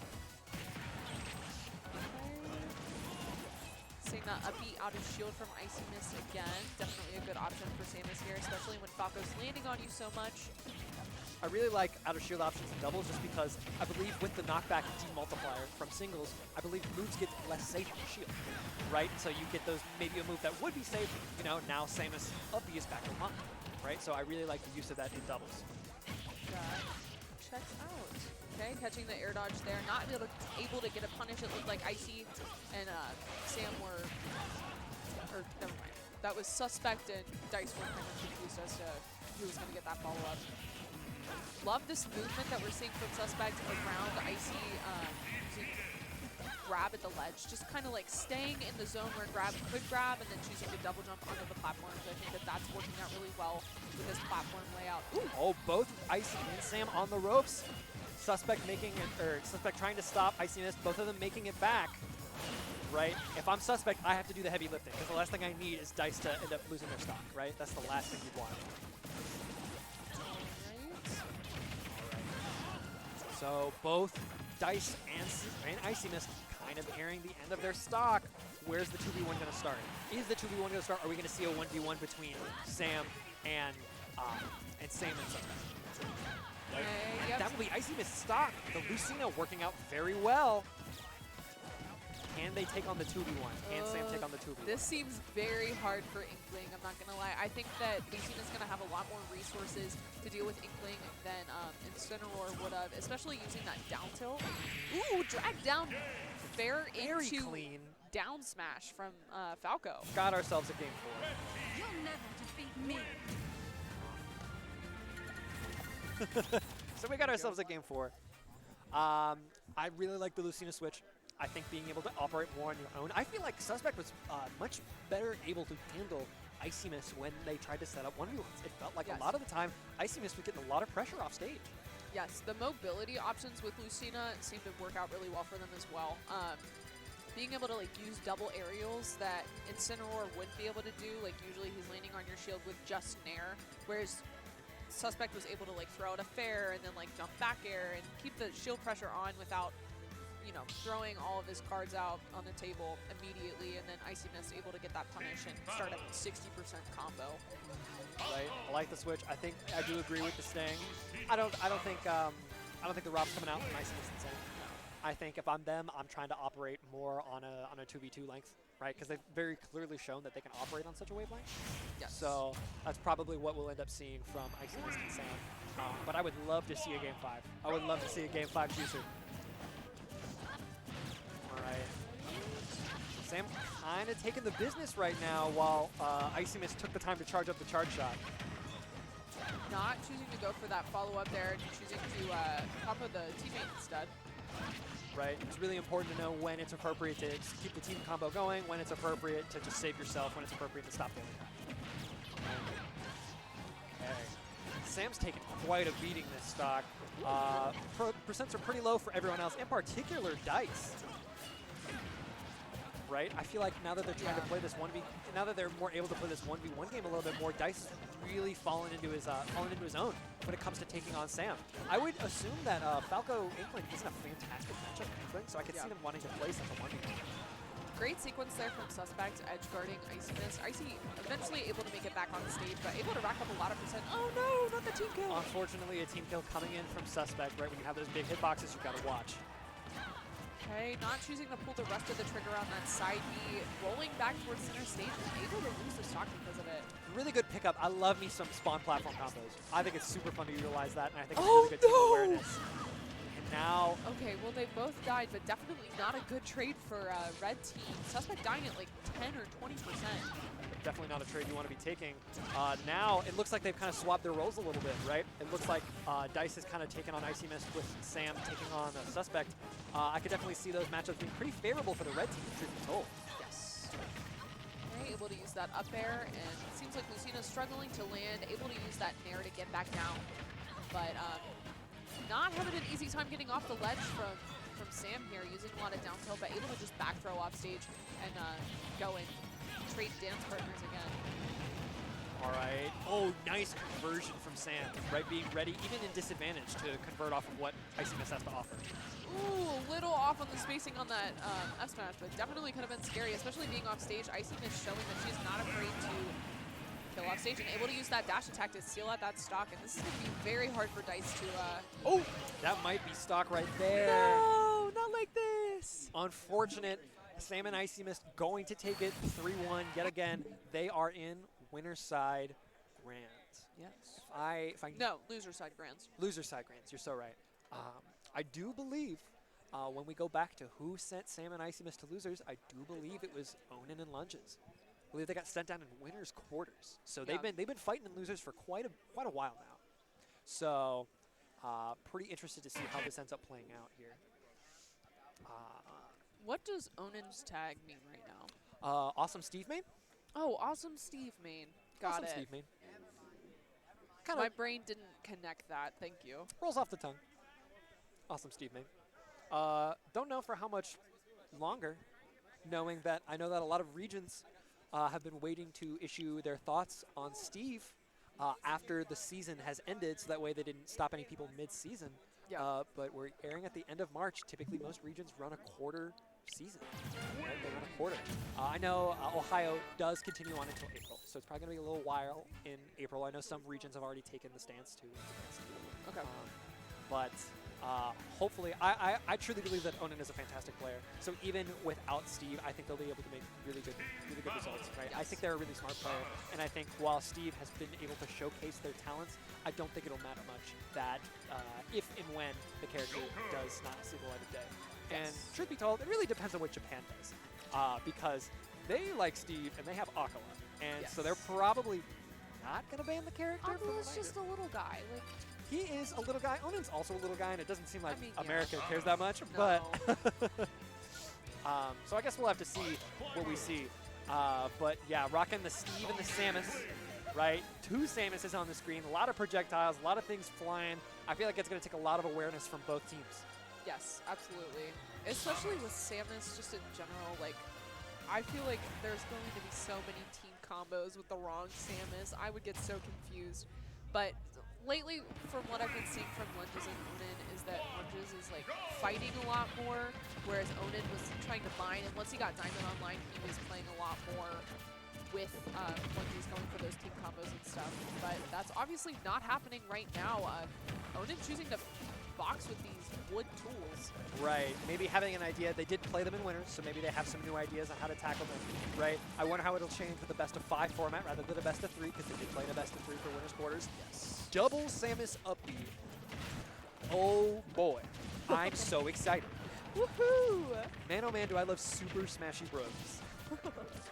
So it presents pretty even, all things considered. I think it really matters on who takes this first stock, right? Because if it ends up being on the Sam IcyMist side, then they're not going to be able to. They're going to be able to stop Steve from mining. And if Lunges and Onin get the first stock, then Steve's probably going to get a free diamond, or at least he already has gold. So there's the diamond right there, right? Steve immediately becomes more scary. And Onin just kind of leaving Lunges on his own, fighting against Sam and Icy, but Lunges makes it back to the stage. And now Onin playing a little closer to Lunges, but this is still very scary. Nobody's lost a stock yet. Okay, Except for Onin missing the tech on his own block. right? And then there's the Booyah, right? Sam, I'm sure very familiar with the percent on Samus in particular, right? Typically, Inkling's known as a character that can't kill all that often, but if you can get that kill confirm off the grab, you'll be taking stocks a lot earlier, and I think the fact that they're really comfortable doing it on Samus is going to be super important. Yeah, I think that matchup experience in general is going to work out really well for blue team here. I don't know that there are a lot of Inklings in Michigan, but IcyMist and Sam, I imagine, play all the time, especially with being doubles partners. Right, and everyone being as familiar with Steve as you possibly can, right? Yeah. You know, everyone going through that period of we need to learn how to fight this character. So matchup experience definitely going to favor Sam and IcyMist. Lunges with Ignite grab, choosing to double jump on stage, but manages to make it back. Not going to lose the stock for that. Oh, but the stage spike on Onin, so close. Almost made it back, but Onin on last stock here. All right, both Onin and Lunges. Also, they have the save tag. Yeah. I think one of them just has like a space at the end or something. It's really funny. Right, so if I'm Onin and Lunges, I got to take these stocks. I got to do some work real fast, right? I don't exactly know what resources Onin has at the moment. I think he's still working with wood. Okay. Not a lot of iron, especially now using that anvil. So he only has one iron. That's going to be like a get it out of jail free card with a side B maybe, or maybe he can catch somebody off guard with an anvil. But definitely running low on resources. Right, really important here to keep that managed to really make sure that you can handle these characters by themselves. Ooh, what the? Did he just grab? Maybe. I wasn't looking. I have no idea. That was crazy. All right, back air beating out Minecart entirely, almost killing him. Oh my gosh. Great pickup by IcyMist. Now Lunges by himself at death's door with 4 stocks to deal with. Where do you go? This is like a mini game now. This is Metroid Fusion. You're running away from SAX, and yeah, she caught you. Really good clip. Sam and IcyMist taking the first game. I know it's pretty traditional to see W's resets at these regionals, so Yeah. we might be here for a while. We might be watching this for a good minute and a half, right? I wish that I had. Oh, sorry, I did not mean to punch the mic. I wish that we had doubles or singles bracket pulled up so we could give you some updates on what's going on, but I will. do not. I will pull up my phone. I won't pull up the bracket, but I will pull up. I'll check the upset, see if there's anything big Okay. there. That's normally run by Lunges, isn't it? No, it's run by Booker. Booker. Oh, you're so right.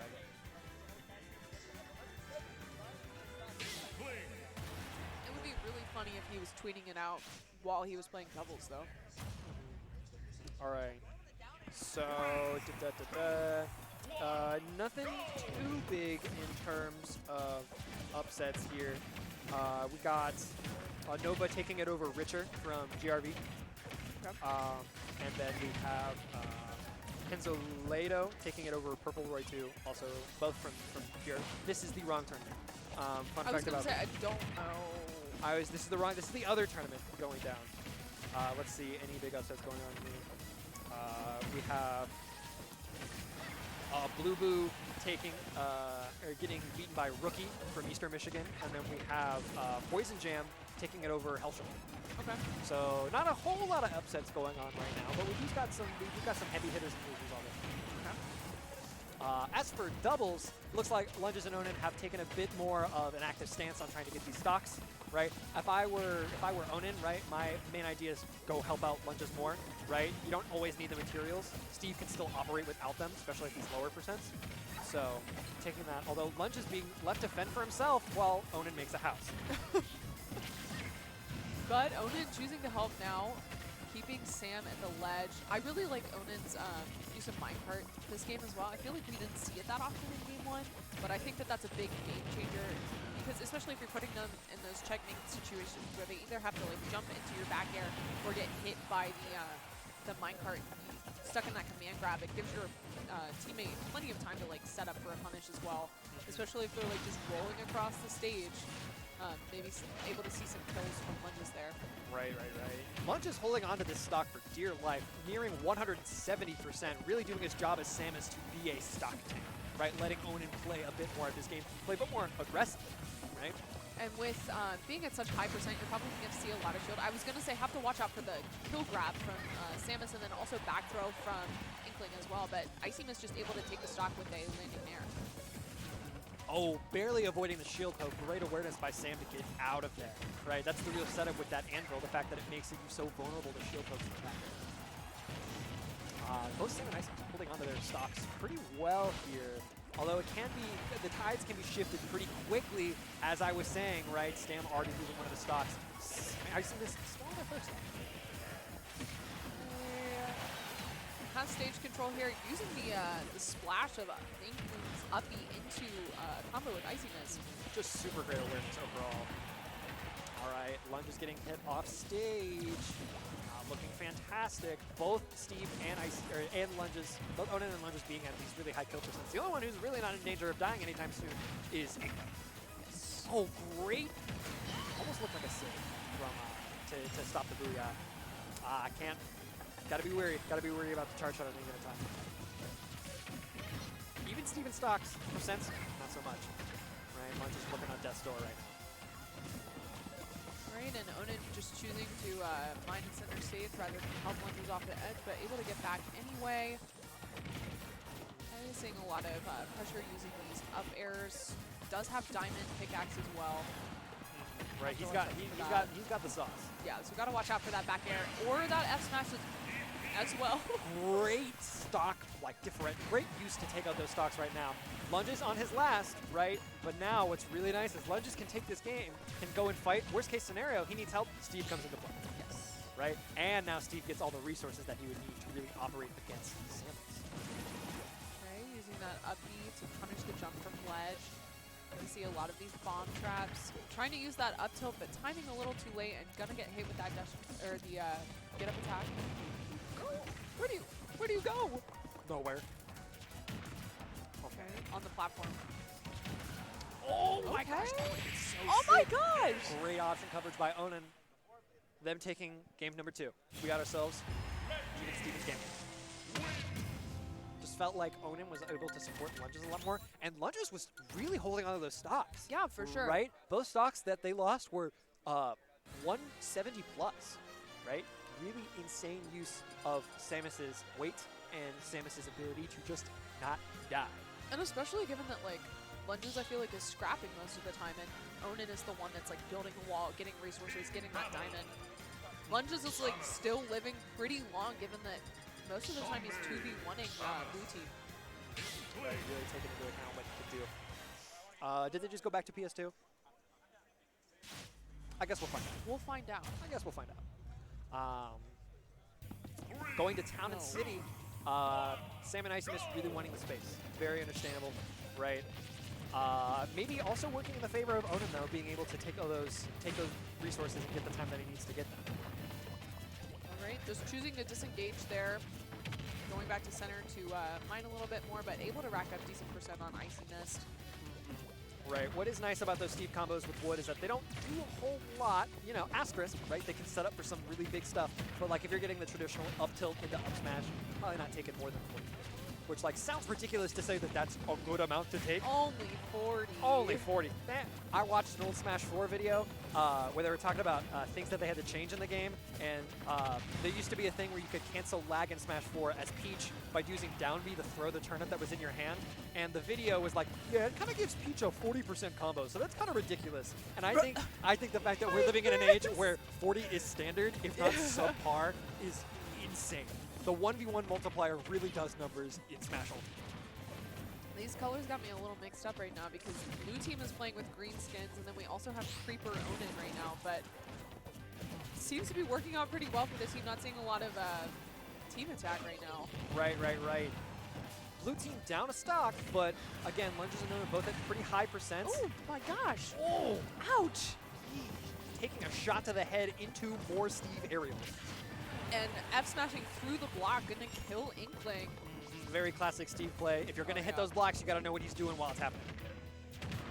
Ooh, Great. combo. I love the awareness from Sam and IcyMist to really set those up. Is that stock? Oh my gosh. Oh, they are so good at that awareness. So good at knowing when exactly to follow up between each other. Absolutely. Okay, nice pivot grab there. Gonna take a charge shot for trying to get that follow-up. All right. IcyMist kind of dealing with themselves on the ledge while Sam and Lunges play out their little 1v1.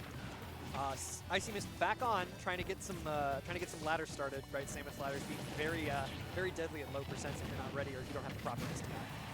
Okay, choosing to stay in the minecart there, getting the extra knockback, sending Icy off stage. And so far, this is a little scary. Ooh, kind of a checkmate situation there. Had to face either a Steve back air or the charge shot, and losing the stock for it. Really good awareness to start a frame trap. Very interesting. I guess that's technically what it's called, not a checkmate. You're right. It wasn't checkmate. But this isn't chess, this is Smash Bros. That's fine. They all know what chess is. So, blue team, pretty high percents. Stock count is even though, right? They get that stock on lunges, then they're working with a pretty nice stock lead, right? You just gotta watch yourself. And that will be almost a 2v1 scenario set up. No! Bonk!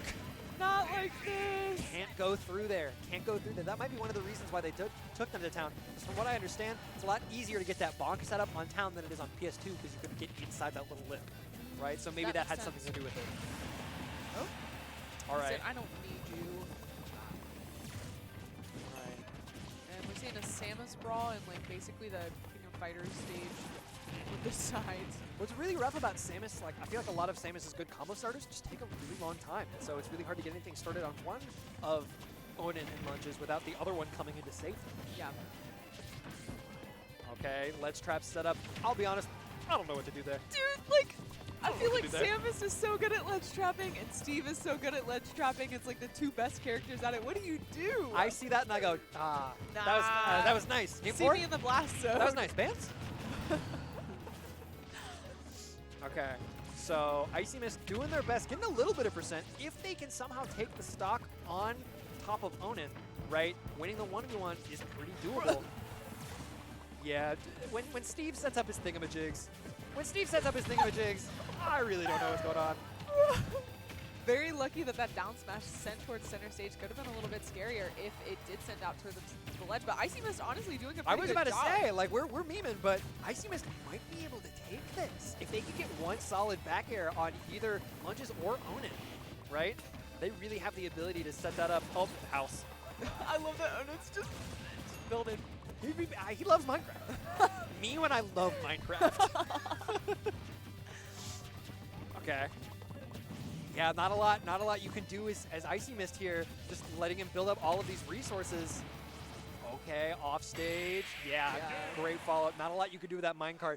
You'd think you could mash out of it, but the mash barrier, or whatever you would refer to it as, is just really high on minecart. You get clipped by that, it's essentially curtains. Yeah. Unless Onin slips or like drops the ball, but Onin being Onin doesn't really do that. Yeah. Not really in his wheelhouse. It did look like the coolest move in the game. Samus up tilt is very good at breaking blocks though, because it swings from high to low, so it took out all three of the blocks and did that really well. But when you have another Samus there ready to punish you for doing that, there's not really much that you can do, especially when you have to worry about for the F smash through the blocks as well.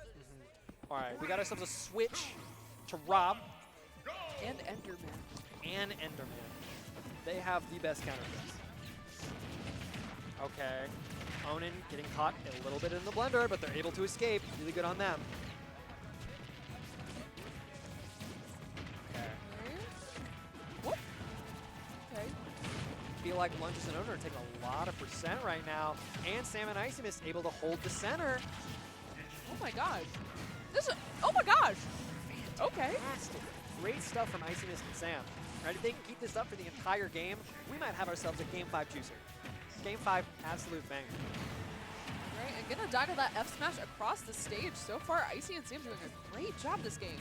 Really getting those stocks and staying at a pretty low percent. Sam's still under 50. Oh, IcyMist in a not great spot. Yeah, but there's not a lot that Samus can do there. I think it would have been better to have Onin switch out and try to go for a back air or something instead. Really get a tag team going on. Hit the hands and start something new. All right. Yeah, not choosing to hit Lunges shield and seeing the uppy anyway. Not going to get a punish too heavy, though. Really hard to get meaningful punishes in singles. Okay. Oh my gosh, Lunges almost losing his second stock already. And Sam and IcyMist yet to drop a single one. Oh my gosh. Fantastic work by IcyMist. Really getting the job done. That's right now, we got 3 stocks to 5, and Lunges is looking pretty unhealthy. He's looking a little bloody. But we've also seen that Lunges is very good at holding on to stocks, doing a great job of recovering, using that stalling off stage. This is a little scary though. Yeah, gets knocked with that gyro, losing his second stock. So this is looking really good for blue team right now. The Rob really coming in, really doing what it's supposed to do, get these stocks and not die, right? And just like a very oppressive start as well. It's very, like if you're Onin and Lunges, what do? What do you do, right? It feels like a very insurmountable wall right now. Hopefully, either they can clean something up here, which they're starting to do, right? They just take Sam's first stock. Either they can clean it up, or great. We know that back air can result in a bit of a DI check, Yes. right? You got to watch out for that. All right, and both Onin and Lunges are looking like they're at kill percent, and that will be the stock on both ends. Yeah. Sam and IcyMist getting a game 5, pushing for the reset. Fantastic switch on their part, right? Yes. Fantastic knowing when the Rob is appropriate. As someone who is a solo main, it's very hard to determine when I should actually switch characters. The fact that you can accurately decide when it is appropriate is phenomenal, and it's a very hard task. I think the moment that like the light switch turned on and we switched characters was when Sam got gimped by that like edge guard where you just place the blocks and you can't Bonk. recover. Rob doesn't really have to deal with that. He can kinda Rob just, does like, not get bonked. go around it. Rob is big, does not get bonked.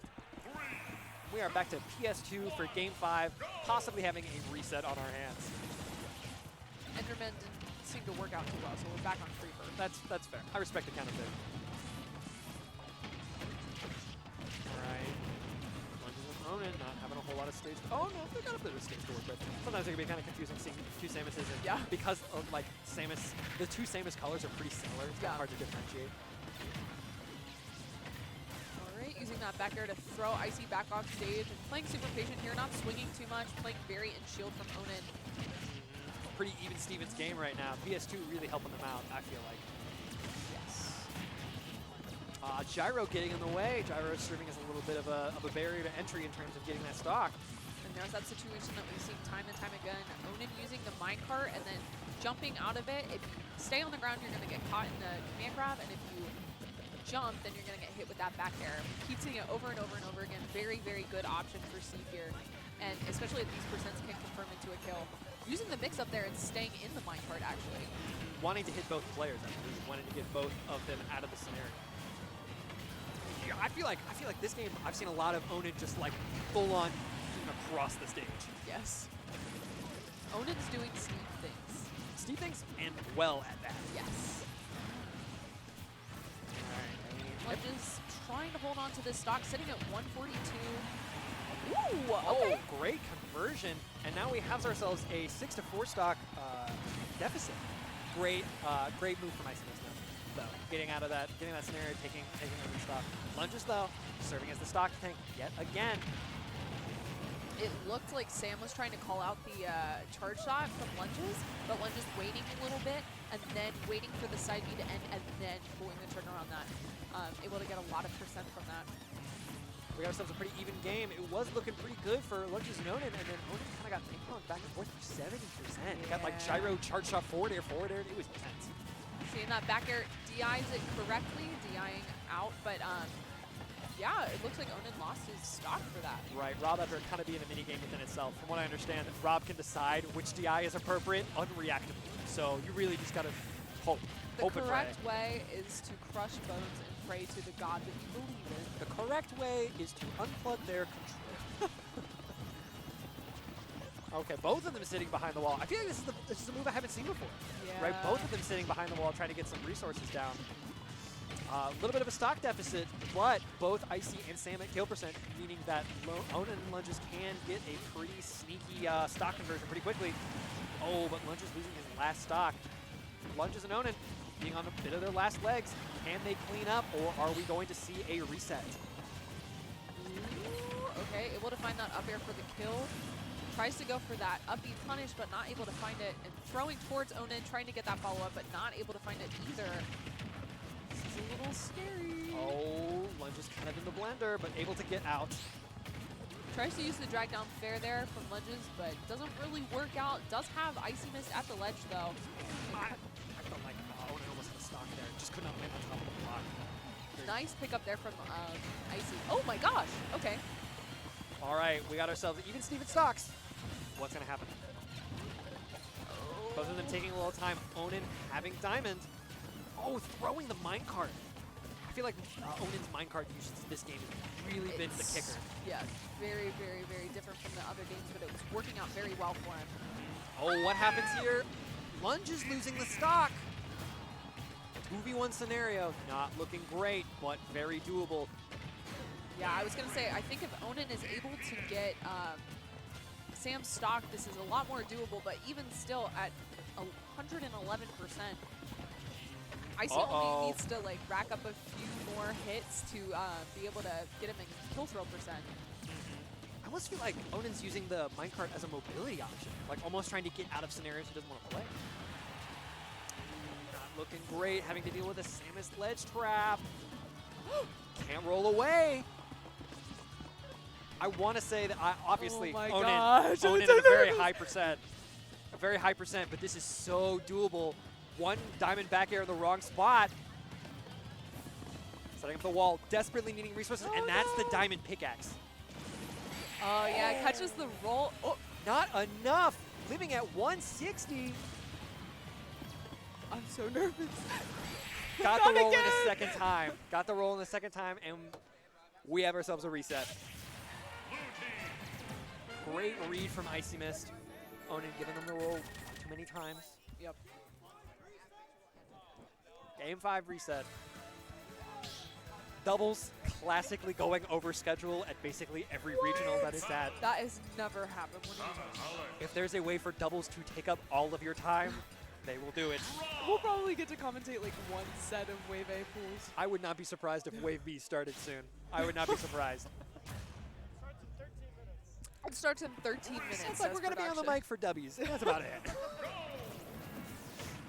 All right, back to PS2. I feel like the main thing that Lunges and Onin got to work on is trying to keep Lunges alive, right? Yes. I feel like the games that they won, Lunges was living super duper long, and the games that they're not, right? It's because Lunges is dying early or taking L's too steep in particular.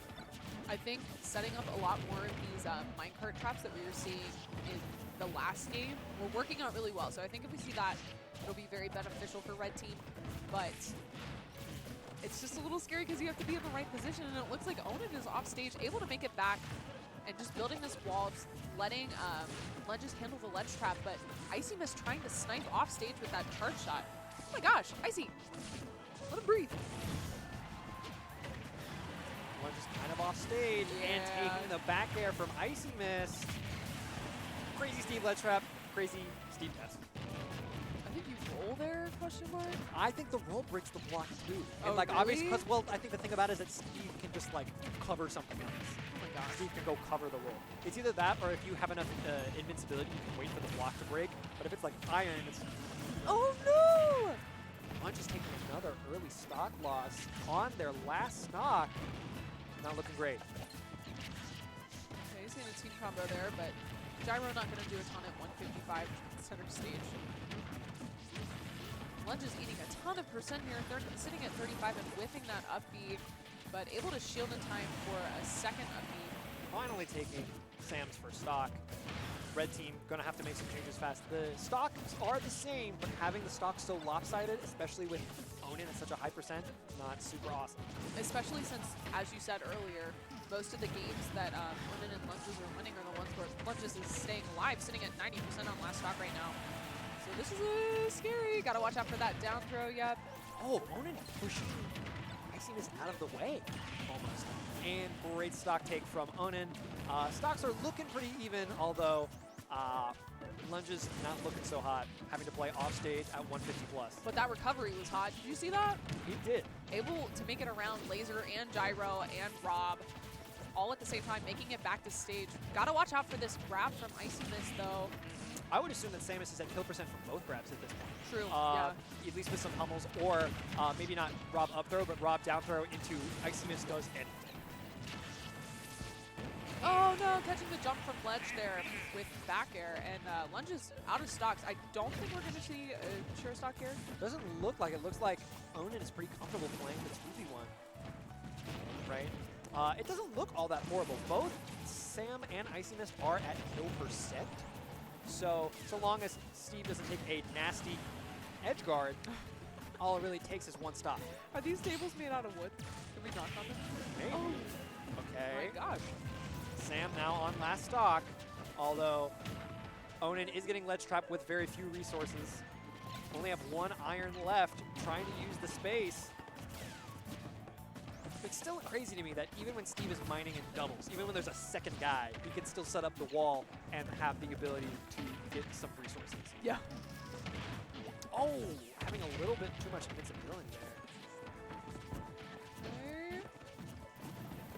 Out of resources, though. This is very scary for Onin. Able to use that charge shot to send him off stage. He's not getting enough time to mine. What really sucks is that because they don't have enough time to mine, they really don't have enough time to craft, right? Yeah. And so their moves do have a durability limit. I do believe they have stone at this point. No, they're out of everything now. Well, I'm stone tools. Oh, yeah. So not having that iron is going to be very important because you don't have that minecart that we saw a lot of. And blue team cleaning up that game. 7 IcyMist up a game. Looking like the best of 5 is really hooking them up.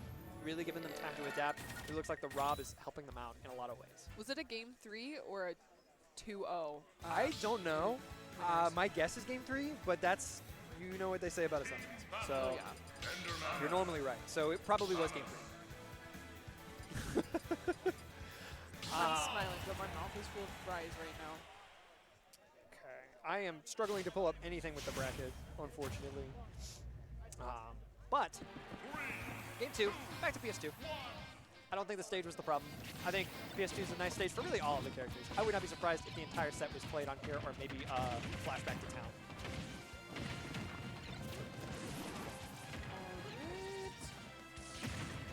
Starting off a little slow, although sammm taking a little bit of a beating. Nothing too major, though. It is Rob. They are heavy. Right? They can take this sort of thing. That's something that I found really surprising in the games that we've seen in this set so far, is I feel like most of the time it's like the Samus Ditto and Lunges and IcyMist are fighting against each other, whereas I feel like Samus is going to have the upper hand against Rob, so it would make sense to try to isolate IcyMist as Onin and let Lunges handle Rob. Right. Maybe that's an adaptation we see later down the line. So, blue team looking a bit worse for wear, but the kill power of Rob and Samus is pretty high, all things considered, so can get some nasty conversions to take these early stocks. All right. Not jumping there. We did see that take a stock earlier in the last game. Oh, Onin taking a shot straight to the face from Lunges.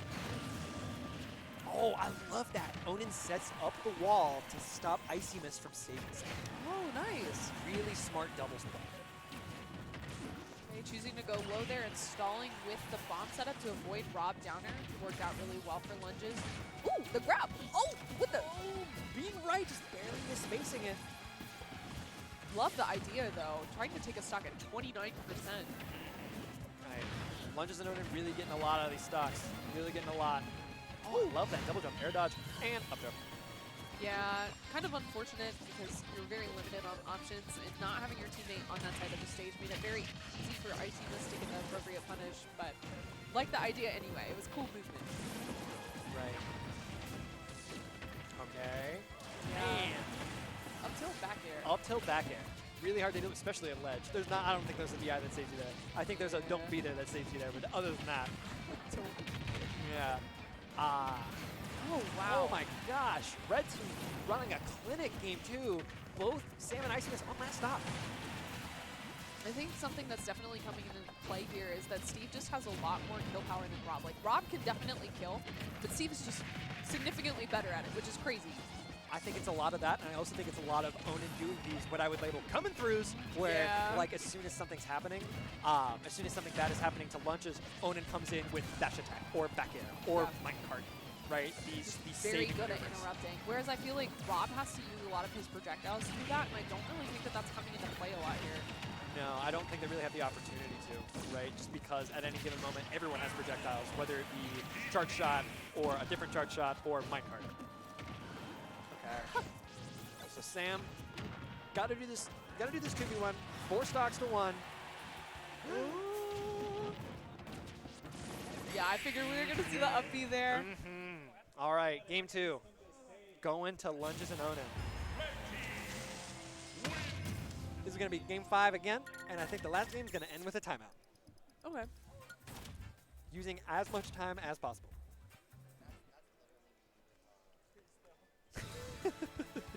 I got a very sad look from the guy running the stream. He would very much not prefer that.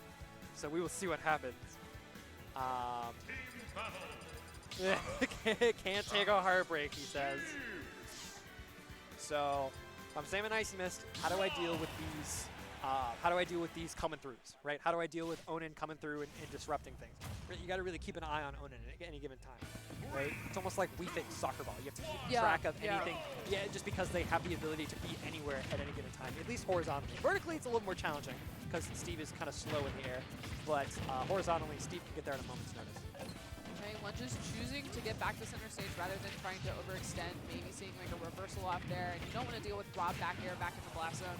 So, anything but that. Yeah, definitely respect that choice. So far, it looks like Red Team's doing a pretty good job of keeping stage control, keeping their backs to each other, and just kind of throwing Blue Team off stage. Right, yeah, both Sam and IcyMist taking a lot of damage here, while Onin's sitting under 30, getting the TNT ledge trap, ends up taking IcyMist first shot. The grab? Okay, both Samuses are trying to pull up these gyro combos right now. Right. I feel like one of the things about knowing the Rob matchup is being comfortable with Rob's gyro, and because it's so, I want to say easy to know the Rob matchup, but because they're so common, right? Yeah, especially in Michigan too, with having BooBear and BooBear, Hawk. Oh wow. But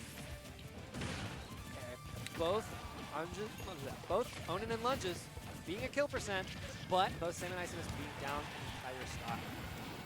Ooh, able to get both with that hit of back air. Oh, Lunges taking kind of a beating already at 60 after losing their stock. Wow. Really good team synergy. Again with the TNT ledge trap, one of those things where either you know it or you don't.